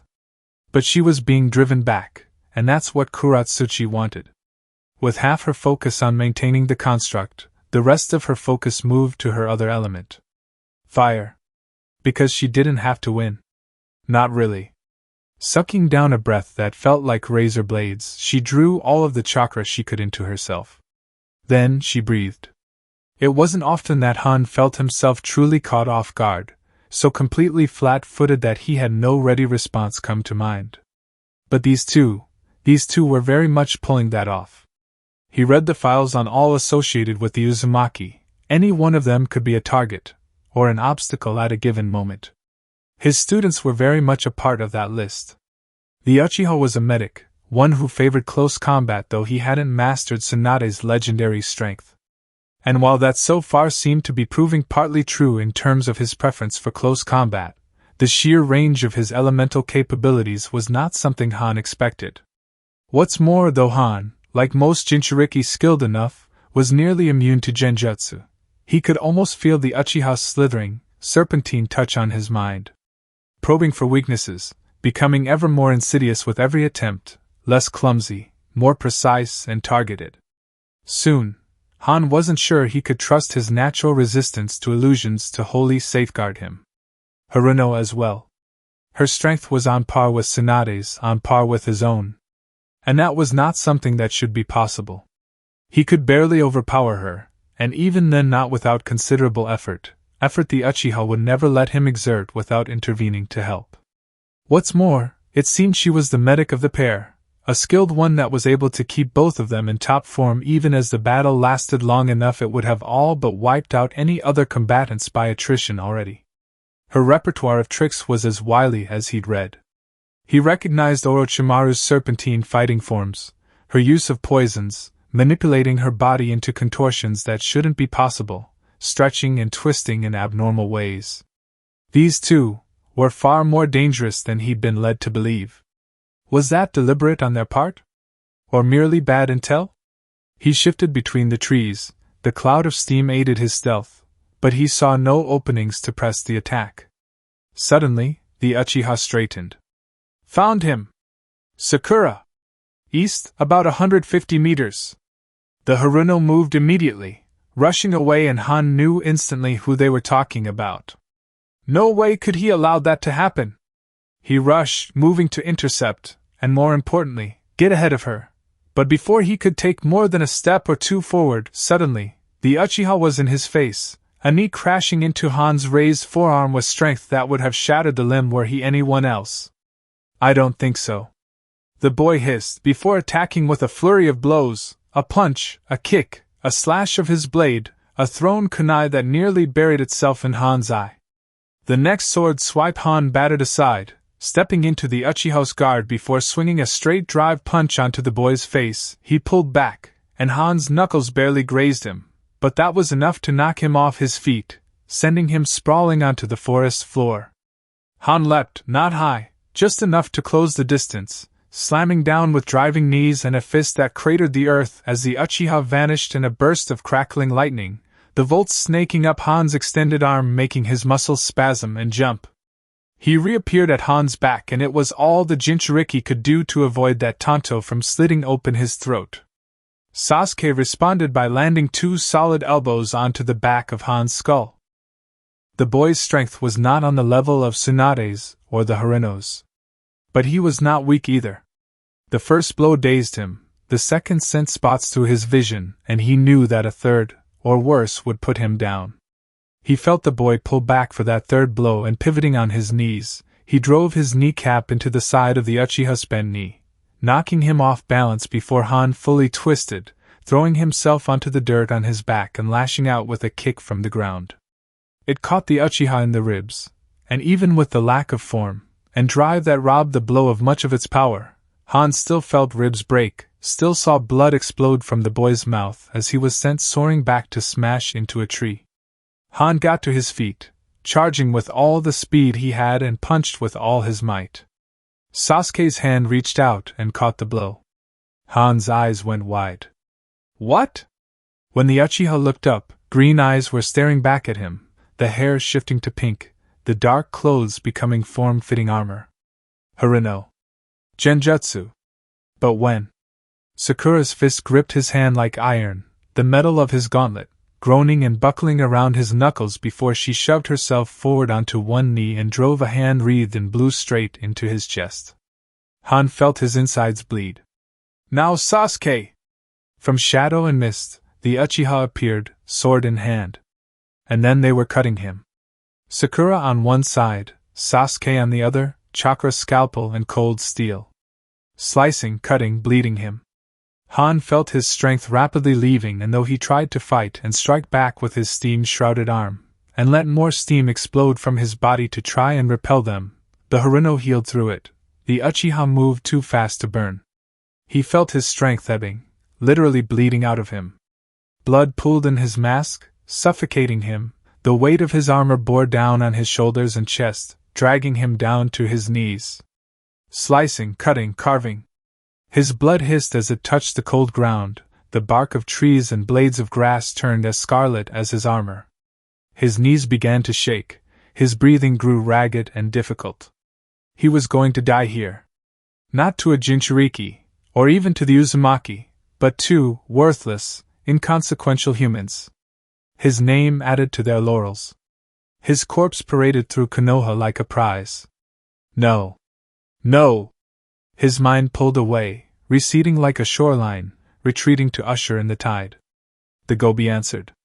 As Ryoko found herself cursing the mud dragon, being driven back further and further by the beast that just reformed, even as she tried to cut it to pieces, she kept some of her awareness focused on the IWA princess. So it didn't take her long to notice what the woman was doing. Between her own prodigious fire affinity and the wind blasts Ryoko was using to fend off the mud dragon, it did not take this segment of forest long to be wreathed in flames. Finally the mud dragon beast dried up, crumbling away to nothing, and Ryoko realized that Kuratsuchi had simply cut off its chakra, the liquid mud sloughing off of its stone and dirt insides, if not drying and cracking in the oven-like heat of the flames. The flames. Fire, smoke, ash and soot, they stunned her eyes, and the wind specialist snarled as she realized she had no way to calm the ravaging fires. The princess now had all the fucking cover she needed. She lingered at the edge of the blaze, warring with indecision. Her mind knew it was a mistake to chase her into the fires. Her pride, however, rankled. The bitch had gotten the better of her again. There was a sound, and Ryoko whirled, rounding on the noise, only to blink in surprise. Sasuke? But no, something was different. She'd known Sasuke for years. Never had he ever looked so cold. Come dash, he demanded. We're going to need your wind element. The kunoichi raised her blade, pointing it at the Uchiha, who looked at the weapon then raised an eyebrow that couldn't be less impressed if he tried. "You're not Sasuke." Sasuke scoffed. "I don't have time for this. Your teammate is injured and Sakura and I are trying to deal with the Jinchuriki. We're going to need wind soon. If you're going to help, help." Then, with nothing more to be said, the clone, or what she thought was a clone, vanished in a wet puddle. It was no exaggeration for Sasuke to say the explosion of steam nearly killed him. Without his speed, without Sakura throwing up earth walls to defend the both of them, without his mind bubbling up ways and methods to heal the burns that covered his right side, Sasuke had little doubt he would, at best, be out of the fight, at worst dead. The steam loomed over them like a mountain of bone white, blotting out the sun, blanketing the forest. The heat, even on the forest ground level, was oppressive. Breathing was getting harder. In a few minutes he wouldn't discount damage to his lungs. "Well, you wanted more heat." He recognized her voice. More than that, he recognized pain in it. Turning his gaze leftward, he found Sakura. Her arm and leg were burned badly, the skin blistered and red. The pain was obvious on her face, as was the chakra exhaustion beginning to creep up on her, as she used her remaining arm to try and heal the damage. "You don't have your seal," he commented. "How are your reserves?" She smiled, though it didn't quite reach her eyes. "She has more than I ever did, but I'm running low." The steam began to take shape now. He could just see the silhouette of tails beginning to curl through the air. She followed his gaze. "It would have been easier to get him before he transformed." "We tried." He shrugged. "No use complaining." "I take it you have a plan to deal with it then?" He nodded. Kyofu hissed, using her arm to shift where she sat, half leaning, half sitting against the trunk of a tree. She'd run. She wasn't proud of it, but she wasn't an idiot. Even at full strength, fighting Han was a daunting prospect. Staying would only give the ruthless Iwa Nin another avenue to attack, a hostage to use. So yes, as soon as Sakura had gone in and apparently, somehow found the strength to, quite literally brawl with arguably the physically strongest being on the planet in a fist fight, Kyofu had turned and booked it. She'd collapsed after who knew how many yards. The adrenaline faded quickly, and from there the pain set in, her broken ribs, her damaged arm and leg. Soon enough her run had turned into a limping hobble, and that hobble now had her sitting by a tree. She could still hear the battle going. It was north of her, and now somewhat distant, but unmistakable. Trees crashing, explosions, a cloud of steam rising to blanket the forest in a haze of bone white, the discharge of chakra, even the rumbling of storm clouds and the faint crackle of electricity in the air. The western side of the forest was lit ablaze, judging by the tower of black smoke now rising into the sky. That's where Ryoko had gone off to fight against the Iwa Kunoichi. She hissed, adjusting her seat, eyes scrunched up in pain, teeth grit. Maybe she could go back, should go back? Sasuke was fighting with Sakura, or at least she assumed so. The Uchiha could fix her up, help her get back in the fight, then it'd be at least 3 of them against Han. But that would mean leaving Sakura alone against that monster for too long. Despite whatever freakish shows of strength the girl had pulled off, that was not a fight she'd bank money on Sakura being able to win or survive. No. No. Frustration aside, her retreating was the right call. Where were the others? Lee? Hinata? Tenten? Had their fights ended? Were they still going on? Had they died or been injured? Could any of them help? Her good hand reached down, touching the forest floor, fingers splayed as she forced chakra to mold through her tenketsu, forced herself to focus through the pain. Kuchios. The spiders that emerged into being were small things, about the size of small beads, but there were many of them, well over 200 crawling along her fingers. Find the other slash, she demanded through pained breaths. If any of them can fight, bring them here, and, if you find Naruto, tell me immediately. No matter what, Naruto, the Mokutan was still the primary goal, the primary objective, everything, even she, was secondary to that. If they found him, even if she had to chew out her insides to do it, she would summon something to carry him from the field and back to Konoha. Go! The little creatures scuttled away, faster than they had any right to be. In seconds they'd vanished, disappearing into the undergrowth, thin strands of spun silk catching in the light being the only indication of their passing. She sat there for a while longer, focusing on her breathing, trying to track the fights by the sounds and what little she could see. Finally, after, she wasn't sure, there was a sound and it made her tense, drawing a kunai for what little good it would do her if it were a threat. Fuck, you look like hell! The tension bled out of her. Ryoko came into her line of sight, holding up a lone figure with one of Kyofu's spiders sitting over it. Kuratsuchi? Ryoko's face was all the answer she needed, even before she spat out her words. The bitch escaped. Kyofu shook her head. Another problem, but for now. Sakura and Sasuke need help. She breathed, gasped really as her broken rib made itself known again. Ryoko looked grim. Yeah. Sasuke found me, said he needed wind soon. Know what the fuck that means? Kyofu shook her head. No idea, he must be planning something. Not sure if it was him, Ryoko suddenly said. The Uchiha may have a stick up his ass, but he's never looked at me like some shit he scraped off his boot before. That made the summoner raise an eyebrow. Something was off about Sakura too, she admitted after a moment's hesitation. But right now, Han is the problem. Whatever's up with those two, we can deal with later. Ryoko didn't look happy, but she didn't protest either. After a moment, the wind user looked around. You gonna be okay here? That IWA bitch might be skulking around somewhere.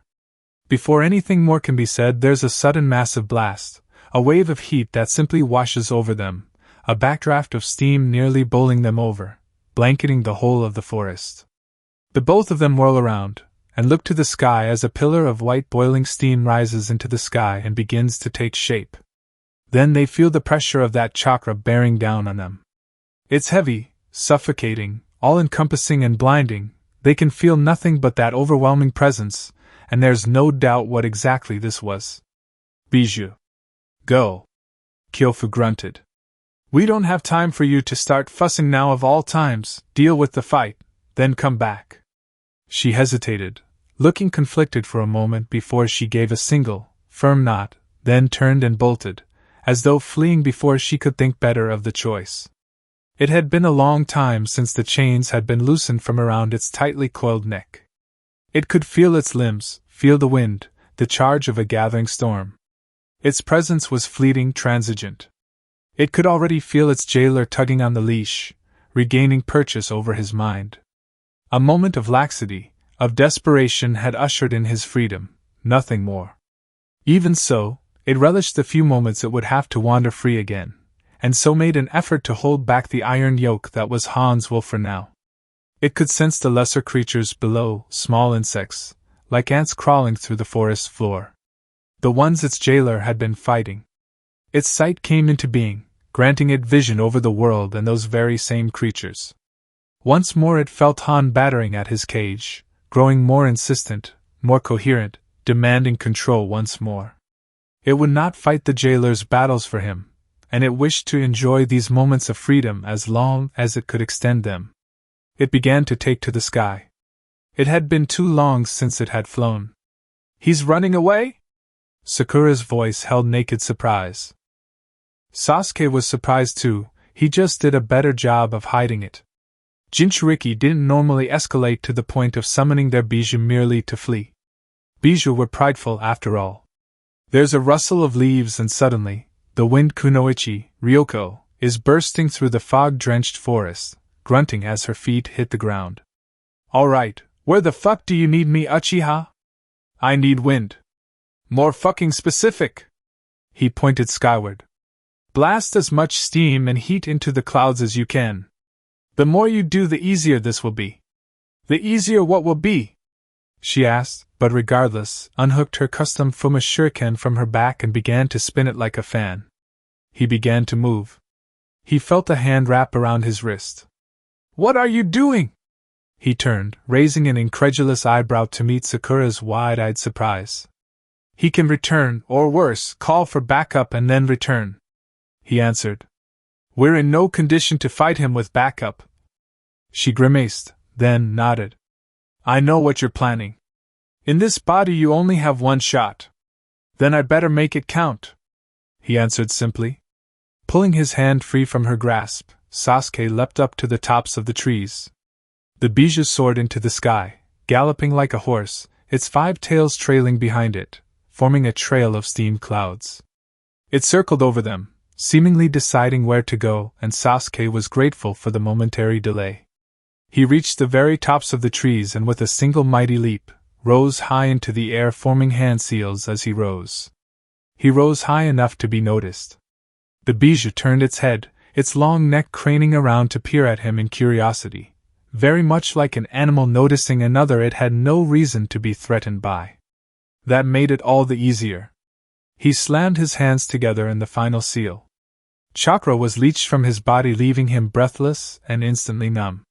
Even in his old body, this was not a technique he could do more than once. In this one, so utterly unused to its use, or even channeling this much chakra at once, it was crippling. The edges of his vision darkened as he nearly passed out.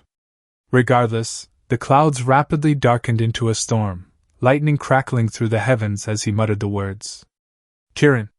Like the wrath of God descending from above, the technique that had once been called the wrath of heaven bore down on its target. The great bijou had a moment to realize the danger, but little else. The lightning struck, and it was world-ending. Fucking hell!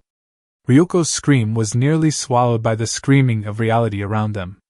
The blast uprooted trees, tore chunks of the ground. Lightning bolts crackled and struck the world around them as the world grew dark and the skies roiled with charged lightning. Sakura had seen the Kirin technique before, by far the most destructive ability in Sasuke's arsenal that did not involve the Sharingan, and even that was arguable. Even so, it had lost none of its awe-inspiring might, even to her. The gobi writhed and moaned in the sky like a dying animal, lightning dancing through the whole of its body, breaking it apart, running through each individual water molecule until the beasts broke apart and vanished like smoke in the wind. She peered upwards, where Sasuke had vanished, and saw him as he descended to the world again. Something was wrong. Her suspicion was confirmed when, rather than landing gracefully atop the trees, he slammed into the branch of a tree, bouncing off the limb to slam into another and another. She began to move, rushing to try and catch him, but Ryoko was faster, tossing a single, wind-powered kunai that drilled straight through the trees between BR and Sasuke before pinning the shoulder of his cloak into a tree trunk, arresting his fall long enough for Sakura to reach him. When she got him to the ground, his eyes were half open, one of them bloodshot, his breathing shallow, and one arm was badly broken where it had been introduced to a tree branch more stubborn than he was. Your body isn't acclimatized to your bullshit, she hissed in his ear in reprimand. HN. He grunted, closing his eyes. It worked, didn't it? The pink-haired girl cursed him under her breath even as her hands began glowing green, healing him. She worked quickly, but methodically, with a familiarity her body rebelled against, reminding her that this should not be as her fingertips grew numb and tingly.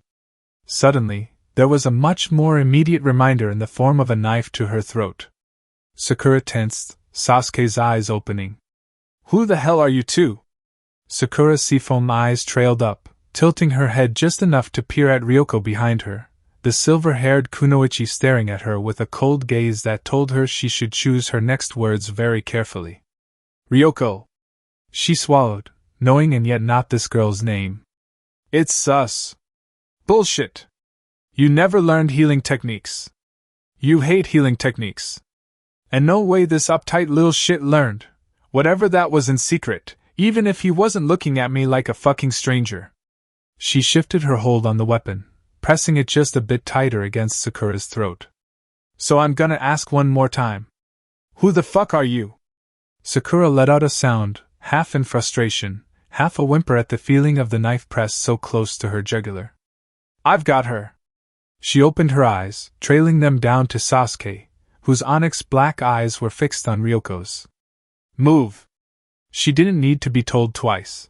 Darting out from under Ryoko, she yanked the weapon out of her hand and then held it to her throat a second before she broke through the genjutsu, naked surprise flitting through her features.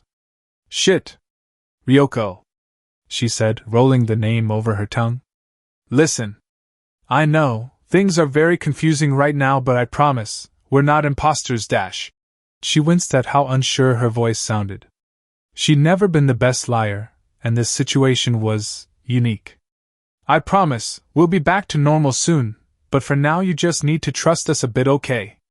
The silver-haired girl's teeth were grinding so hard Sakura was almost sure she could hear them. Before anything more could be said, there was a crash, making all three of them start. Turning sharply, Sakura could be forgiven for gaping like a gasping fish at the sight in front of her. Han, half burned to the point of his skin charred black, armor shattered, half falling off of him. He looked half dead, to put it kindly. But still he was standing. Still he was healing. You gotta be kidding, Ryoko breathed. The fuck does it take? Sasuke groaned, moving to try and get to his feet. He made it to one knee. Sakura released Ryoko, taking a stance, placing herself between the Jinchuriki and the other two as she heard Ryoko draw her Fuma shuriken from her back again. She was running low on chakra tool, though she was certainly in better shape than the Jinchuriki. If she pressed him, she might be able to win outright. If it came down to attrition, she would lose. She was losing. The Jinchuriki glared at them with one eye half melted in its socket, the other bloodshot and wide in insane rage. He stumbled forward, lumbering like a wrathful giant.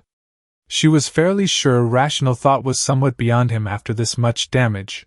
Mere instinct was driving him more than anything else. Sasuke breathed beside her, his shoulders sagging.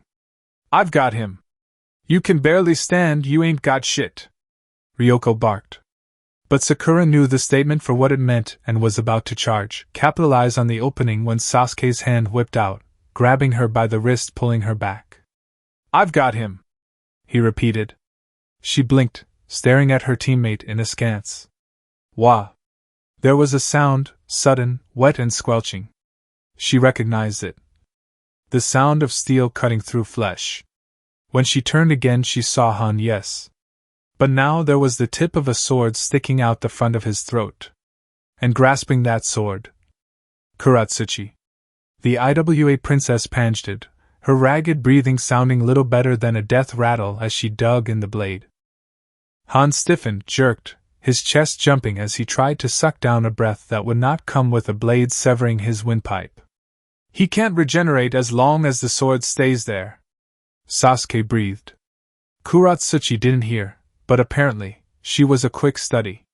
Han grasped the weapon, trying to pull it free, but she dug it in harsher. The Jinchuriki jerked and twisted, trying to throw her off, but she held fast. Han gargled, bloody spit leaking from beneath his mask, blood pouring from his throat, drowning him in the scarlet liquid. Kuratsuchi screamed, kicking with all her strength at the back of Han's knee, forcing the dying monster down. Still, he tried to stand. Pressing down with all her weight, Kuratsuchi shoved the sword down to the base, the hand guard pressing to the back of the man's neck, and shoved down even further, until the tip dug into the dirt, impaling Han on the legendary sword.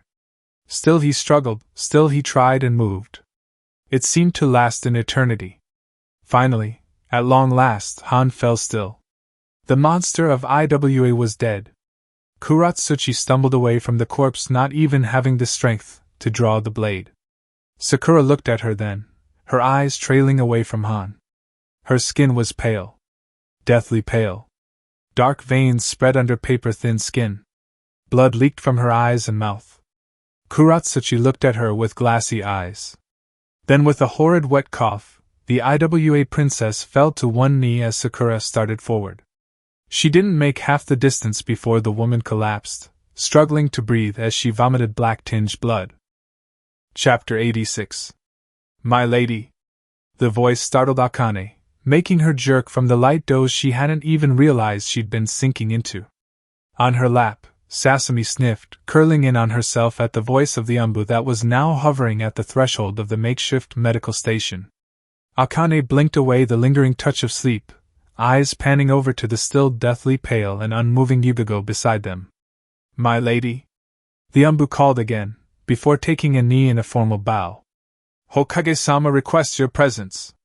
For a moment she wondered at the man's formality, then her mind caught up with the reality she'd forgotten came back to her. Akane.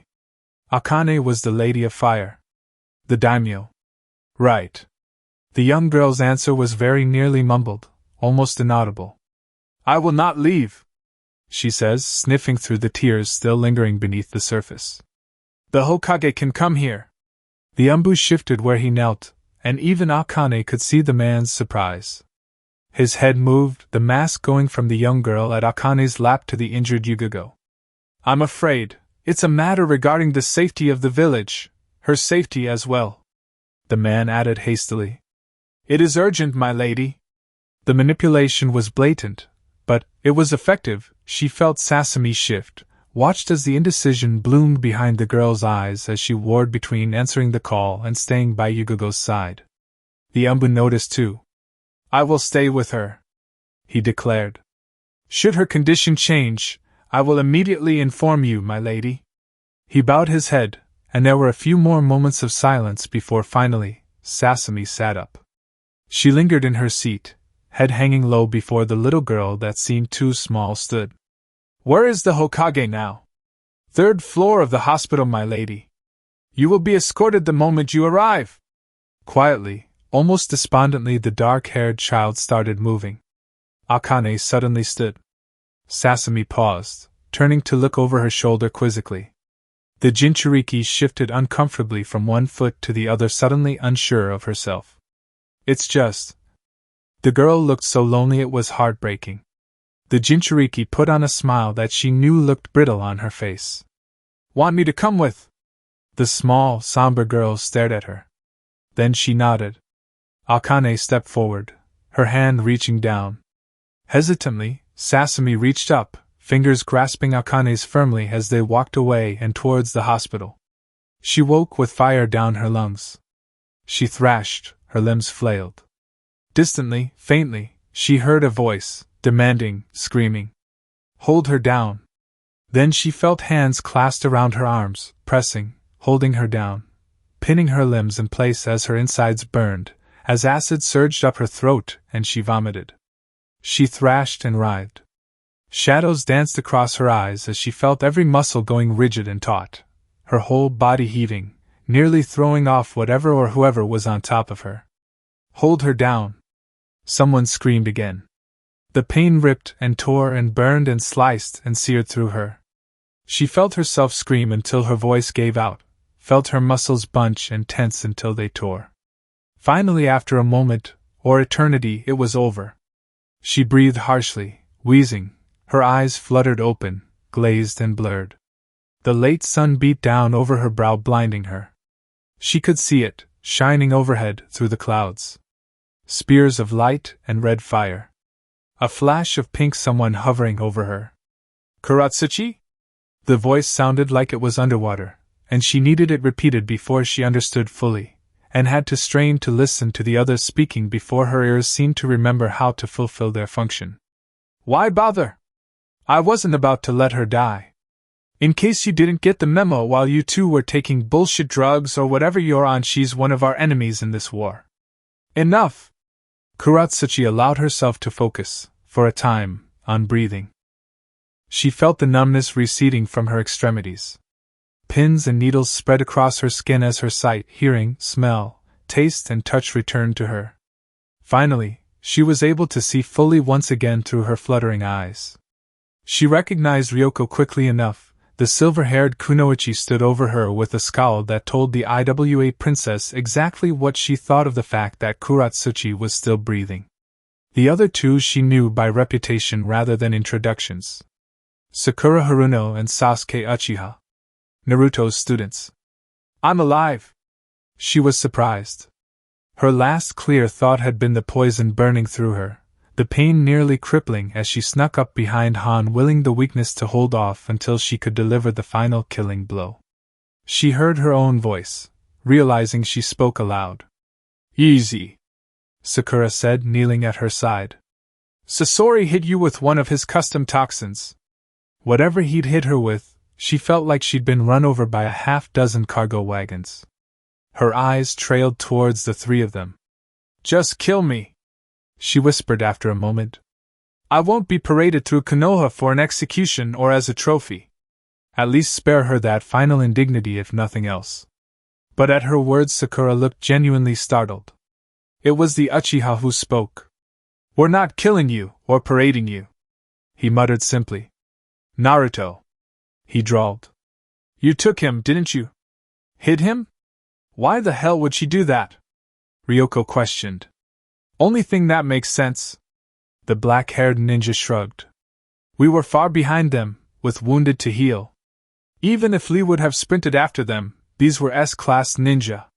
We shouldn't have been able to catch up. But suddenly they're delayed. And when we catch them, they're all split up across the forest, spread out. Searching for something. He jerked his head towards her. Then she kills Han. All of the other S-class threats are dead and none of us can still find Naruto. It's guesswork, but unless you have a better guess dash. Ryoko's lip curled. Kuratsuchi closed her eyes, letting her head fall back to rest on the warm grass. The bingo books said you were smart. Where is he then? Sakura asked. For a moment, Kuratsuchi considered keeping her silence. It was a reflex rather than thought, as she lay there still collecting herself. Then she remembered. She'd been trying to deliver him to Konoha again anyway. This had been her goal. But she had to make sure of something. Or try to. Let me go, she said. She opened her eyes, pink trailing over onyx black and seafoam green. She didn't bother looking at Ryoko. She wouldn't listen. On cue, the red-eyed kunoichi bit out her next words. Not a chance in fucking hell. She forced herself to sit up, even as her muscles screamed and her bones felt like they were splintering. The pain gnawed at her, but she could be in pain later. Sasuke spoke over Ryoko's protests, though curiously, staring at Sakura. We don't have a lot of time. I don't give a shit, Ryoko growled. Charity is the only reason she's alive and her execution is long overdue by anyone's standards. Despite herself, Kuratsuchi felt herself laugh, even as the action forced more pain to bite through her side and spread thorns through her lungs. Now wasn't that the fucking truth? Regardless. Let me go, she repeated, now getting to her knees. You're right. You don't have a lot of time. She swallowed down a mouthful of nails and acid. With this much chakra, this much power and Han releasing the Gobi, more IWA Nin must be on their way. They'd have sensed it if not been close enough to see it.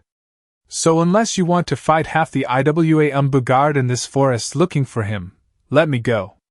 I'll tell you exactly where I hid him. Even if we say yes. Sakura interjected in a tone that seemed genuinely gentle. You're in no condition to get far. I got rid of most of the poison, but some traces are still in your blood and complications. Without a proper medical check you can still die, especially if you don't rest. Hadn't Uchiha been the medic? Or was she misremembering? Regardless, she chuckled. Walking away and dying a little ways off sounded fine to her. I won't be taken, she hissed. To be dissected on some slab for my bloodline, for my head to be delivered to Kutu's household for a job well done. If I die dash, she shrugged. Fuck it. At least I'll be in control of one fucking thing before I go. For some reason, Haruna looked genuinely sad as she looked at her. Very well. Bullshit. She's right, the Gobi and my Kirin technique must have attracted attention, Sasuke justified. It would have been seen for miles at the absolute least. Which means that yes, every IWA Nin in the vicinity likely sent people this way to figure out what the hell happened. He justified, not even bothering to look at the protesting Ryoko. We have very little time to argue with her. So she just walks the fuck away. After everything? Just like that. The woman screamed, fury making her skin flush. Sasuke, for his part, didn't flinch. Yes.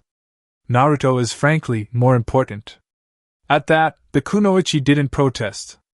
Sasuke turned his gaze back to Kuratsuchi. You have my word.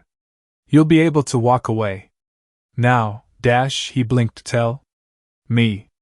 There was something there, a thread of chakra, a compulsion slithering into the back of her mind like a worm, insidious and uncomfortable. The words were pried out of her. 300 meters or so. She gasped. South by southeast of here. In the hollow of a dead tree. I tied one of the ropes from the sword sheath at its base. Bright red. Sasuke nodded, and with a sharp turn on his heel, began marching south by southeast. You're just gonna take her word for it. Ryoko shouted after him. She's not lying, he called. Even if I couldn't tell, few use their last words to breathe falsehoods. He answered without looking back. Sakura stared after him, before turning her gaze to Kuratsuchi. Kuro, let me hell dash. I don't need your fucking help. She wheezed even as she swallowed back the taste of copper and metal. She forced one leg to move. Then the other, shambling towards the fallen Han and Kuta's sword. With a trembling hand she reached towards it. She felt a blade against her throat. She went still. That sword ain't yours, bitch. Ryoko's words echoed through her skull once again, the words she'd said, what felt like a lifetime ago. Sakura slowly reached her feet. Ryuk dash. Fucking Uchiha said she could walk away. Ryoko growled. Nobody ever said shit about her taking that fucking sword. Kuratsuchi huffed a breath, like someone had socked her in the gut, or she didn't have the breath to laugh. She wasn't sure which. Ryoko's grip tightened over the kanai, red eyes narrowed. Go ahead, the woman hissed. Just give me a fucking reason. It was Kuta's sword. Her sword. The last threadbare link to anything. With a resigned, silent despondency she felt the last bit of something inside of her crack. She didn't cry. She wouldn't give the bitch the satisfaction. Slowly, her trembling fingers pulled back, hand falling limply by her side. She looked at the blade, the dark red hilt, its obsidian blade dripping with Han's blood. It was there, barely a few steps away, and yet so far. She stared at the blade, eyes hollow and her insides suddenly cold in a way that had nothing to do with the pain or the poison. She'd already lost everything. What's one more piece of her to add to the pyre? Without another word, with the little dignity she had left, she turned and walked away. She never looked back as she vanished into the trees. When they arrived at the hospital, as the Umbu predicted, both of them were escorted by other Umbu. If the outside of the hospital was filled with injured, the halls of the hospital itself were even worse. Lined on both sides with bleeding, groaning men and women, some on beds, most on cots, with parts of the structure having collapsed, it looked more like a ruin than the hospital she remembered. Nurses, volunteers, doctors, everyone moved in a chaotic mess of noise and rushing hurry. Their eyes bloodshot, their cheeks gaunt, Akane wondered if some of them were on drugs to keep them going. Her mother had told her stories about how medics had needed to operate during the worst of the war. She never thought she'd see those stories come to life with her own eyes, though. Even through this chaos, people parted like schools of fish before a predator as the Umbu passed, quickly pressing themselves to walls or sliding out of the way as much as they could to make way. It wasn't long before they made it to the room. The only thing that marked it as the Hokage's room was the lone guard posted outside. The guard caught sight of them, offering a single nod to his colleagues before bowing slightly towards Akane and opening the door. They entered quietly. Kakashi-sama was sitting on his hospital bed, papers and reports in hand, single visible eye looking over them before he turned that eye onto them, and smiled beneath his mask. Lady Sasami, Akane-chan. It's good to see you both safe. Akane floundered for a moment. While the Hokage had never been cruel, either could she say they were close, and given the nature of their last meeting and everything that had happened since then, the somewhat cheerful tone caught her off guard. Sasami, on the other hand, took his voice and words in stride, straightening her spine and clasping her hands in front of her in a gesture of courtly poise that made Akane's obliviousness to her identity seem painfully obtuse in retrospect. You wish to see me, Hokage-dano? Kakashi nodded, the lightness in his eye melting away. It seemed he was willing to cut to the chase too. The Raikage and his men are camped outside our walls. That made Akane shift with unease. She'd heard rumors, but to have it confirmed that they were still here. Are they preparing for another attack? Sasami tried to keep her voice even, but the light tremble in it betrayed her fear. Kakashi settled the pages in hand on a nearby night table, giving them his full attention. I don't believe they're going to attack again, not tonight. His eye trailed towards Akane. They suffered a considerable blow, and with the Kazekage here providing backup, their position is much more tenuous. I see, the young girl said, but offered nothing more. Kakashi eyed her, offering a smile that seemed almost pitying. More likely than not, tomorrow they will try to negotiate. I of course will attend, as will the Kazekage. You wish for me to attend as well? Sasami, it seemed, was much faster on the uptake than she herself was. Kakashi nodded, and Akane had to fight the urge to shift nervously from foot to foot. The attack bloodied us, the man said. It was repelled but barely, and while the Kazekage has shown little interest in taking advantage of that situation, the delegation from Kiri that is supposedly approaching cannot be counted on to share his cooperative nature. Your presence, under guard and participating, even if nominally in the negotiations, will show other villages that we haven't been cowed by the events today. Portray strength where you're weak and show weakness where you are strong. The younger girl quotes, drawing Akane's curious eye. Kakashi nodded. Your father's writings. Yes. The young Jinchuriki couldn't keep her silence anymore. But Hokage-sama. They came here for Sasami, you said so yourself? What's to stop them from trying again when we take her outside the walls? As I said, she will be under guard, he said. I myself will be present, 2 full squads of my guard, for her and for myself, the Kazekage, and of course you. Akane tried not to flinch. She wasn't sure she succeeded. Seeing her hesitation, Kakashi decided to press the point. You slew their Jinchuriki. It's likely for that reason alone they're still here to negotiate at all. They want her back. At the moment the most dangerous force on the battlefield is the Raikage, eh? But even he can't fight you, the Kazekage, and myself all at once. He paused, then trailed his eye again to Sasami. All of this, of course, is predicated on your acquiescence, my lady. The young girl's head bowed. Before she knew what she was doing, Akane stepped forward. She doesn't have to. Kakashi's eyes turned towards her again, raising a slender eyebrow.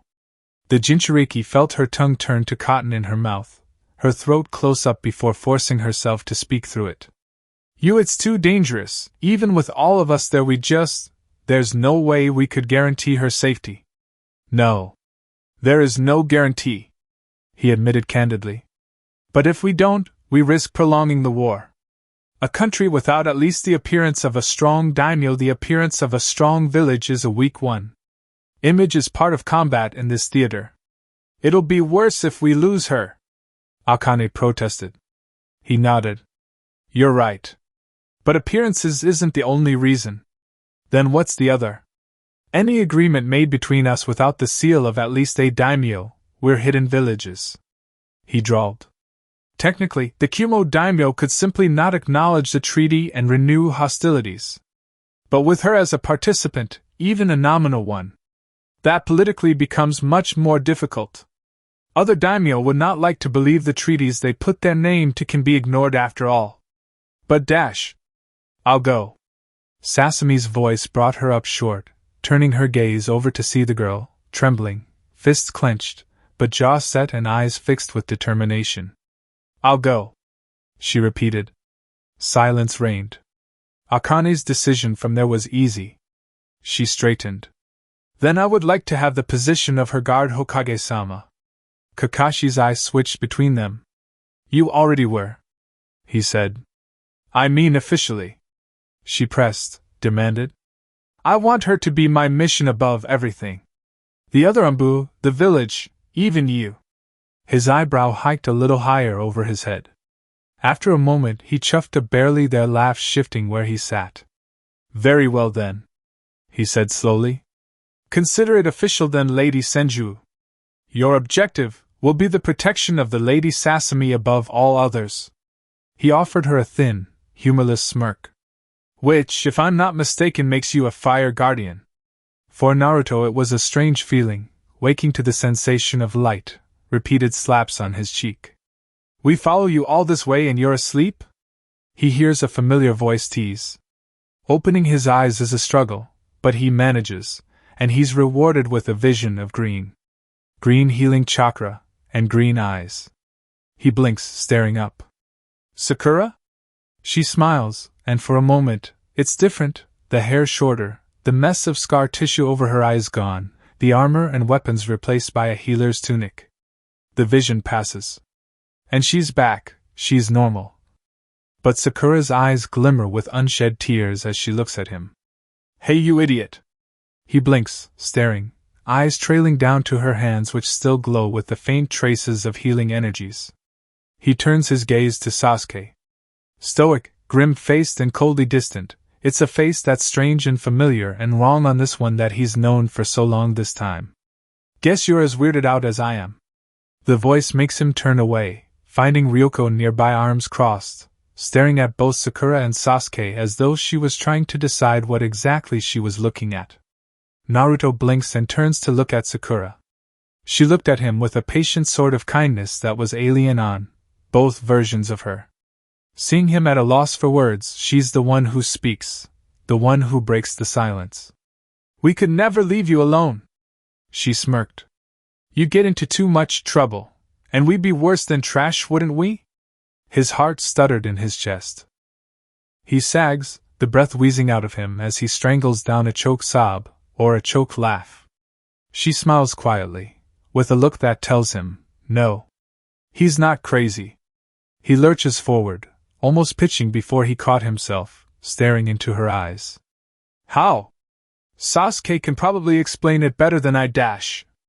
Her sentence was cut off as she had the wind knocked out of her by the sudden, fierce hug she was crushed into. Naruto wasn't sure when he started crying. Sakura laughed, hugging him back and planting a tender kiss on his cheek. After a moment she moved to stand, dragging him up as his legs found their strength again. He looked to Sasuke. The Uchiha stared back at him with a raised eyebrow and his lip curling almost into a sneer. Silence.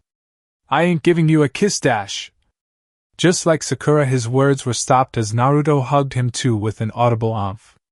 Stiff and awkward, Sasuke patted him on the back. Ryoko threw her hands up in the air. Fucking great, you're all nuts. Naruto ignored her, pulling away and grasping both Sasuke and Sakura by the shoulders. You guys! He gasped.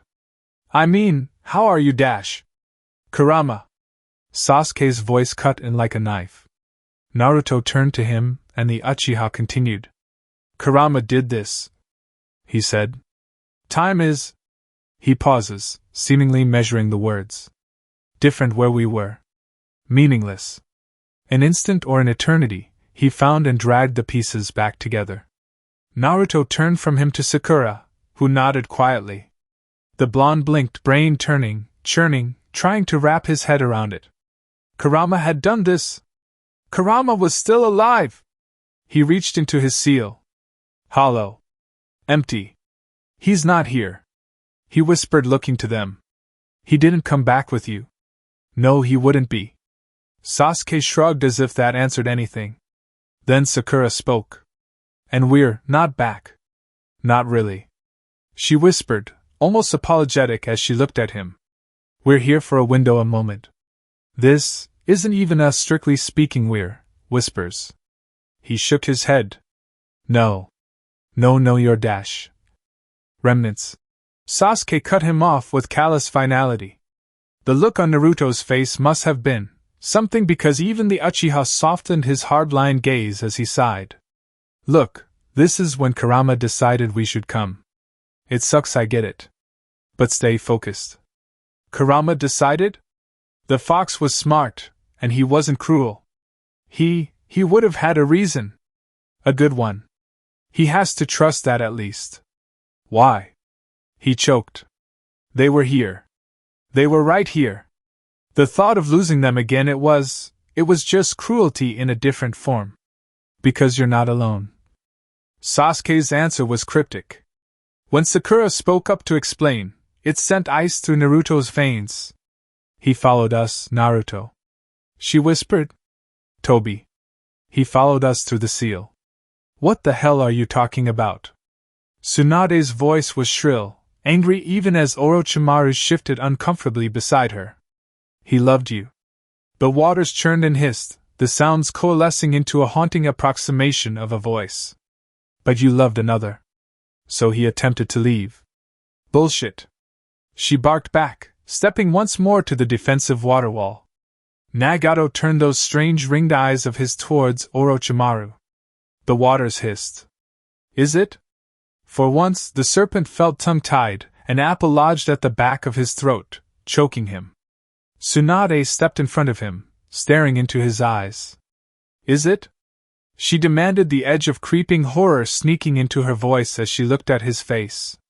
He was not one for melodrama, but seeing her where she stood now, demanding an answer, he found it impossible to lie to her. When he said the words, he almost coughed them out, lodged as they were in his voice box. It's true. She sagged, stumbling back a single step like he'd struck her. He didn't resent you. He said in a poor imitation of being comforting. He didn't hate you. He simply couldn't be around you both. Even so, she didn't look to have been put at ease. Her eyes trailed, searching, looking at nothing as she was caught in the grips of memory. He had to wonder. Was she thinking back on the things she hadn't seen? On the signs she'd missed? The pain that Jiraiya had so expertly hidden that even he had barely seen it in time? Orochimaru allowed her a moment, then, not knowing what else to do, he stepped around her, his touch ghosting past her arm before he withdrew it, worried he would overstep. He stared at this emaciated creature called Nagato. All right, say you knew him, he allowed. Beyond sentimentality, we would still have no reason to spare you. She is still our target, and this war is still ongoing. The waters of the barrier world, thrumming with a rumble of power. The war is ongoing. But it does not have to be this way. The man breathed. Spare her, and I will personally guarantee Amigakure will fully withdraw from this conflict, as you said. Konan is the linchpin holding the Confederation together. Without her, it will fall apart again.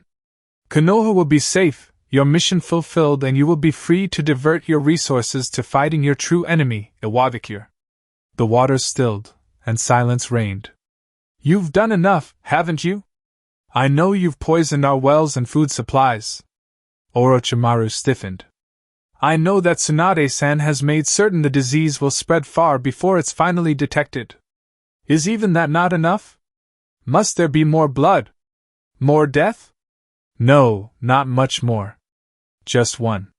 Leaving here on nothing but his word, with no collateral, no guarantee? They would never have another shot at Konan if they let her go now, and she decided to go back on her word. He's about to say such. But then, Tsunade speaks. What happened to him? Orochimaru closes his eyes, the question, burning at the back of his mind, now blazes, refusing to be ignored, to be shoved aside in favor of the mission, for the sake of practicality. It wasn't the time for this. Tsunade — he pleads. I want to know! She demands, stepping to his side. We deserve to know. We thought he was dead. We'd searched for weeks. Liars. The voice wasn't Nagato's, it was Konan. Through blood-stained lips and barely open eyes the kunoichi sneered at them, glowering where she lay across Nagato's root-lined lap. We waited, he waited. For weeks, and months. Clinging to life, hoping to see you both one more time, none of you came. And when you did, you all decided it was better to have a dead martyr than a crippled reminder. Suddenly, Orochimaru felt his insides turn to ice. The hell are you talking about? He didn't recognize the voice at first. It took him a moment to realize it was his own.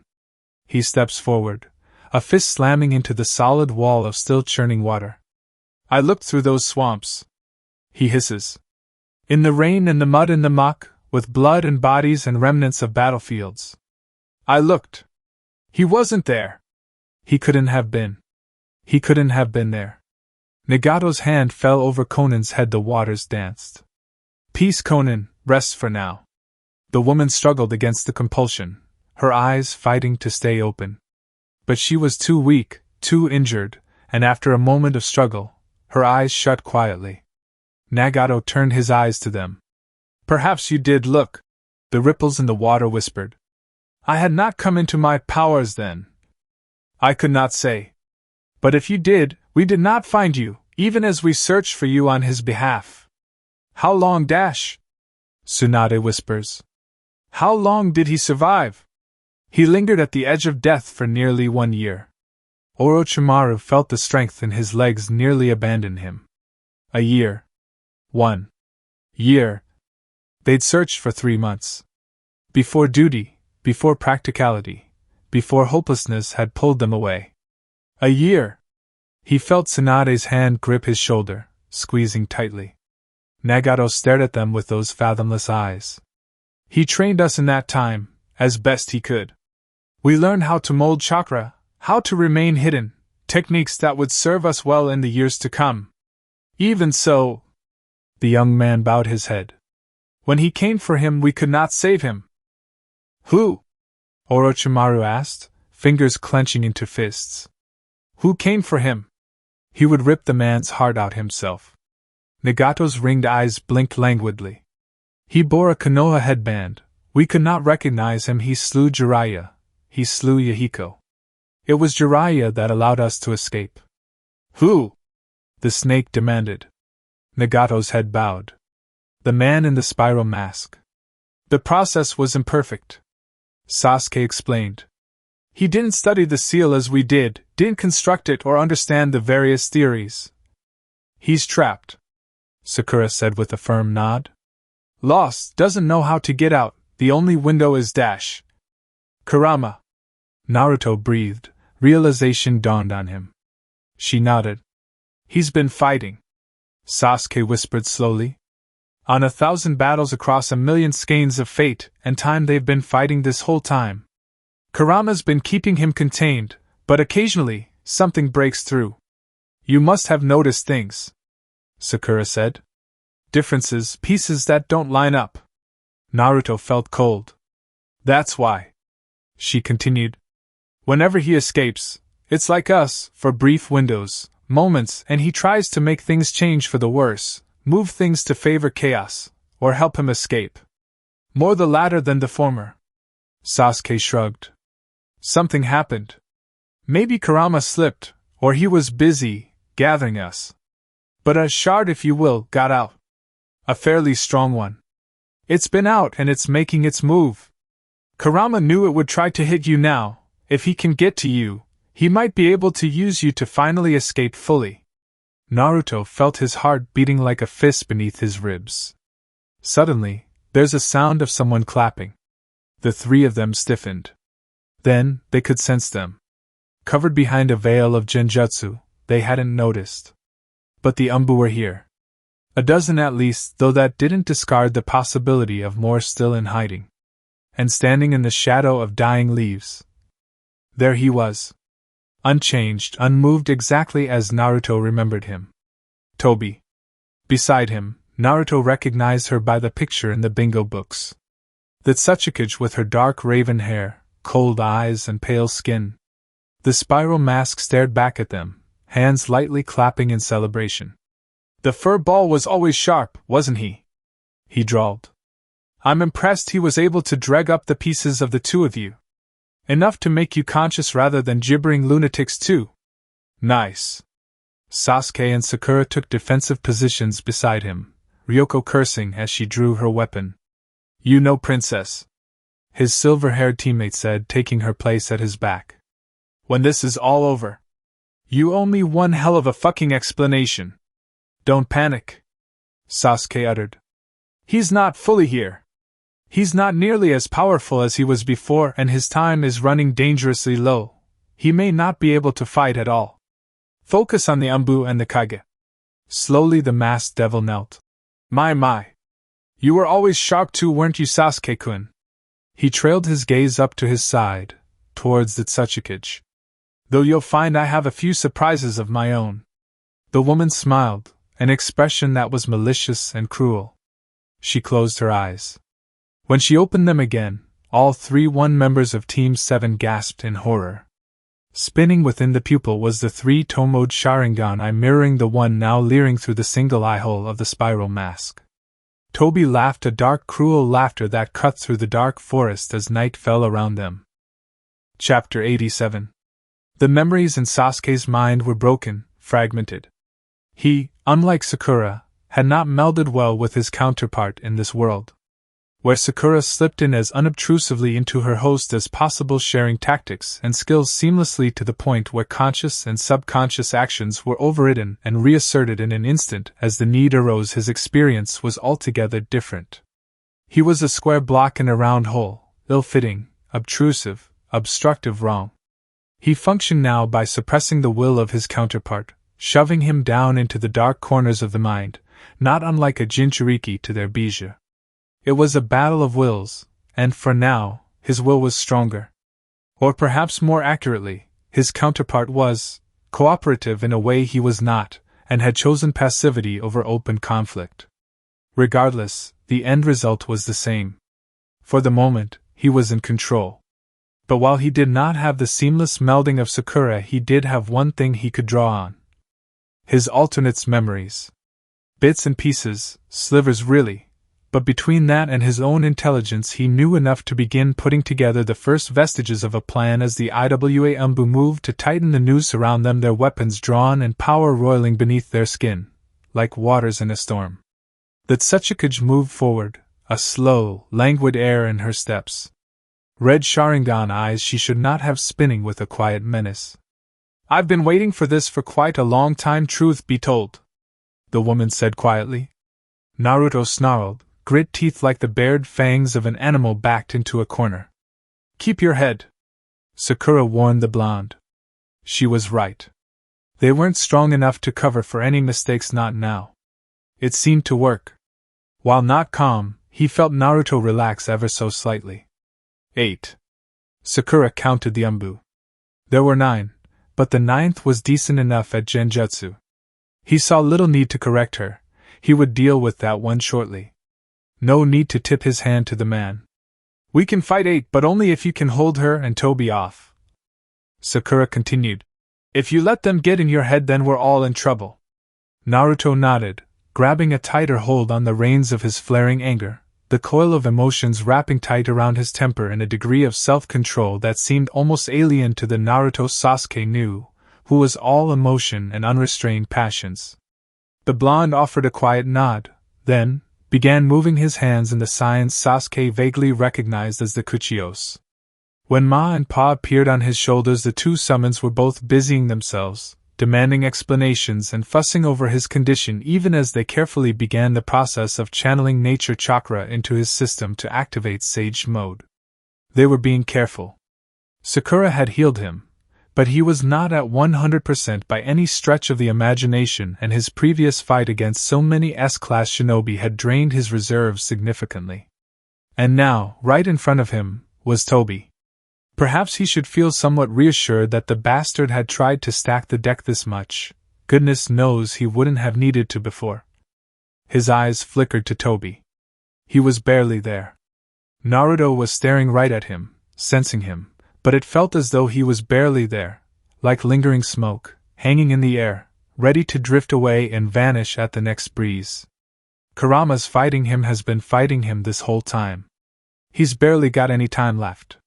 The words bounced in his skull, making sense and yet not. He could understand them, but they didn't feel real, not truly. He'd been here, waiting, preparing for the man for a lifetime, and now that he was here he was just a shade. Something barely there? It didn't feel real.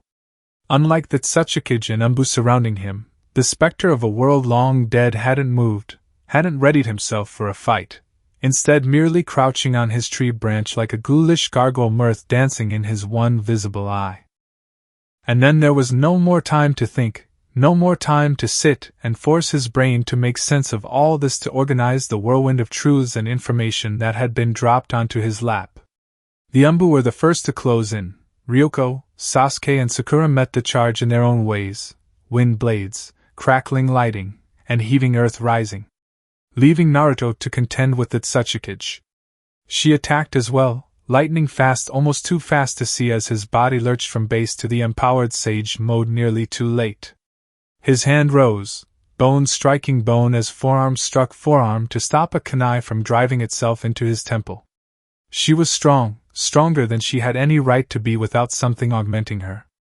Her leg moved, hooking onto the back of his knee, and he needed to shift to avoid her tripping him outright. A Rasengan bloomed in his free hand as he turned his other hand to grasp at her wrist, holding her in place to drive the swirling sphere of energy into her ribs. Then, in a display fit for Orochimaru himself, the woman twisted.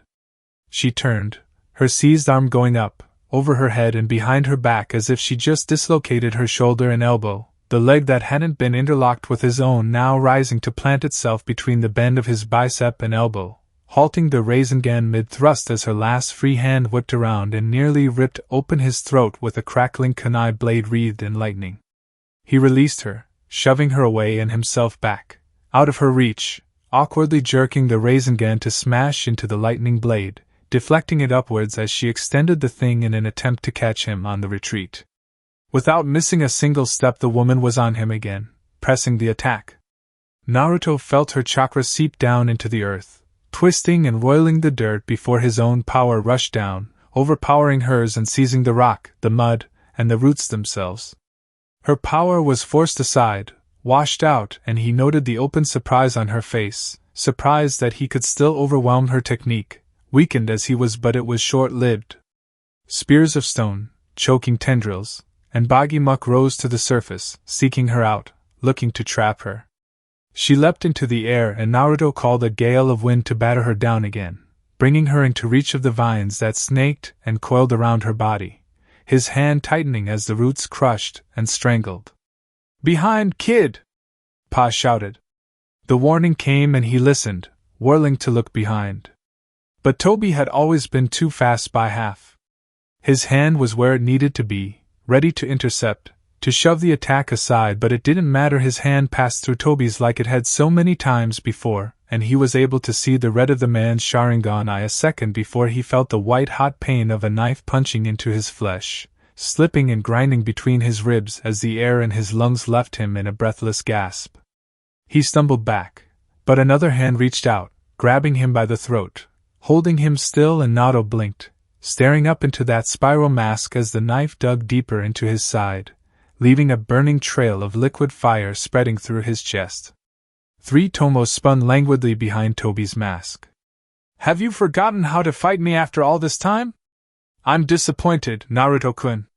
With a swirl of chakra, a Rasengan formed in his palm, thrusting forwards to grab the kunai, to make certain he grabbed hold of it.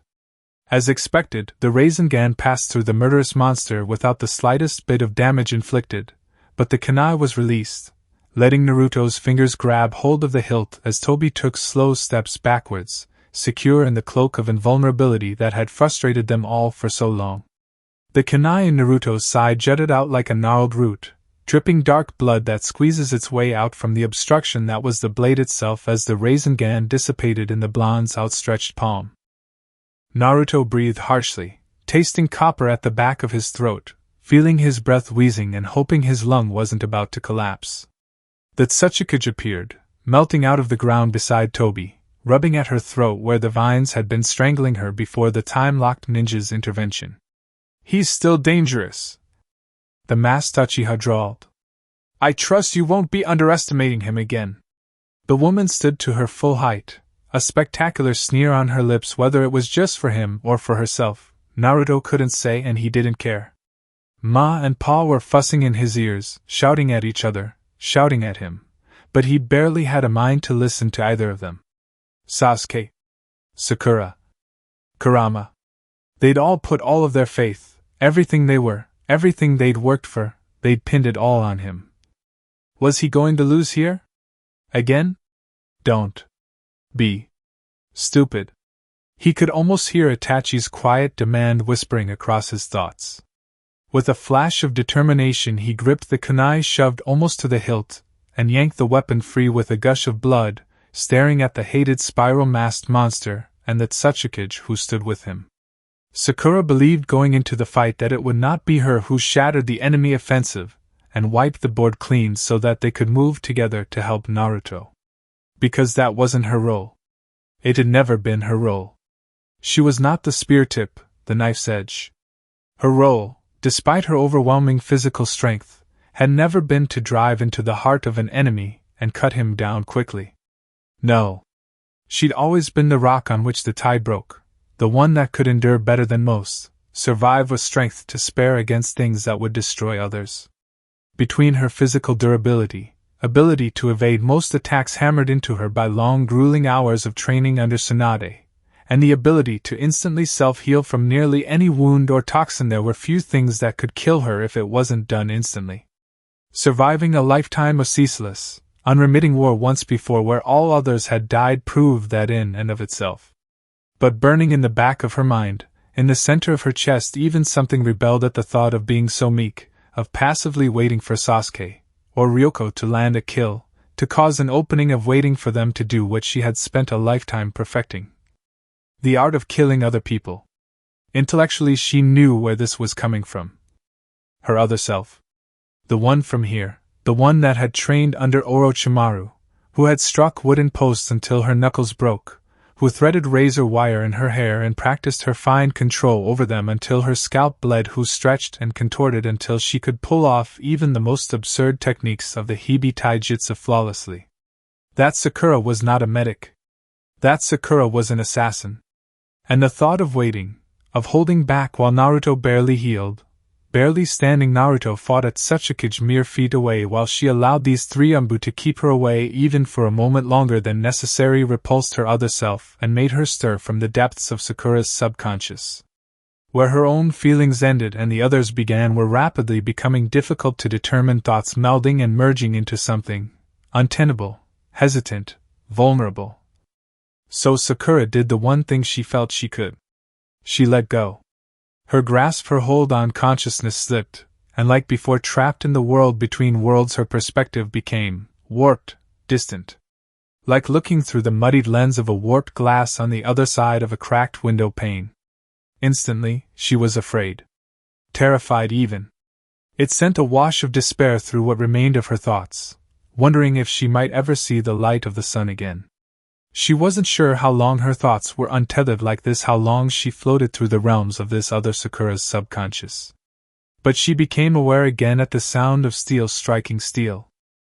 A flash, an image, a moment of clarity, and her eyes beheld her hand grappling with someone else. Her kunai screeched against the edge of the man's sword. She spat poison into his eyes through the lenses of his mask. He screamed. Another flash. Another instance of the waking world, but this time lingering, more clear. Two circled her now where once there were three, a stolen sword in one hand, kunai blade in the other, moving to try and keep both enemies in her line of sight. The third nearly a corpse now, writhing in agony on the ground as poison ate away the flesh of his eyes. She became aware then of a sensation, burning a line of fire down her shoulder blade. A cut? Yes, she could feel it now, more clear, more defined. The burning wasn't pain, not really. Poison? She knew how to cleanse it, knew how to mold her chakra to push it out of her system, like squeezing pus from a wound. So she did.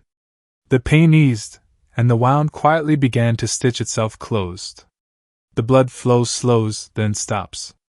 Redirect the trace elements of the toxin that remained to her liver, her kidneys, strengthen them to handle the toxins and not fail under its effects. Her memory urged her to mold chakra, and with a tenuous, ghostly touch she pressed her will onto this other Sakura's mind, guiding her thoughts, her actions. And the her that was not her followed the instruction flawlessly. But then a change. The toxins were not converted into harmless water and biological junk, rather, they were redirected, warping, changing along her insides, and rising up through the lining of her esophagus, her windpipe, and spewing out of her mouth in a thick cloud of dark poison. The toxins burned at the inside of her mouth, blackened her tongue. The pain was like sliding razor blades along the inside of her voice box. She knew how to heal that too. Joro Saito considered himself a good soldier, a good shinobi. He followed orders, he did his duty. But he was not blind. All of this hadn't sat well with him. It hadn't sat well with many of the Sasuke's personal guard details. The Lady Chiome had never been the most personable woman. Hell, most days the woman was downright frigid, looking at those who approached her with eyes cold as ice picks. With a voice that could turn hardened shinobi into weak, trembling things. But she was competent, ruthless and powerful, everything they needed standing on the precipice of war and ruin. Her strategy for attacking Konoha, this mass general attack, was a risky thing, but risk was part of war, and frankly, with their economic and logistical realities of the village, either he or any of the others he'd spoken to could see a viable path to victory, or even the securing of a favorable peace if they didn't press Konoha now as hard and quickly as possible. The coalition of the minor villages, word of Kumo advancing, and the full weight of Iwa's armies tying down the bulk of Konoha's. The plan had risks, and there would be casualties, but those risks were mitigated, and the casualties, while regrettable, would secure an ultimate victory, allowing the Confederation and Kumo a clean strike straight into the heart of Konoha. So he could see the logic of it, he could understand it. That didn't mean he had to like it. But he was a good shinobi. So he kept his silence, he followed his orders. But this thing Toby. The man had appeared out of nowhere, quiet and wraith-like, an acquaintance she'd explained once. A spy of some sort was his best guess. They'd followed him, looked into him, but the man was a phantom. Nebulous and invisible. They'd found nothing at all. When they followed, they could not track him. When they tracked him, he made it clear it was because he allowed them to. He could feel that leering smile behind the mask. Always laughing. Always toying with them. Saito hated the man, no matter how valuable his supposed information was. And now this the Sharingan eye, in both his Tsuchikage and the jester laughing at the joke that had finally reached its punchline. Toby knew, or perhaps even Toby and Chiome knew the Uzumaki. Had this whole thing been an elaborate trap to destroy him and him alone? He didn't like it. But he understood. A chance to destroy the Mokutan, wipe it off the board. And not only that, but the Uchiha, the apprentice to Tsunade of the Sannin and 2 of Orochimaru's Kunoichi serpents. Killing all of them, eliminating so many of Konoha's most renowned and powerful elites in one single blow. It would be worth the distaste. For now. Afterwards there could be a reckoning with Chiome and the cursed Toby. But this could not be the time or the place. For now, he had work to do. It would be simple. Medics were not front-line combatants, even one trained by Tsunade.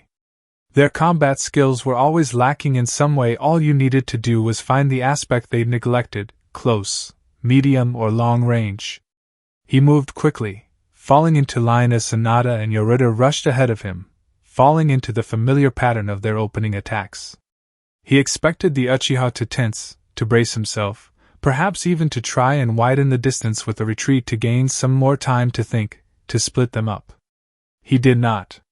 It was a glimpse, a moment, an instant. His eyes met those cold black pits through the slits of his mask. Saito felt his stomach turn to ice, his heart stuttering in his chest, his every muscle locking up in a primal, overwhelming fear. Fear of prey staring into the eyes of a predator. Killing intent was his first thought, his first instinct, but it was not that. It was something deeper, something insidious, oily and black, spilling across the surface of his mind, fogging every thought with the certainty of death. The others felt it as well. He could see, the moment they hesitated, the moment their steps faltered and they reconsidered what exactly they were facing. Because this was no medic. Then the Uchiha moved. Saito had seen speed during his years of service, but nothing could compare. In one moment the Uchiha was standing where he's been before, in the next Sanada nearly had a knife in her throat, Umbu blade screaming as she wildly battered aside the thrown projectile with a screech of metal rending metal. He'd barely even registered the man's arm move. Yoruba's hand smacked onto the earth and a single jagged lance of stone shot out of the ground with blinding speed, ready to impale the dark-haired man. Most would have sidestepped, or leapt back to escape the range. The Uchiha medic leapt up and stood with one foot on the very tip of the stone spear. Yoruba hadn't noticed, his line of sight blocked by the massive slab that made up the spear's base, mask obstructing his field of view. Another kunai was in the Uchiha's hand. He could see it, almost in slow motion as his fellow Anbu moved to stand, still unaware of the danger. "Move!" he shouted, tossing two shuriken, one towards the Uchiha, the other to hopefully intercept the kunai toss that would kill Yoruba when he stood. The kunai wasn't thrown. With a snap crack of discharged electricity that set his teeth on edge, there was a flash, and Saito felt himself go blind for an instant.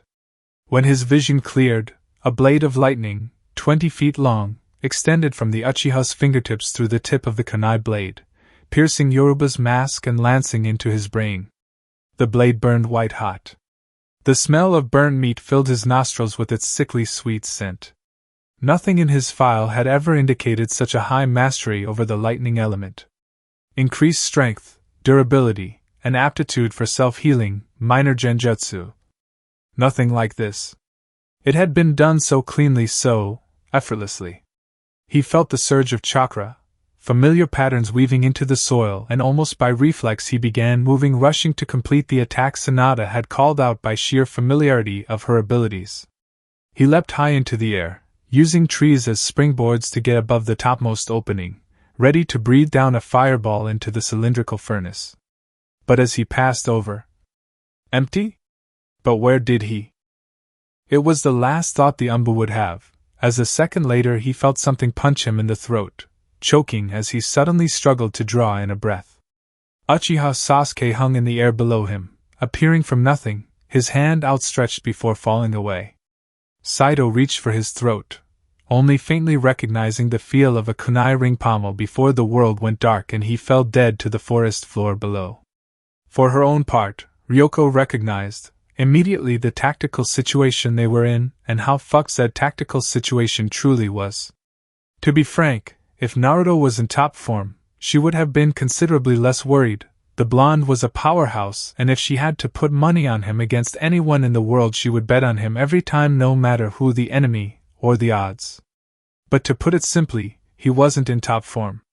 He was tired, wounded, his chakra depleted, and now off focus with whatever the hell was going on with Sasuke and Sakura, going up against a Tsuchikage and a mask-wearing freak show. He was cut off, isolated, and unwilling to retreat for fear of his rescuers dying in his place. So yes. Considering all this, she had every right to be concerned. Not for herself, really. She was self-aware enough to recognize and understand that her death was irrelevant in the grand scheme of things. But Naruto, Hinata, and even the Uchiha who now looked at her as a stranger, these were harder blows for the village to take. The paths to a victory, or at least denying a defeat, were narrow and shrinking rapidly. In truth, she could only see one viable plan. Deftly maneuvering and hurting her two Anbu opponents, she inched ever closer and closer towards Haruno, bursting through the overhead canopy and dodging a fireball in time to see Sakura spew out a cloud of poisonous gas right in one of her enemies' faces. With a scream, she hurled her wind-powered shuriken. The weapon spun, twisting and arcing through the air, forcing Sakura's opponents to break off their attack as Sakura turned to look at her. "Haruno!" She grit her teeth. "Go! I've got this!" Sakura balked. No doubt she recognized the odds. UCA-. Naruto's half dead as it is. You're a medic now, right? Go! Get him out of here. And while she didn't know what the hell was going on with her or Sasuke, she trusted the pink-haired girl marginally more than whatever the fuck had replaced the Uchiha she'd known. The pink-haired woman hesitated, and Ryoko knew she had her convinced already. Catching her returning from a shuriken, Ryoko sent a blast of wind that sent the assassination expert back, shoving her off her perch. Go! She didn't need to be told again. One of them moved to give chase, but a volley of wind-empowered shuriken cut off that thought. Ryoko rounded, facing the four remaining Anbu, and planted a toothy, savage grin on her face, more false bravado than true confidence, as she spun her weapon in her hands. Which of you volunteered to catch the pointy end first?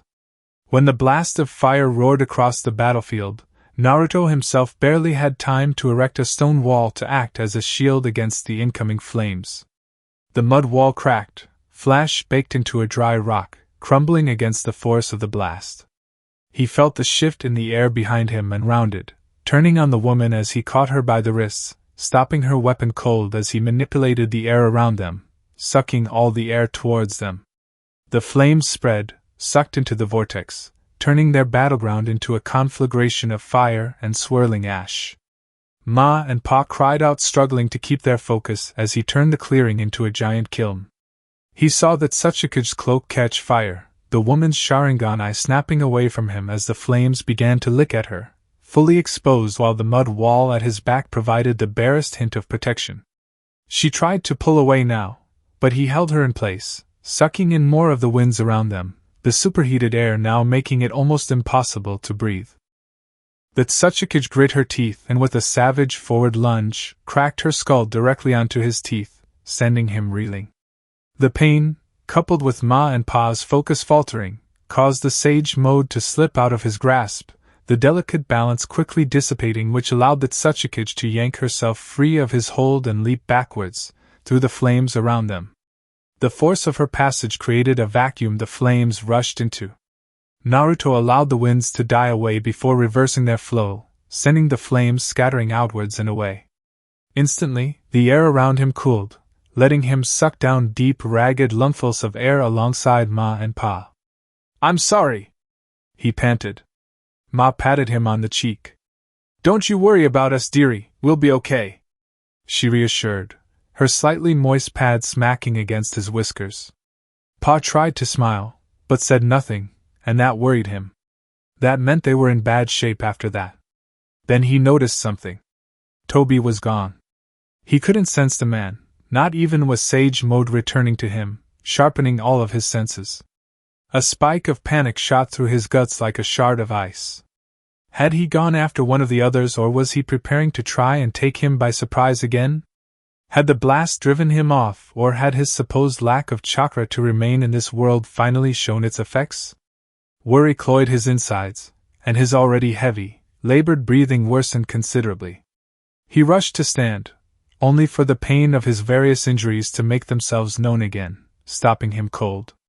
Then his panic had to be put aside, senses flaring as he felt the attack approaching from above. His head snapped up, eyes finding that Sasuke falling, sword at the ready, chakra already beginning to crackle and flow into it to create a roaring bolt of living lightning as she swung. The wall behind him collapsed, and he leapt back fast, retreating with a volley of shuriken in answer that she intercepted with perfectly thrown kunai of her own. 3 clangs of steel striking steel, then, smooth as quicksilver, her foot whipped out, kicking one of the tumbling kunai at the ring pommel to send it rushing towards his face.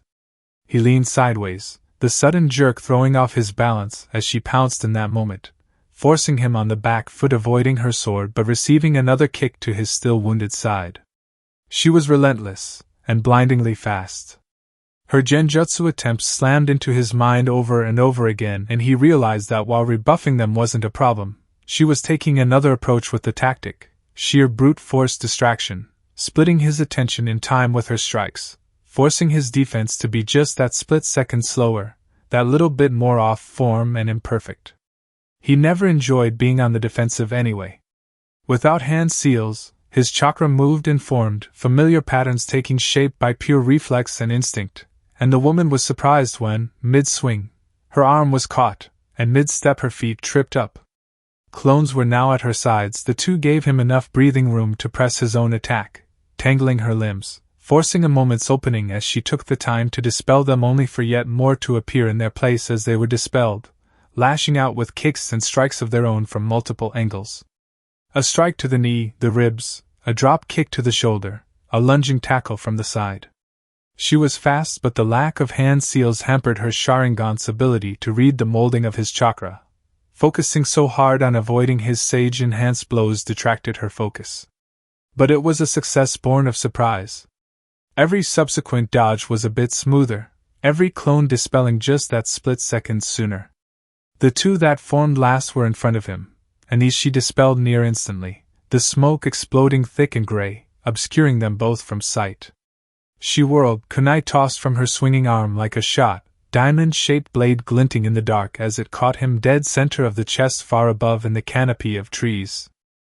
A puff of smoke, not blood, was the answer, Feeling his clone die, he rushed her from below.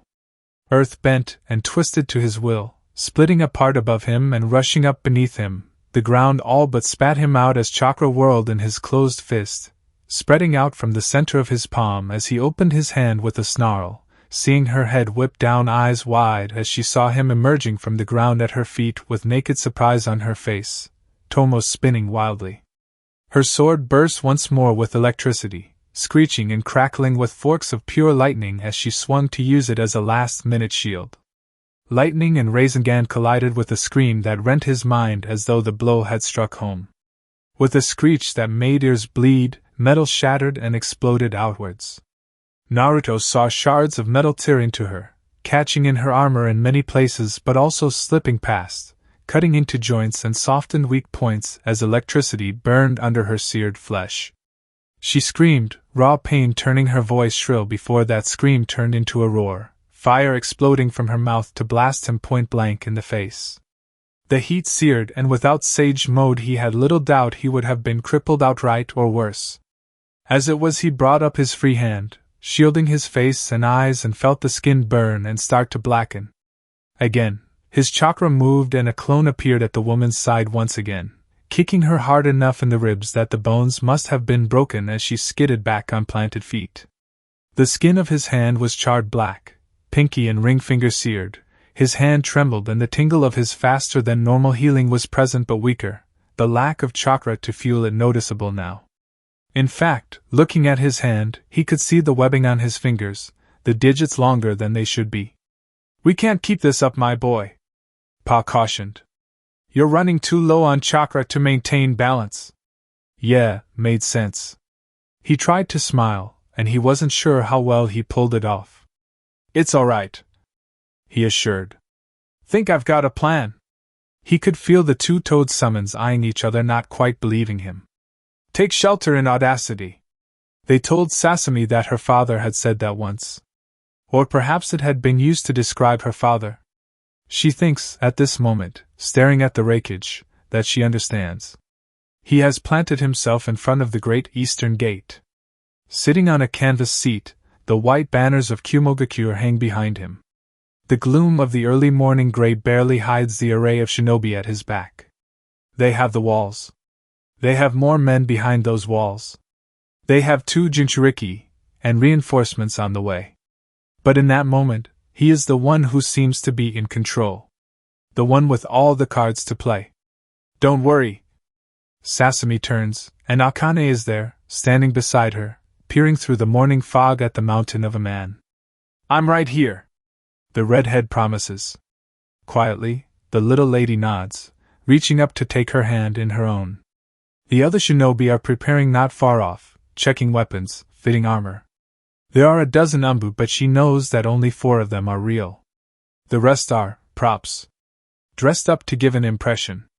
Sabaku, the Kazakage, stands beside Sataki-san, the two speaking in an almost hushed conversation she is not privy to. She should be, she is the Fire Lady, but somehow, she does not want to be. She wants this day to be over. To be allowed to leave the pomp and the ceremony and return to Yugago, who still lays half dead in a medical tent along the shadow of the ruined hospital. And if letting them speak without her being present allows that to happen faster, all the better. It's irresponsible. It's not what she should do as the Fire Lady, but right now she can't bring herself to care. "My lady?" It's another umbu, faceless, featureless. He's wearing a hawk mask and he bows when she turns to him. "We are preparing to head out. Please join your guard at the rear of the column." She offers a nod, and quietly slips her hand free of Akane's before descending the ramparts towards the main road. Before they got much farther, there was a commotion, a messenger approaching the 2 Kage, screaming for the both of them. "We were not expecting your arrival." The Hokage's voice was courteous, but she noted it carried an edge of caution to it. The Kiri Kunoichi bowed. Sasami noted her skin was pale as ivory and hair long, straight and black as midnight. "Apologies," she said. "But once we heard of the attack we made all haste to arrive as quickly as possible." She turned her eyes eastward, towards where even now the wreckage sat. "Will there be negotiations?" "There will." Gaara confirmed before Kakashi could say anything. The woman bowed again. Forgive my rudeness, I am Ichiraku, official liaison of the Mizukage. She looked to Kakashi. I am her eyes and ears, and as such I would respectfully request to attend these negotiations. Strictly as an observer, of course. I have no official power to speak for Kiri given the lack of information. Sasami noted Kakashi's hesitation. It was the Kazekage who turned to the older man. It may be seen as an insult to deny her request. Hokage-dano. The silver-haired man's eye moved between the two and Sasami could see, clearly, he did not like it. As soon as the two-toed sages left their place atop his shoulders, the extent of his weakness nearly knocked him over. He swayed on unsteady feet, grunting as his knees shook. He didn't have long. He could already feel the woman catching up, and when he looked up, red eyes glared back at him, blood leaking from the corner of the woman's lips, teeth grit and eyes narrowed. Why are you doing this? He gasped. Partially it was curiosity, but also because he needed time. Enough time to catch his breath, enough time to think and set up. Evidently she wasn't going to play his game. With a lunge, she ate up the distance between them. He only caught a glimpse of glinting steel, hands rising in reflex. He caught one wrist, holding the blade at bay, but the other was barely deflected in time, his forearm smacking into her wrist, shoving the blade upwards so it speared his shoulder rather than his chest. He hissed, and was shoved back and back and back before he slammed into a tree behind him, feeling her savagely twist the knife, his remaining arm trembling as he struggled to keep the other knife from finishing the job. He opened his eyes, finding a savage expression on her face, blood-red eyes seemingly drinking in the moment, etching it into her memory as the knife dug in deeper and the other inched closer and closer with his failing strength. He kicked back, planting one foot on the tree and using the increased leverage to lift himself upwards, his other knee rising to try and crack into the underside of her chin.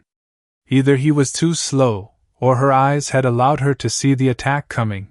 With a pivot and a slice, his leg was shredded by two more knives, slices tearing into sinew, flesh and tendon. He gasped, fresh pain sending adrenaline through his system as his arm reached up, smacking into the tree to send chakra tearing the wood, reshaping it into lances and spears that bloomed outward like a Venus flytrap as the top half of the trunk exploded and tilted, falling onto her. She lunged back, avoiding the worst of the debris, though a single solid piece of shrapnel gored her raised forearm. He wasn't sure of the damage, but the snarl that left the woman's lips carried pain at least. Manipulating the tree to part, he slipped to the other side, falling until his one good leg touched the ground, stumbling with the effort to catch himself. Lightning lanced through the tree, a single thin spear that carved open the side of his face. It was so close. He fell onto his side, teeth grit as he tried to right himself. One arm. One leg. He opened his eyes, finding her there, stalking forward, face shrouded in gloom. All he could see was the red of her eyes. It came to him in that moment. "You're him," he breathed. It wasn't a question. She paused, going still. "You're him," he repeated. "Toby from this world." The tomos spun slowly, silence hanging thickly between them. "It's funny," she chuckled. "I didn't think you'd be smart enough to figure it out." She paused. "Yes. I am him, and he is me. He found me long ago. Gave me the tools I would need. Taught me what I'd need. He's using you," he bit out. "He hasn't taught you everything even at my best. I could barely compete." The admission hurt, but it was true. A world had died proving that point. "But you're not looking so hot, and I started this with one foot in the grave." He wasn't boasting, wasn't trying to. But if he could just... Itachi wasn't the same as the old one. If he could convince her, turn her against Toby himself, then... She leaned forward, kneeling to be at eye level with him. "Do you think I care?" He closed his eyes, taking enough time to settle himself where he sat. "Why wouldn't you?" She held her silence for a moment, staring at him, as though judging whether she should say anything at all. Finally, "Do you wish to know the worst thing I've found? The saddest, most wretched fact?" He said nothing. "An entire world, a reality of differences, big and small, where innumerable changes and circumstances have been altered, and yet, Konoha. They're still irrefutably worthy of my hatred, worthy of destruction. She shook her head. So why should I care if I'm used as a means to his ends, when our ends are exactly the same? She stood from her kneeling position. If it's any consolation, she whispered. Unlike him, I don't hate you, you're just in my way. Her hand rose, knife in hand. The ear-piercing shriek that exploded from the trees sent that knife clattering to the floor. The woman's hands reflexively released her hold on it to grasp at her ears. Ma and Pa sang on either side of her, emerging from their hiding places in the underbrush, songs in harmony as they battered the kunoichi with waves of crippling sound. She realized her mistake, realized the danger too late. Lunging for her knife, he gripped it with his one remaining arm, lunging forward with every last ounce of speed he could force into his uninjured leg. The blade punched into the woman's chest, slamming into the hard sternum. It slipped his grip, letting his hand slide upwards enough to cut himself seconds before his injured arm struck, palm hammering the ring pommel with enough force to crunch through the hard sternum, piercing her heart in a single, final blow as his blood mixed with hers, red bubbling up from her lips as her eyes went from the wound to himself. Shock and disbelief naked on her features before the light of life flickered and died in those eyes. She pitched forward, and the last of her strength was used, trying to shove her remaining kunai into his stomach, but the strength was gone, the tip catching and tangling itself with the weave of his vest as he fell to the forest floor beside her. Ma and Pa hopped over to him, screaming out his name as he breathed, blinking up at the smoke-shrouded canopy above. I'm all right, he wanted to say. Instead, what emerged out of him was a strangled, coughing wheeze, pain beginning to throb through every inch of his body as he began to struggle to move again. Hold still! Ma protested. My friends. He coughed out. They still needed help. Pa leapt up and unbelievably plopped himself down on the blonde's chest, using sheer weight to pin him in place. You'd be more an impediment than a help as you are, he remarked. Give us a moment to try and help a little bit before you go off and get yourself killed. The sounds of battle were distant, but still loud enough to reach him as he grit his teeth, trying to move his shredded leg only to find the limb was near dead weight.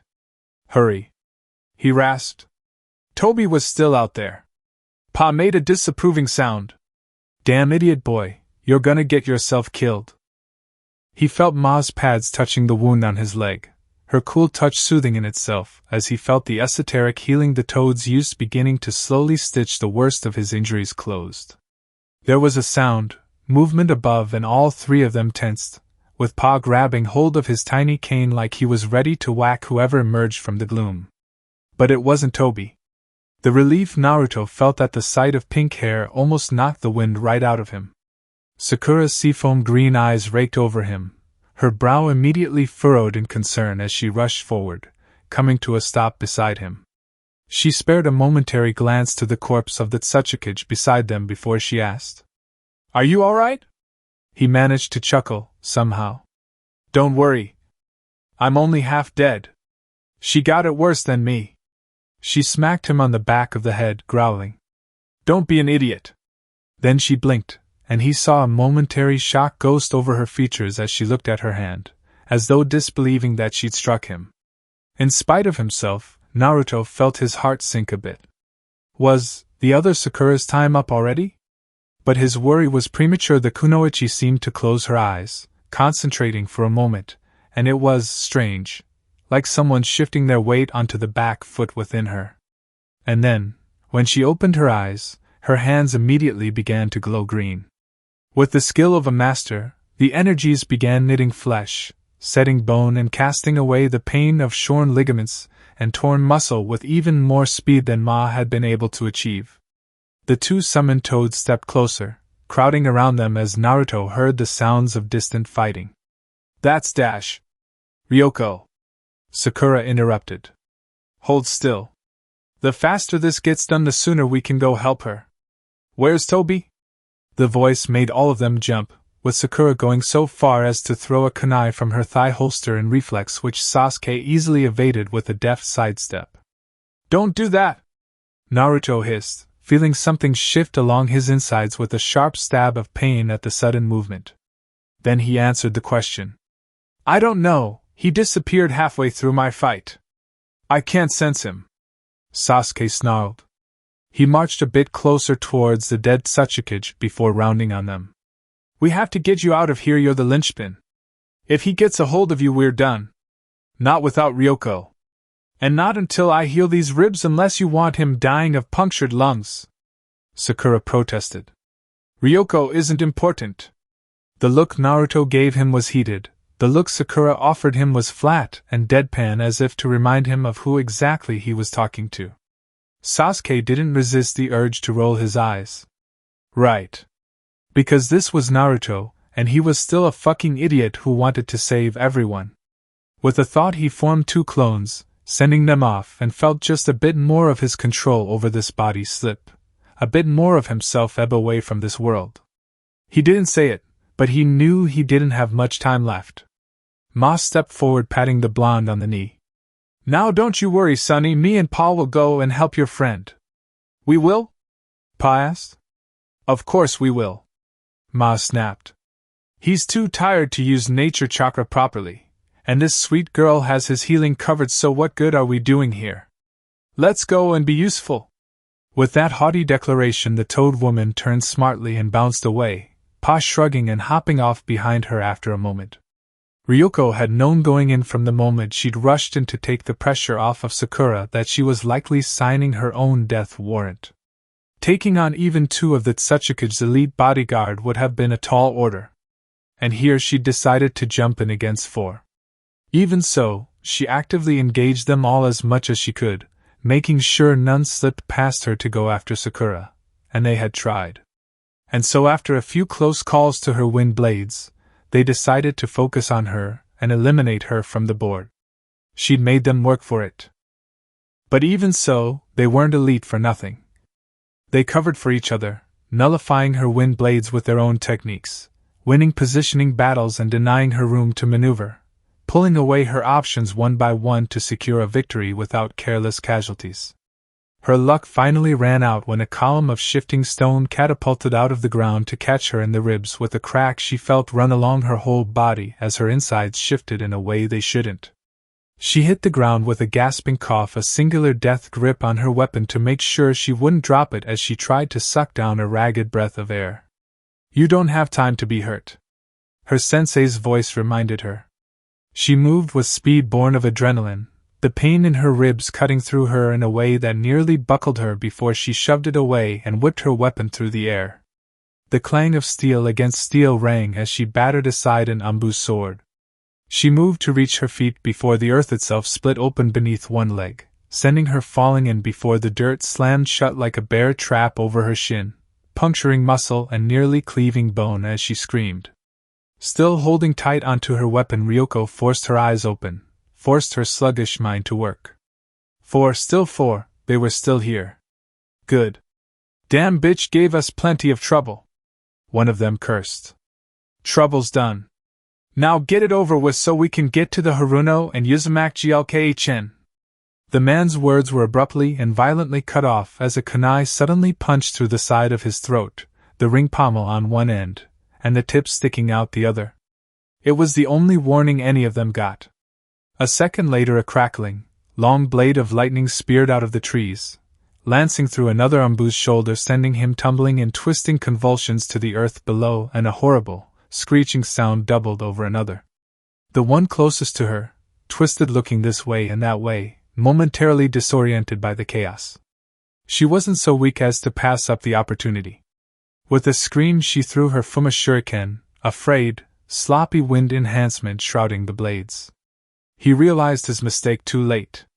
He tried to leap away, but too slow and too close. Before he'd even left the ground, unnaturally sharp blades cut him, splitting shin bones like cheap sticks, carving through muscle and sinew.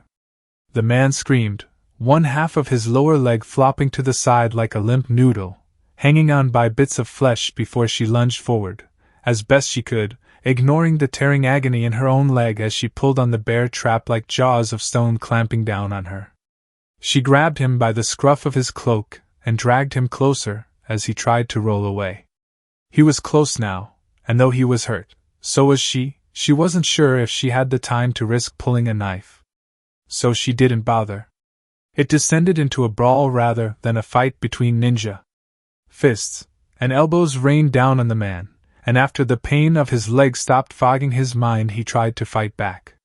He wasn't stupid. He focused on her wounded ribs, capitalizing on the damage, and though she tried to defend, before long she felt blood pooling at the back of her throat. She heard her own breathing become thin and wheeze after a blow landed. But she didn't have the luxury of feeling pain right now. She kept hammering at him, beating her fists over his head and face. His mask broke, shards digging into flesh, cutting her fists, his cheeks and eyes. She heard him scream, and she hit him even more. She didn't stop.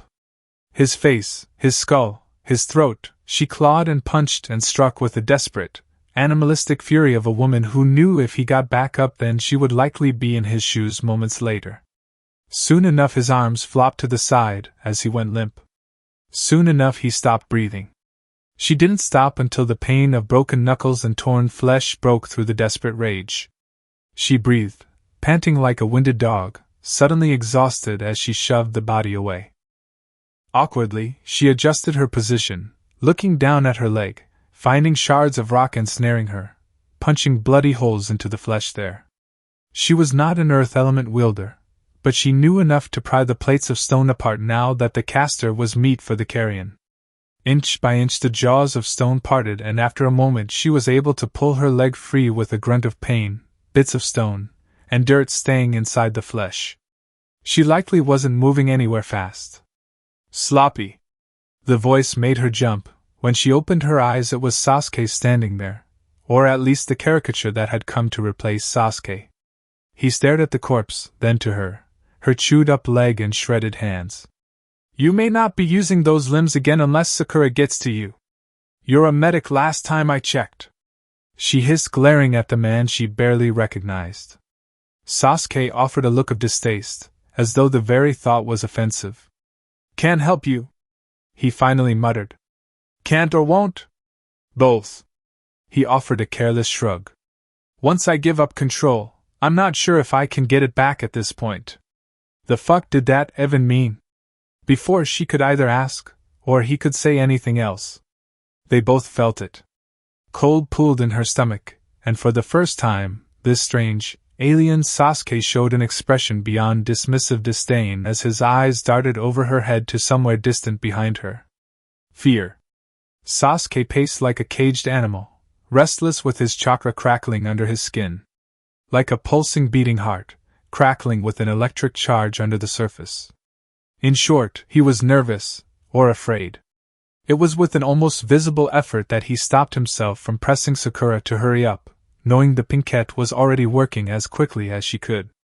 Something was wrong. "Stop pacing!" Naruto hissed through clenched teeth as Sakura set a bone with an audible crunch, making the blonde gasp in pain-filled relief. Sasuke shook his head. "He wouldn't do this," he muttered. "It wouldn't just be this. It can't be this simple.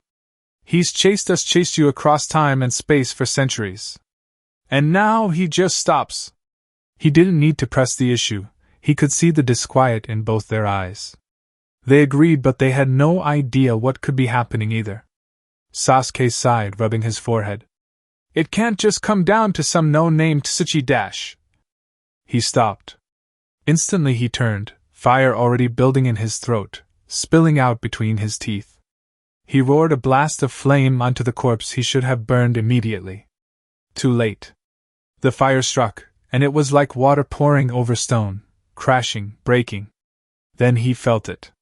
Slick like oil, twisted and diseased, the feeling of the chakra washed over his mind like sludge as he heard the laugh echo in his skull. "Figured it out, did you?" The woman's knees began to move, twitching at first and then becoming more firm in their movements as they bent upwards, planting both feet firmly on the ground. Then she began to rise, back arching, limbs dangling. There was a fountain of thick, dark blood flowing from the kunai still lodged in her chest. He heard Sakura hiss behind him, as Naruto tried, feeble as the attempt was, to reach his feet. With a screech of 1,000 birds he was sprinting across the clearing. His arm thrust forward, and the next thing he realized his target was too far to the right, inside his guard, her grin leering with too many teeth. You don't have the eyes to use this technique anymore. There was a flash of steel and he barely grabbed her forearm fast enough, the kunai blade slamming into his gut, cutting into organs and vitals. She yanked it out, nearly plunged it in again before he rushed away, getting out of reach so fast he nearly lost his footing on the landing, skidding to a stop before falling to one knee as he clutched at the hole, physically keeping his insides inside. She rushed to attack. She was fast, faster than she had any right to be, the corpse stiff and jerking, pulled along by brute force chakra control. There was a flash of pink and a thunderous crash. Sakura grabbed the corpse woman's wrists, digging in her heels, refusing to buckle an inch as her muscles bunched and tensed with the strain of physically holding back the creature that seemed poised to overpower her. He's slipping through, Sasuke realized. More and more, with every passing second, he was using the Tsuchikige's corpse to force more of himself through the breach in time. He wanted Naruto for this. But apparently whoever this corpse woman was, she was making for an adequate replacement. The woman laughed, and the voice wasn't hers. Sakura's knees shook, her legs trembling, arms beginning to shake, and Sasuke realized he could be hurt later. Another Chidori screamed on his fist, pillars of glowing wood rising from the ground around Sakura and the corpse, suppressing the malevolent chakra shroud that had begun to surround it, spilling out from the oily, black blood oozing from her chest. He lunged in again. But this time, the chakra shroud roiled, moved and lashed out, clashing against the Chidori like a living wall of black, lashes of energy blasting back in his face, burning at his eyes and skin, tearing at his arm and chest as he tried to force the shrieking lance of lightning through to rip through the corpse's heart, where the final gate's chakra point was located. Sakura rallied, forcing one final burst of strength out of straining muscles. With a scream of defiant rage, the corpse's wrist bones splintered and crumbled, breaking under the force of her grip. The dead woman bared her teeth. Insects! You have been a nuisance long. Enough! With that final roar, the chakra seemed to intensify, like water swelling a balloon to bursting. The wooden Mokutan pillars Naruto had pulled from the earth splintered and broke with sundering cracks, exploding outwards to drive Sasuke back with a cry of pain as the burning, toxic energy spread up his arm like living fire. Sakura herself tried. By God, did she try, refusing to fall to her knees seemingly by sheer willpower alone before the possessed corpse finally overcame her strength and delivered a powerful kick directly into Sakura's chest. The pink-haired girl flew backwards, skipping over the forest floor like a spinning stone over a calm lake before she crashed into a boulder, her body nearly destroying the massive slab outright as she fell forward, a fountain of blood exploding from her lips. She crashed onto her hands and knees and struggled to hold on to consciousness. More pillars of wood emerged, larger, stronger, and Sasuke darted his eyes over to Naruto, whose face looked almost ashen with how pale it was, blood beginning to ooze from his nose. The idiot was going to kill himself. Sasuke tried to move, only to suddenly feel his control over the body lurch out of his hands, the chains with which he'd suppressed the other Sasuke tense, and nearly shatter outright as the other Uchiha roared within the depths of their mind. Sasuke gasped, his vision going dark at the edges as he tried to shove his other self back into the tightly bound box he'd forced him into until this task was done. His other pulled at the chains, now aware of the situation, the urgency around them, and refusing to go quietly. Let me out, the other roared, demanding. 3 columns of glowing Mokutan would pin the corpse woman in place, seemingly trying to crush her as they pressed down on the black chakra shroud.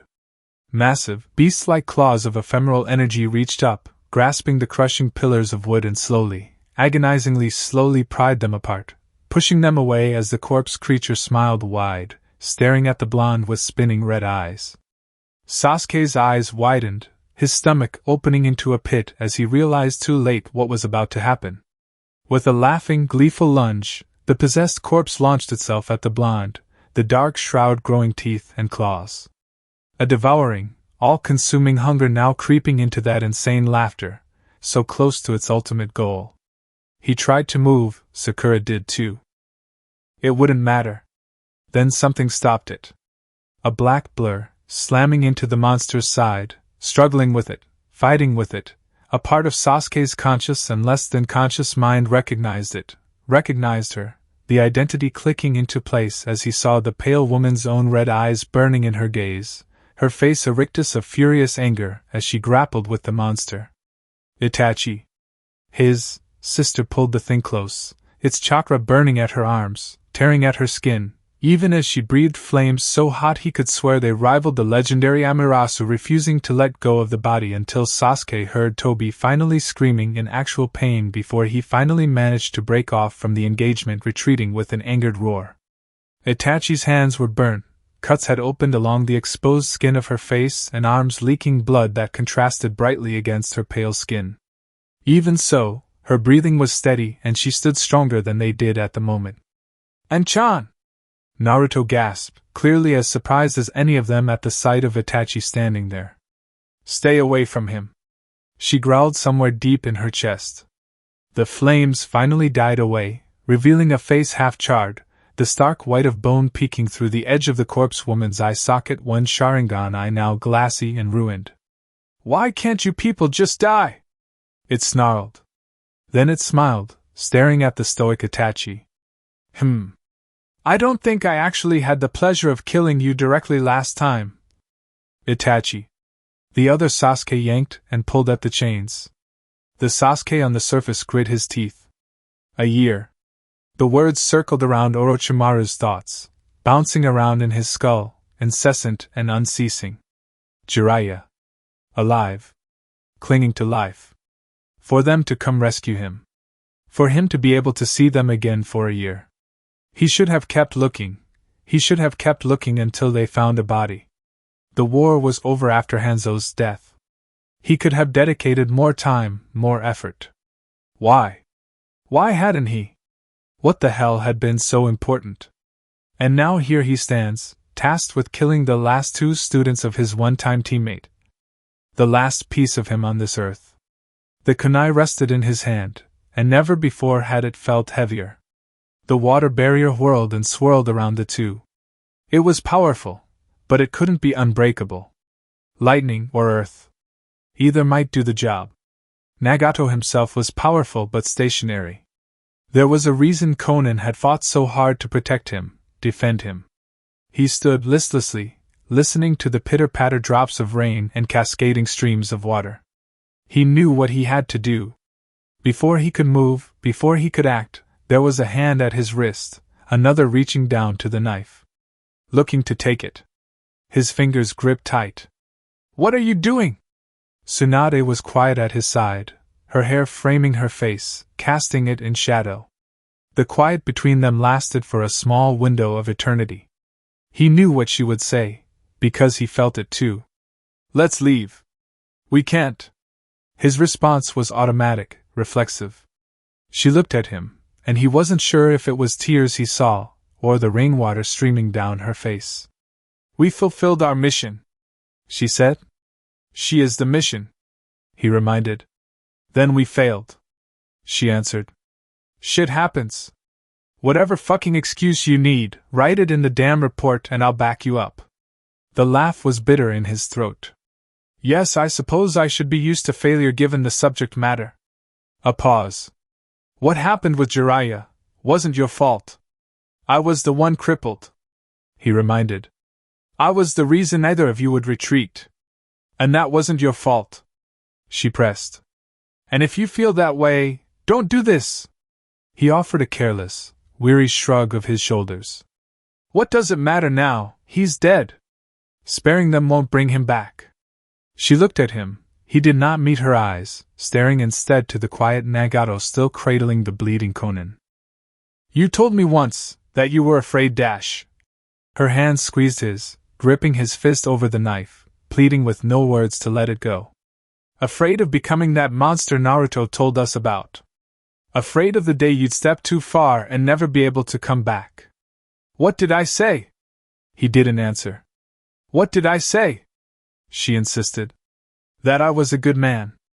And that whoever couldn't see that was a fucking idiot." She stepped in front of him, releasing her hold over his hand. If you do this, then I can't see it either, Oro. The man I know won't walk out of here with me. His grip tightened, white-knuckled over the blade. The gates groan open. The Kazakage and the Hokage are the first, the assortment of guards for the both of them second. Behind them near the rear of the column is her and Akane, and then, finally, 3 shinobi from Kirigakure. Sasami sits on a palanquin, held up by 4 turtle summons, her hair tied in a knot, a kimono of fire red draped over her shoulders. Slowly, they make their way forward, and as they do, she recognizes the adherents to tradition as its Kumon ninja who bring forward canvas seats for Hataki-san and Sabaka-san.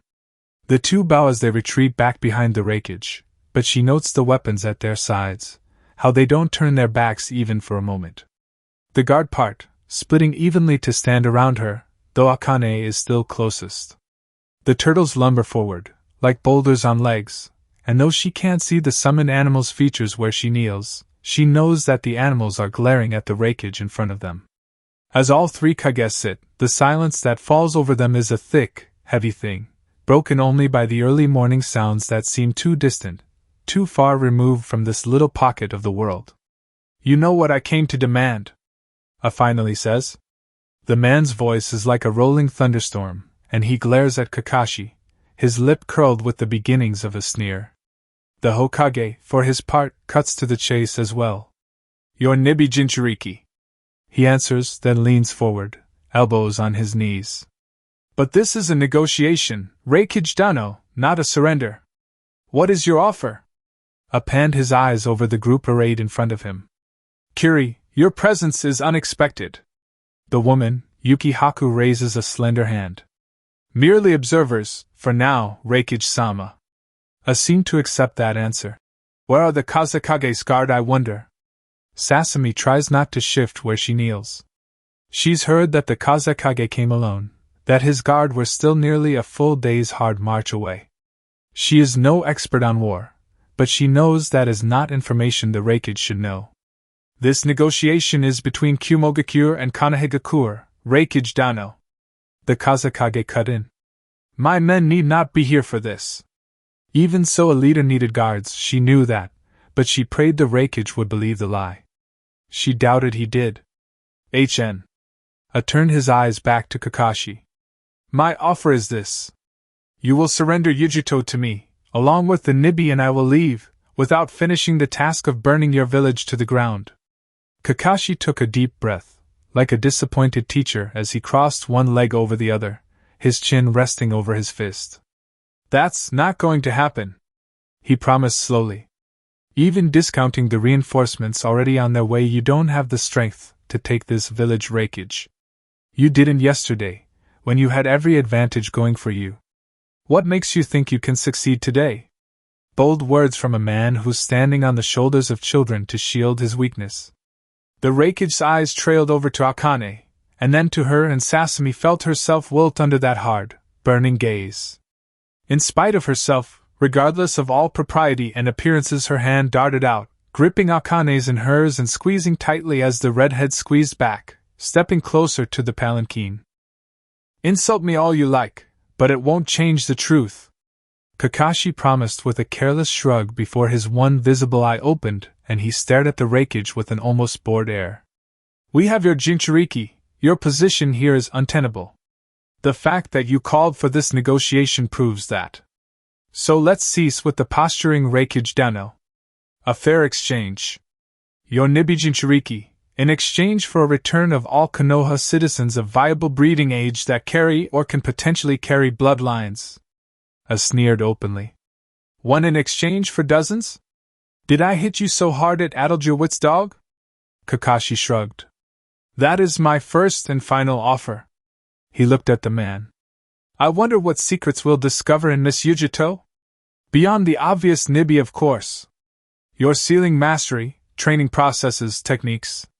I imagine you invested heavily given her status. Quite a treasure trove you lost so carelessly. If looks could kill, Kakashi would have been little more than a pile of cinders and ash. Leaned forwards, and all but barked at the Hokage. Do not push your luck, dog. You're not in any grand position of power either, he warned. I know IWA has attacked you on all fronts. Those reinforcements you've called for, if you've called for them, will guarantee your frontline defenses break under the onslaught. You have no reserves to call on, your elites are all miles away, and your only cards left to play is Tsunade's daughter and the Kazekage, who will extract a hefty toll for his services once all is done, I'm sure. Kakashi gave no outward sign if the words affected him, but the silence he gave was answer enough. I am making these demands, A hissed. Because unlike a man who tears apart his own hospital, killing his own injured people, just to win a fight, I would rather keep the collateral to a minimum. He pressed one meaty finger into the Hokage's chest. Do not mistake my lack of desire for needless bloodshed for any fear of you. You are unworthy of the seat you hold, of the trust placed on you. The sheer contempt in the Raikage's voice seared, and his expression was a thunderous, violent thing. Now return to me, my kunoichi, or this exchange is over. The silence hung heavy between them, thick enough it could be carved with a knife. Kakashi's head moved minutely. No. Stood. Then we have nothing left to discuss. He turned to walk away. Raikage Dano, Hokage Dano. If I may? It took Akane a moment to recognize the voice, and her eyes darted towards Gaara, as did both Ai's and Kakashi's.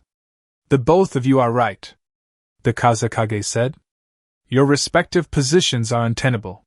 He raised his head, reaching up to the blindfold to pull it down, revealing his seafoam green eyes. To her right, Sasami saw the Yuki woman step forward.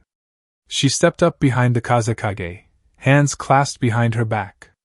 An open, clear display of solidarity even she could see immediately. But mine is not.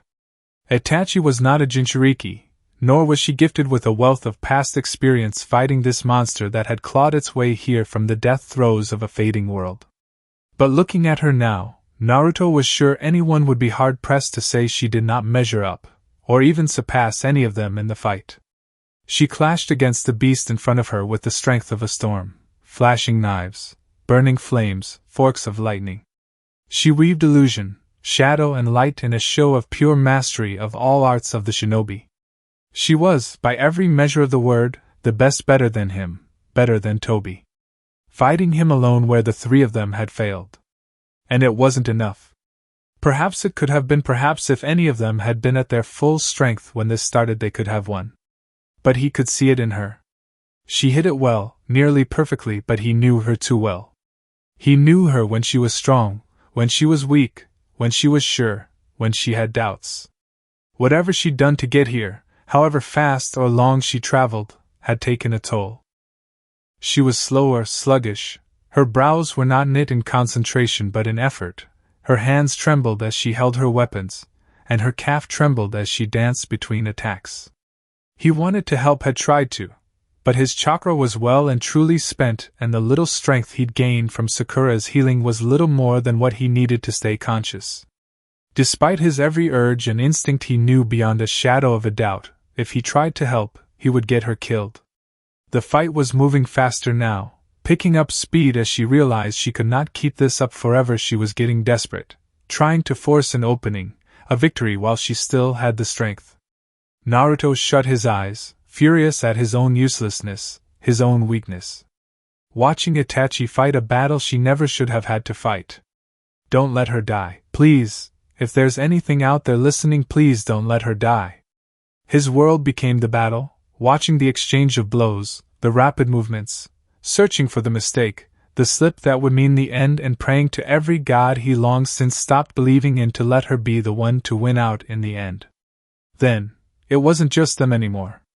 With a screech of 1,000 birds, a lance of lightning ripped into the chakra shroud side, and an impact that could shatter mountains punched into the shroud from above, sending the corpse within down onto her knees. Sasuke and Sakura pressed the attack, and he could see the flesh of Sasuke's exposed arm burning and healing, his heels digging into the ground, pushing divots into the earth, as he tried to brute force himself through. Itachi formed her own hand seals quickly, 2 clones appearing at her sides before she breathed out a pillar of flame. The fire exploded into an inferno as one clone breathed out wind and the third darted quickly to the other side, a length of lightning forking out of her fingers, reaching to form a circuit with Sasuke. The black chakra rippled, pulsed, and heaved like a slowly rising beast. Then it blasted outwards. With screams of pain, all of them were thrown back, tumbling and scraping across the ground, slamming into trees and stones. He saw the Uchiha princess thrown backwards, trying to adjust her fall, but unable to. The top of her head scraped off of a stone as she twisted her body, contorting painfully as it hit the earth, and with barely any strength left, he himself lunged for her, feeling the impact of her body against his as he caught her, tumbling beside her as he clutched her tight. The black chakra seemed to reach upwards, darkening the sky, blackening the forest in a miasma of poison. He lay there beside her, opening his eyes to find blood trailing down her face, from a gash at the top of her head, seeping through her dark hair. Her eyes were glassy, regaining focus slowly as she fought off the disorientation. "You need to run," he begged. She wouldn't listen. She reached up, grabbing him by the scruff of his jacket before she forced herself on trembling limbs to stand once again. Then she turned and faced the monster. "Get up," his mind hissed. "Get up!" His limbs trembled, and every remaining ounce of his strength was barely enough to get him to rise to one knee before he nearly fell down again, and tears of pure frustrated rage burned at the corners of his eyes. Poor little Naruto, trying so hard and failing again and again. How many times will I kill your friends before you realize you can't save them from me? You won't touch him. Itachi breathed, visibly forcing herself to stand tall. The dead woman's eyes seemed to dance with glee. "Are you volunteering to die first then, Chan?" She said nothing. "As you wish." The monster moved. Naruto moved. And something answered. A crackling claw of gold. Naruto stared, his own hand extended outwards, the chakra claw reaching out from his own fingers, catching the black and sickly energy with unyielding force. Naruto felt his breathing hitch, his own heart stuttering in his chest as, slowly like a trickle, into a stream, into a flood he felt, energy, power, welling up within him. Familiar. Comforting. Kyuubi? No. No. Not now. He heard Tobi's voice, but for once couldn't pay it any thought. It was irrelevant, inconsequential. The energy reached through, up the length of his arm, across his body. He felt his whisker marks changing, his vision becoming sharper, the wellspring of power spreading through him, healing wounds and banishing the exhaustion. Kurama? Kurama? Quietly, he was dragged into the familiar space of the seal. It was as it has always been. The waters lapped at his ankles, the bars looming like monoliths. But the inside wasn't empty. He could see the red fur first. His friend lay there, pressed against the bars, breathing softly. He had scars. Patches where fur didn't grow, white lines peeking through the crimson. Burns, slashes, tears, and bites. They crisscrossed his body now. A litany of pain. An ode to a war, a fight that had never ended. Not for him. "Oh!" Naruto gasped, feeling the tears prickle at his eyes. "Oh, Kurama!" A single great eye opened, and it too was scarred, the flesh around the eye torn and jagged. His friend sighed, like someone returning to sit by the fire after years of being away. "You're taller than I remember." A breathless, incredulous laugh escaped him, despite himself, and the tears flowed freely down his cheeks. You missed a lot." The eye focused on him, weary, exhausted. It closed. "Yes. I have." There was a silence he couldn't fill. Questions, reassurance, he didn't know what to say. It seemed petty. Then the moment was over, and his friend slowly began to rise, revealing more of the scars lining his body. "But I sense him here," Kurama rumbled, staring down at him almost like a patient father. "Your fight isn't over yet." Naruto shook his head. "No, it's not." The kitsune offered a smile that was all fangs and jagged teeth. "Then let's go and finish it." He opened his eyes again to a world of golden light. He felt Kurama's energy flowing through him, warm and bright, a soothing balm to the oily, sickly thing that was Tobi's. He stepped forward, standing beside Itachi and helping her stand, trickles of golden energy flowing into her to heal some of her own wounds. Toby pulled away that Satsuki's features twisted into a snarl of rage and for the first time, fear. Fear that it couldn't win. Not like this. How are you here? The monster asked. A visage of Kurama appeared at Naruto's shoulder, a golden kitsune head answering. You are not the only one who can cast off pieces from the greater whole. Or did you think I hadn't wised up to that trick after so long? He snorted. Your arrogance was always surpassed by your stupidity. The vestige snarled. Not now. Not while I'm so close. Kurama answered. The story of your life. Naruto felt a prodding at the back of his mind, an urge. Attack. He listened. He lunged forward, gold and black crashed into each other, cascading fire and stardust across the forest. The winds buffeted trees, uprooting them and sending concussive waves through the woods. The monster reached deep, pulling more of its energy, pushing against him, trying to force him away, but Kurama answered the surge in kind. You were so close to saving your precious Rin. You failed. Attack.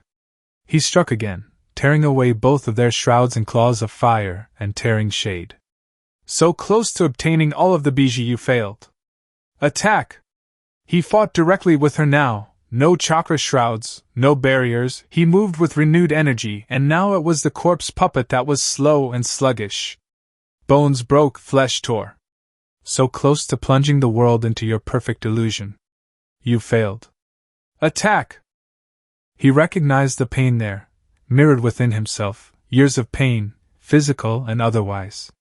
His scars ran deeper than flesh, but Kurama had never stopped fighting, never stopped feeling the physical pain of this war.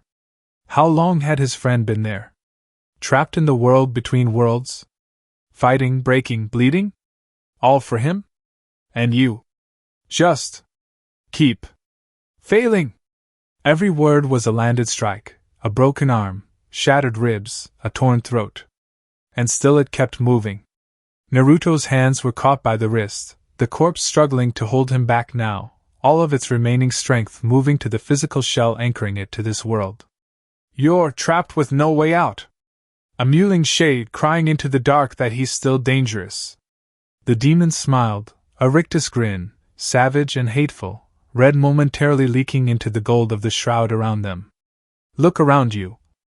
I can see it. Can you? Everything you hope to destroy, ha ha ha. It's still standing. The red eyes of the Sharingan burned.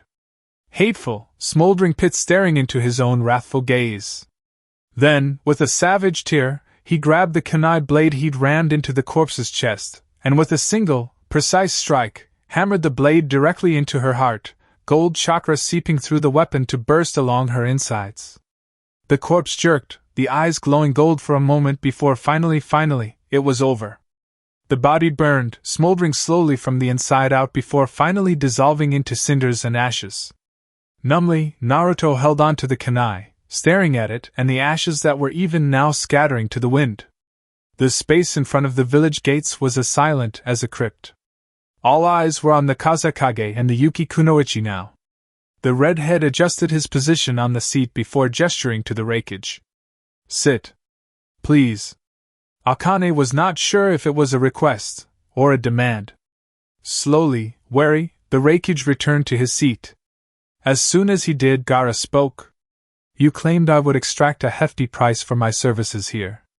In a sense, I suppose you're correct, but not in the way you believe. Then enlighten me. Said, then darted his eyes to Kakashi. Or should I more accurately say us? For a moment, Gaara was silent. Finally, the truth of the matter is, it's unlikely Konoha can win this war without Tsunagekyu's help. He declared, turning his eyes to Kakashi. With our help your victory is nearly assured. With our help, along with Kirigakure, it is guaranteed, as would be your defeat should either of us choose to side against you. Kakashi tensed. The Kiri delegation, he said slowly. You've been in negotiations with them long before today. It was Kiri who informed me of Kumo's movements. They detected it first. He paused, We attempted to send an advance warning, but our messenger seems to have been waylaid at sea. To her credit, the Yuki woman sounded genuine, bowing deeply before the Hokage. I realize that might be difficult to believe, but I am being sincere and I deeply apologize. Kakashi scratched at his chin, eyes closed, no doubt his mind running 1,000 paces a second. Konoha has fought off all 4 villages before.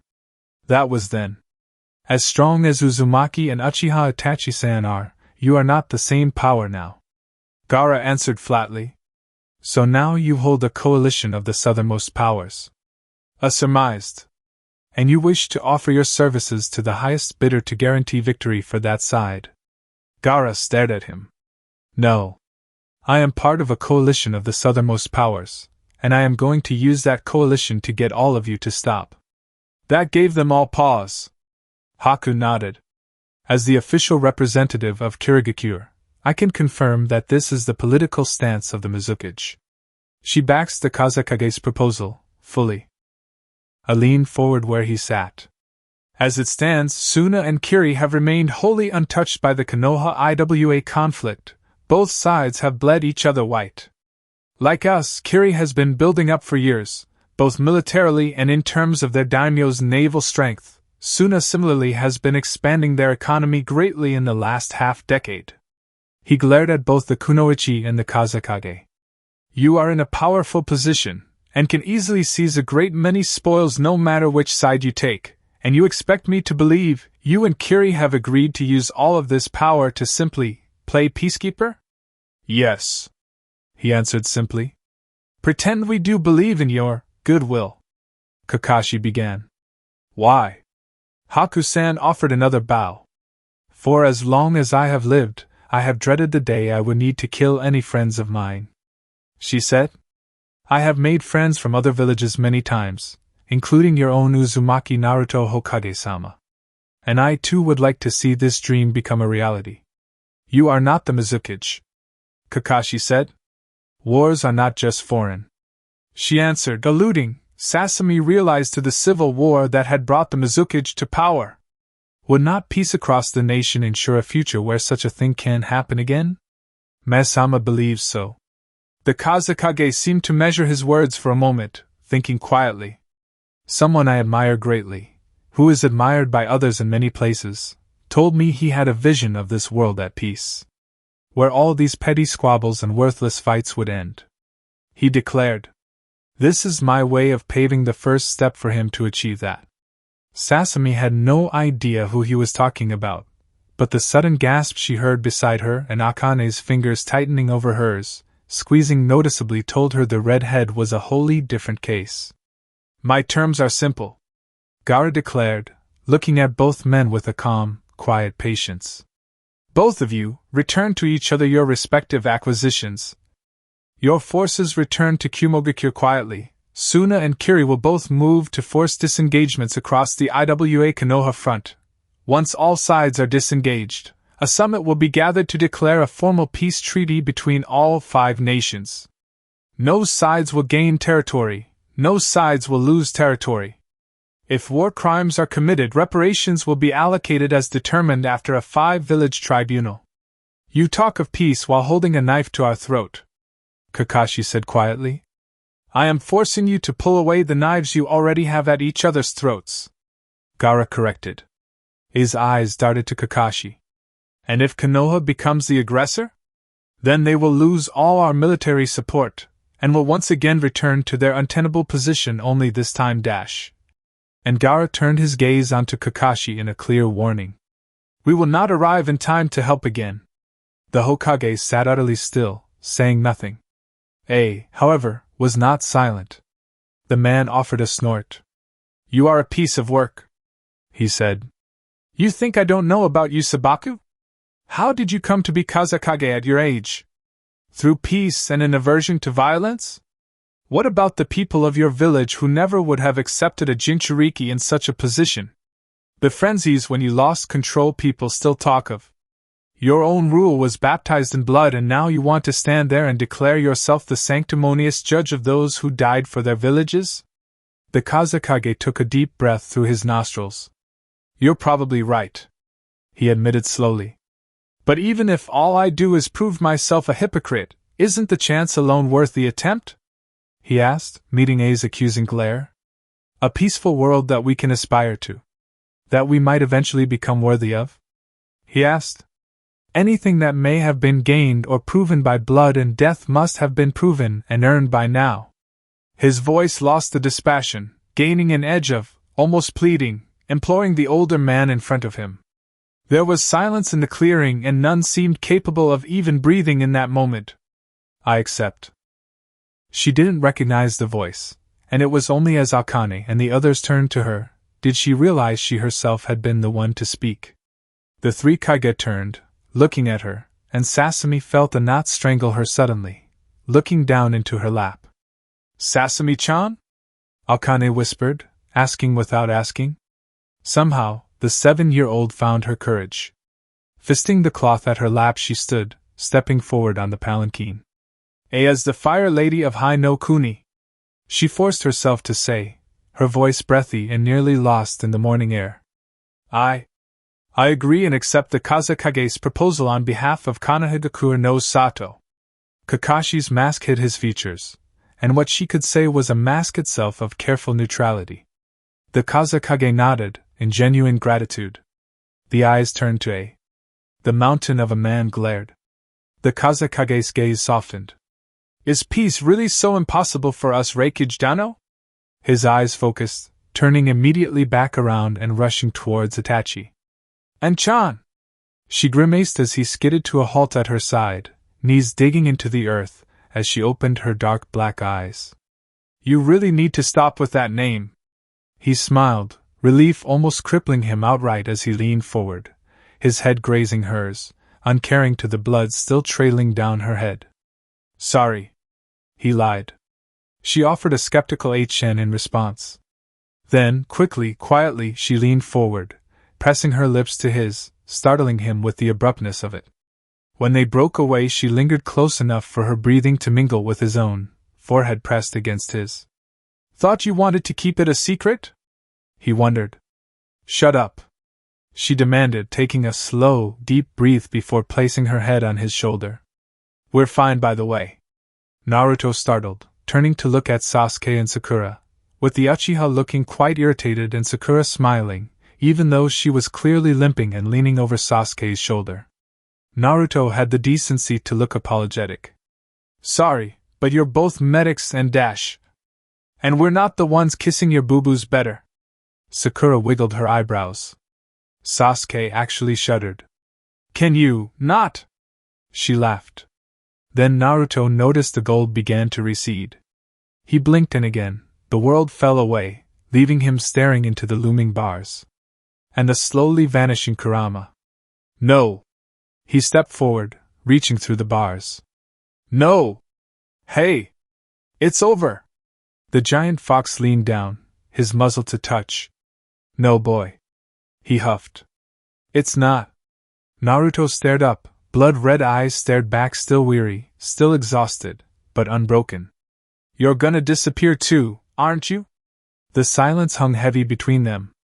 The fight isn't over, he repeated. Naruto felt his features scrunch up. You! Sasuke! Sakura! This isn't fair. Life is fair now? Its laugh was a rumble, slow and languid, its tails moving back and forth in the moment of mirth. Be serious, the blonde demanded. The kitsune shook his head. Stop complaining. If you get a chance to actually say a goodbye. He was right, he knew that 100 times over, and yet. I'm not saying goodbye. He swore. I'm going to get you out of there.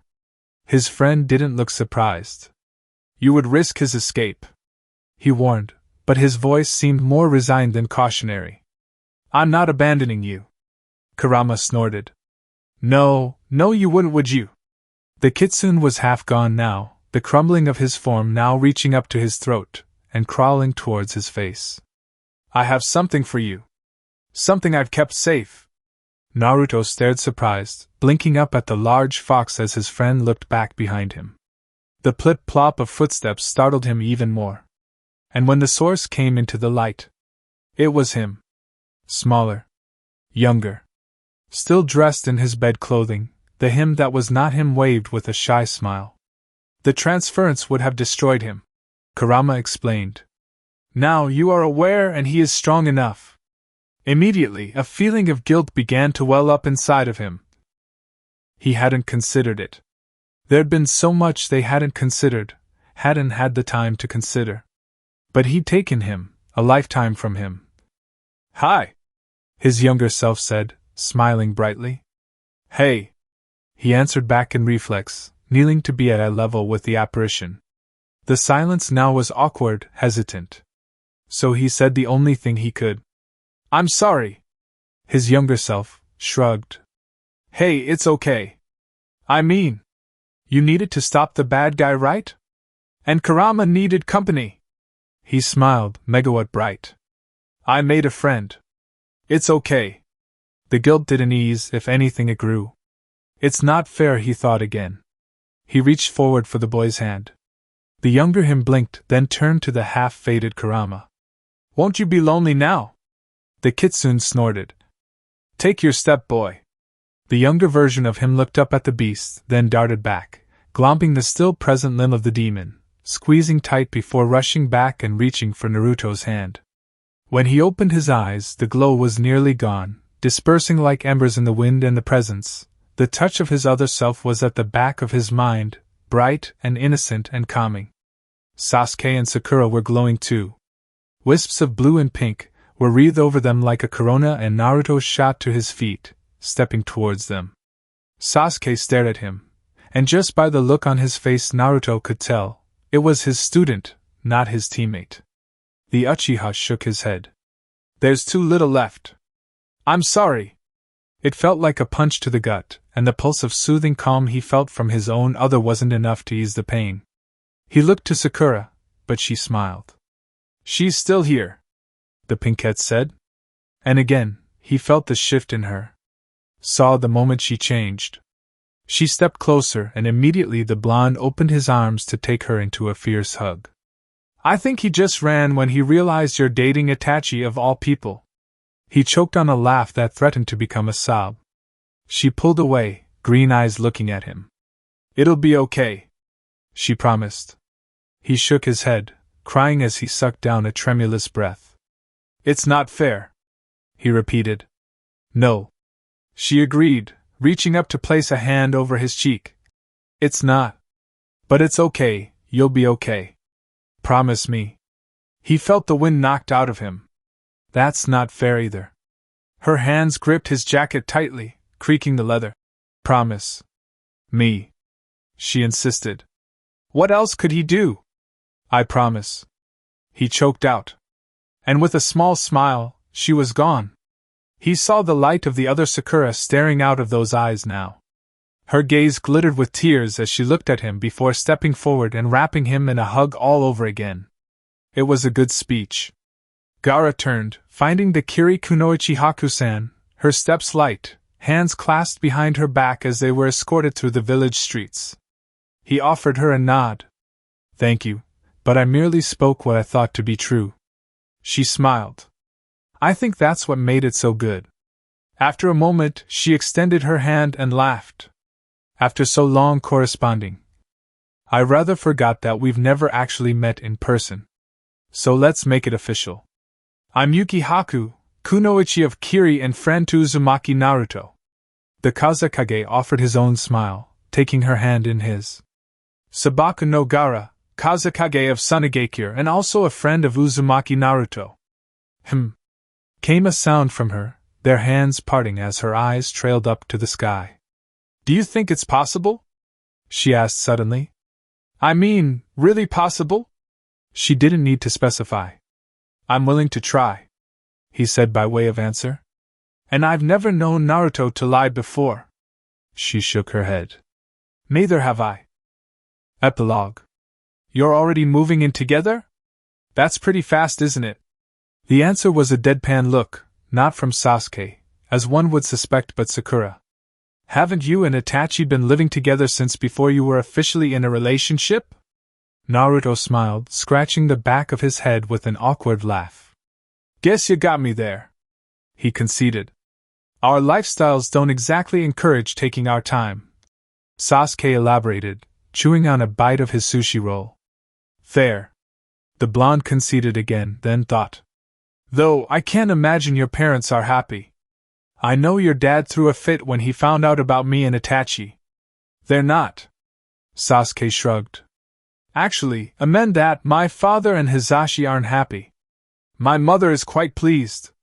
Or at least she seemed so when I told her. Well, I say good for you. Sakura smiled.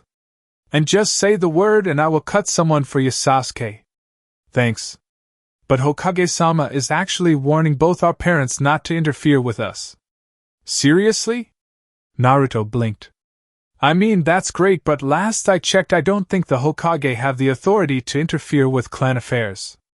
They don't, but in his words to Hisashi, she ceased to solely be your successor when she became my right-hand authority, or not, he's forcing himself into the mix. Huh. The blonde uttered. Then Sasuke eyed him, taking another bite of his food. What about you? What about me? Come on, Naruto. Sakura chimed in. When are you getting married? She smiled brightly. Ah dash. Sasuke's face was deadpan. I was actually asking about his recent promotion. Oh. The pinkette started, then giggled as she caught the completely done look in Sasuke's expression. Right. Yeah, what about that? Her giggles became snorting snickers. It's not a promotion. The blonde protested. Well, I'm friends with Gaara the Kazekage and Haku the Kiri diplomat, so Kakashi-sensei is making me the official coordinator of the peace talks with them. It's a temporary thing until this whole issue is settled. He shrugged. A lot of people are saying it places you one step closer to Hokage. Sakura waggled her eyebrows. Quite a few are saying you and Itachi are on the very short list for Godame in a few years. Sasuke added. If she gets it, would that upset you?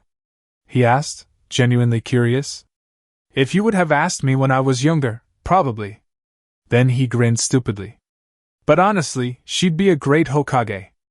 So no, probably not. I bet you say that to all the girls you sleep with. Sakura winked. Sasuke threw down his chopsticks. I think I'm going to pay the check and then promptly throw up somewhere. He groused. You gotta get over it sometime, you big baby. Sakura laughed, then quickly stole a glance at the time. Ah hell. I gotta get going dash. Noting her sudden rush, Sasuke and Naruto stole a glance at the wall clock too. Oh crap! The blonde balked. Standing up, he quickly grabbed his things and rushed out the door. Nissa talkla tefera meeting'll see you was later bye. Sasuke caught half of that, and then noted Sakura had disappeared as well. Then, he realized something else. He took out his wallet, grumbling with irritation and vowing revenge at having been left to foot the bill. The chains rattled when she woke. Her hands were bound, her feet as well. The carriage jostled and lurched as it moved. Her back ached and her neck felt stiff.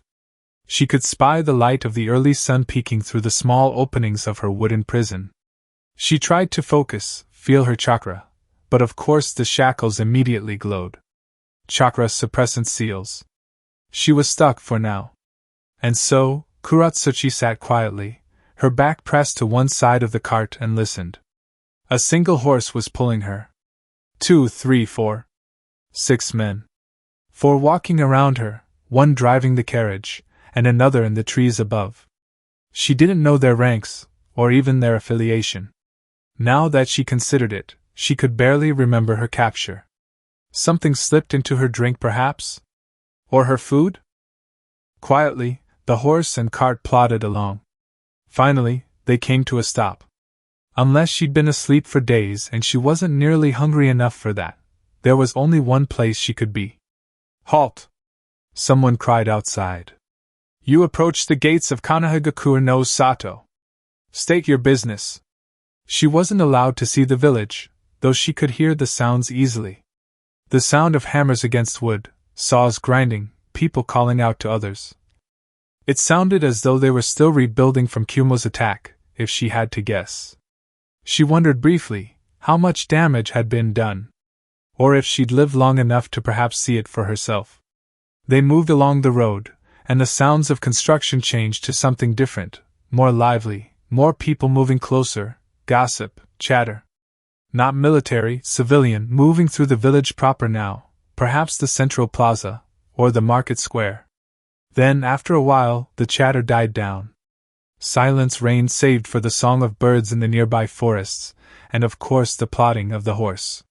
Finally, they stopped. She wondered if they were at another gatehouse, or guard post, if she would hear the sentinels demand their information again. Maybe she could get an idea of who was in charge, recognize a voice or two. Then the lock of her door cranked open. The sunlight burned her retinas, she shut her eyes tight and flinched away, peeking them open slowly as the guard stood just outside. As her eyes adjusted to the light, she recognized the person outside. "I should have guessed they'd have sent you to catch me." It was true. She should have. But a part of her had hoped the woman would say no to such an order. She'd thought Itachi and she were friends after all. The Uchiha nodded. "I am one of the few who could capture you without running the risk of unnecessary force." Kuratsuchi huffed out a breath. "So it'll be a public execution then?" She hadn't wanted that. For months she'd worked to run, to get away. But her options quickly vanished, one after the next after the next. IWA would never take her back. Not again. Even if all of the witnesses to her betrayal were dead, her returning as the lone survivor with their dead S-class shinobi and yet another dead Sasuke left in her wake. At best her execution would be a quiet thing. A slash across the throat when she was asleep, or assigned to a suicide mission with partners who would make sure she wasn't quite so lucky again. Suna's close alliance with Konoha, along with Kiri, ever on the hunt for lucrative deals with the other villages, would turn her over in a heartbeat to either Konoha or IWA. The minor villages had been in a similar vein.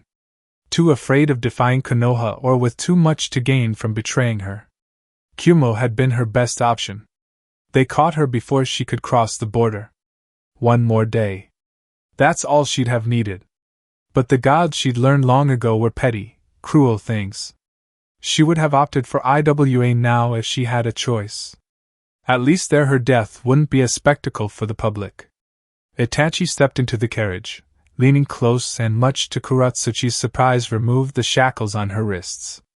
The metal clattered to the floor of the carriage, thumping onto the floor with a heavy crack.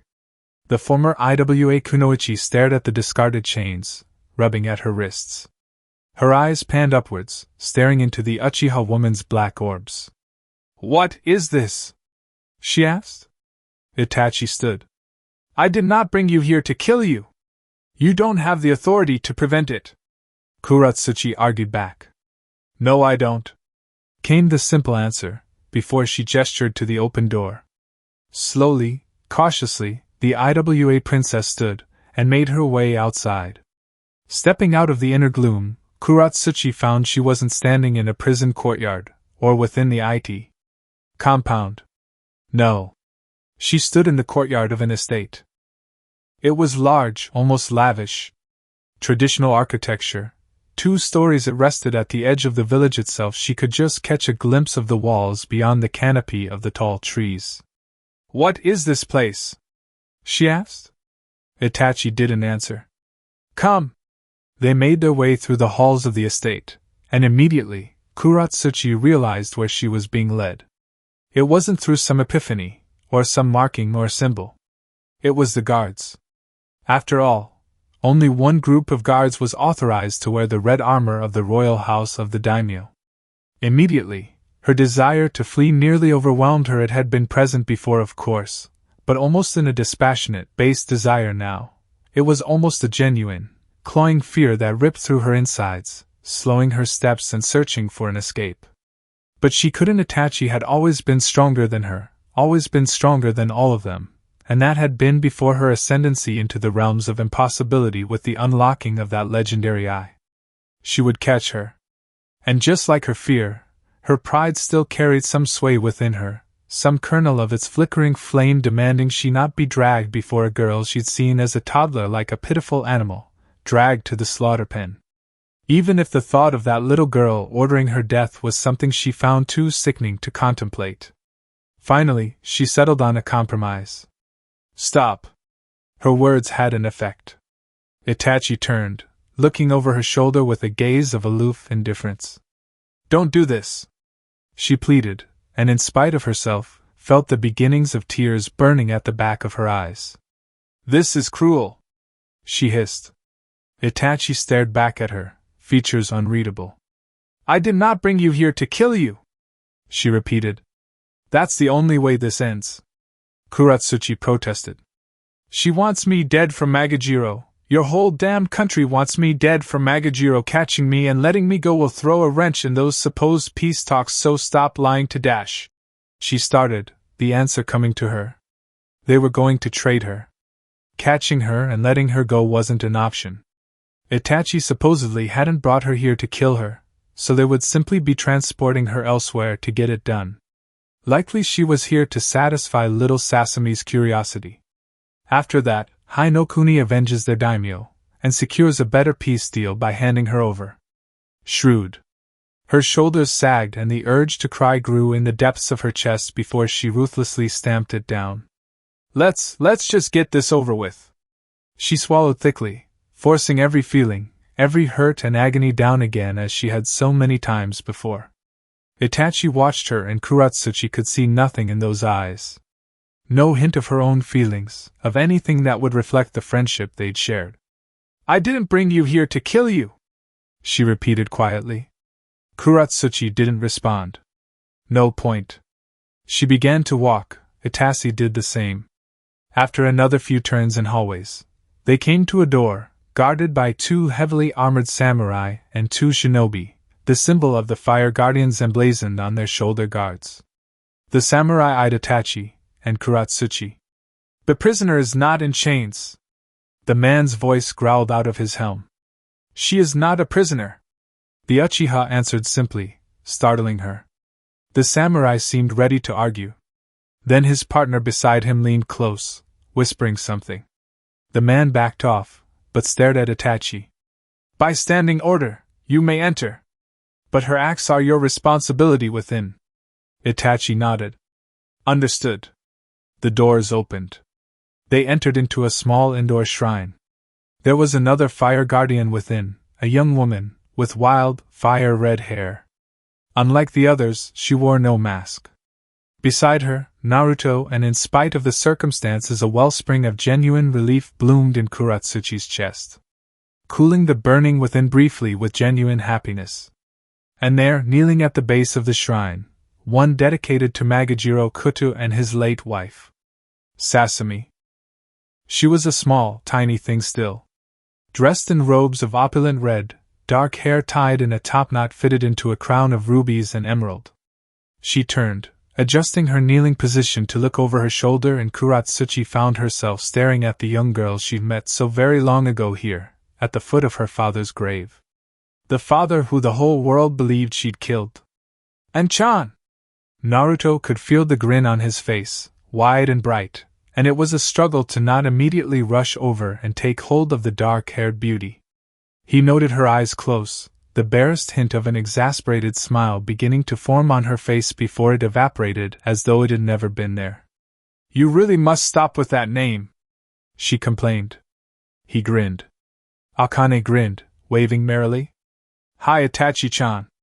There was movement beside him, and Sasame's hesitant voice called up.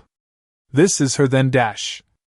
Immediately, the mood within the room shifted, growing somber and serious. Naruto's eyes turned towards Kuratsuchi.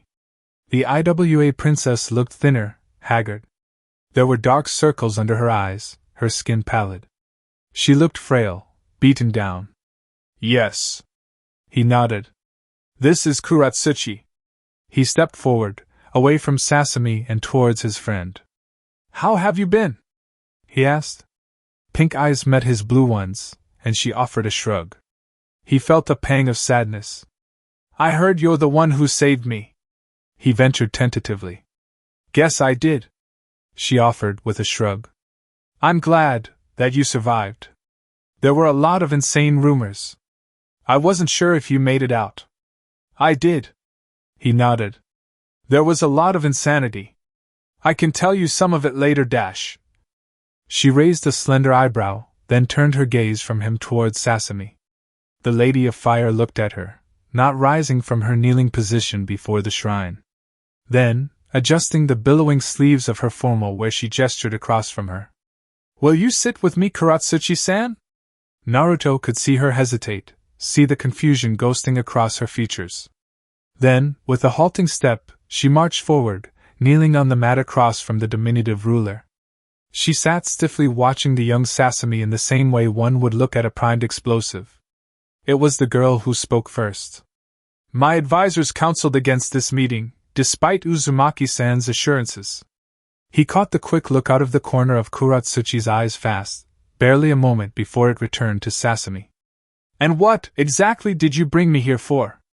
Now it was Sasami's turn to dart her eyes away, not to him, at first, but to Akane, who nodded encouragingly, and then to him. He did not know the girl, not really. It was Akane who had her trust, and through that trust she was extending it to him. Naruto-san believes you're innocent, she finally said. So I brought you here to ask, did you kill my father? Kuratsuchi stared the girl down. Would you believe anything I say? I am willing to judge for myself, she answered back, eyes now fixed and fierce. Kuratsuchi lowered her head. Everyone's already told you I did. That's not an answer. There was a silence now, thick and pregnant. Naruto stood back, beside Itachi, waiting with what he could admit was bated breath. No, she finally said. I didn't. Sasami seemed to sit perfectly still, watching Kuratsuchi. The incense candle on the shrine burned, thin trails of smoke passing between the two of them. Finally, did you love or hate my father? The laugh Kuratsuchi let out was startling in its abruptness, almost breathless before she quickly covered her mouth. Now her eyes moved with something other than lethargy, other than apathy. Naruto couldn't identify it. The world isn't a simple place, and your father wasn't a simple man. Did I hate the man who took me from my home for a political victory? Yes. Did I also love the man who raised me in his home, next to his children, had me trained to the best of his ability?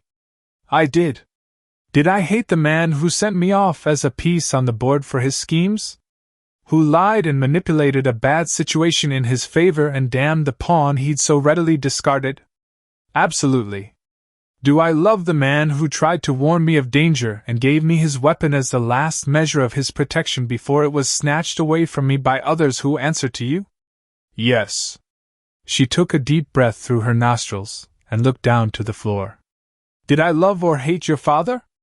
Both is the simple answer. She shook her head. But life doesn't conform to simple answers. She brought her eyes up again. Whatever I feel, whatever I've done, it's mine, Magajiro-san. And I'm not going to explain, justify, or make excuses about it to you or anyone else. No matter what they're dangling in front of me. The silence came again. Overbearing and suffocating. Uzumaki-san Sasami finally said. Believes you're innocent. The admission came. Sasami reached behind her, pulling free a small, pencil-thin scroll. Unfurling it, she placed the parchment on the floor between them. He wishes for me to extend to you a full pardon, the girl finally declared. Kuratsuchi felt her heart stutter in her chest, her breath hitch. Her head turned facing Naruto. He offered a nod, though he couldn't bring himself to smile.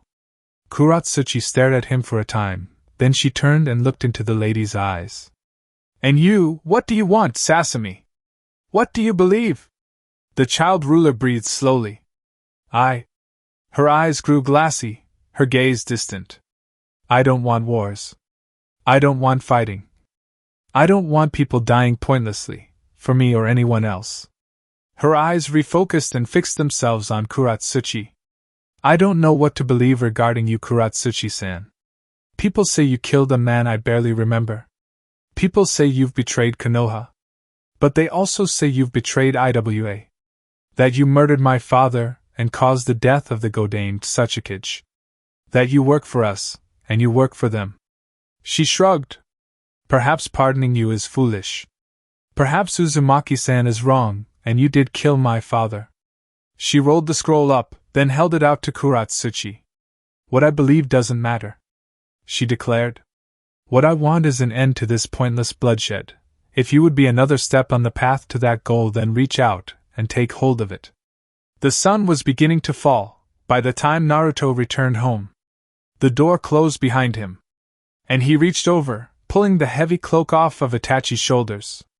It's been a long day, she said. He agreed. I'll get some tea going. No, she called. Let me. You sure you've been traveling in dash? She leaned closer, and the kiss she pressed to him shut him up right quick.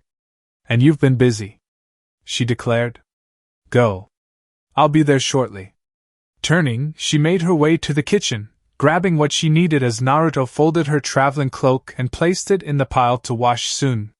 He started to get rid of some of his own outerwear, vest, heavy boots, headband and other items and left them in the pile to wash as well, before stepping out to the hallway. Itachi was there, standing at the doorway of a room. He stepped beside her, looking inside and finding the first designs on the walls. You've started? She asked. Preliminary research, he said slowly, not meeting her eyes. It was a collaborative effort last time. I don't have all the pieces. She said simply, looking onto the designs for a time before she looked at him. He mustered the courage and looked back. He expected disapproval, a reprimand, a cautionary warning of how Toby might be released completely in his effort to rescue Kurama. You're not in this alone, is what she said. His heart stuttered, staring into onyx black. No, he never had been alone. Kurama was gone. Sasuke and Sakura too. But every step of the way. I'm here, she promised, one hand rising to press against his heart. No matter what you do, what risk you take, you only have to promise me one thing. Don't be stupid? He smiled weakly. She pressed another kiss against him, and there was nothing quick or chaste to this one. Away from prying eyes, isolated from the distractions of the world, he reciprocated until they were both short of breath, pulling away to press his forehead against hers, their breaths mingling. Come back, she demanded, and when he opened his eyes he saw her eyes shift to red, the Sharingan spinning gently within the iris. There was a command there. A compulsion, and he didn't try, or even want to resist it. Come back to me, she demanded. He closed his eyes, nodding against her. I promise. And that concludes the final part of this story.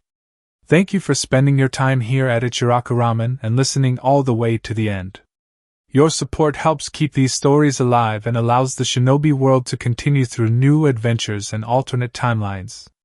If you enjoyed Legacy Undone, don't forget to like the video, subscribe to the channel, and turn on notifications so you don't miss future stories.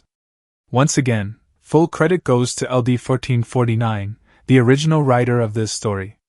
If you would like to read the original version, you can find the link to the story in the description below. Let me know in the comments what story you would like to hear next. Until the next time, stay safe, and I'll see you again at Ichiraku Ramen.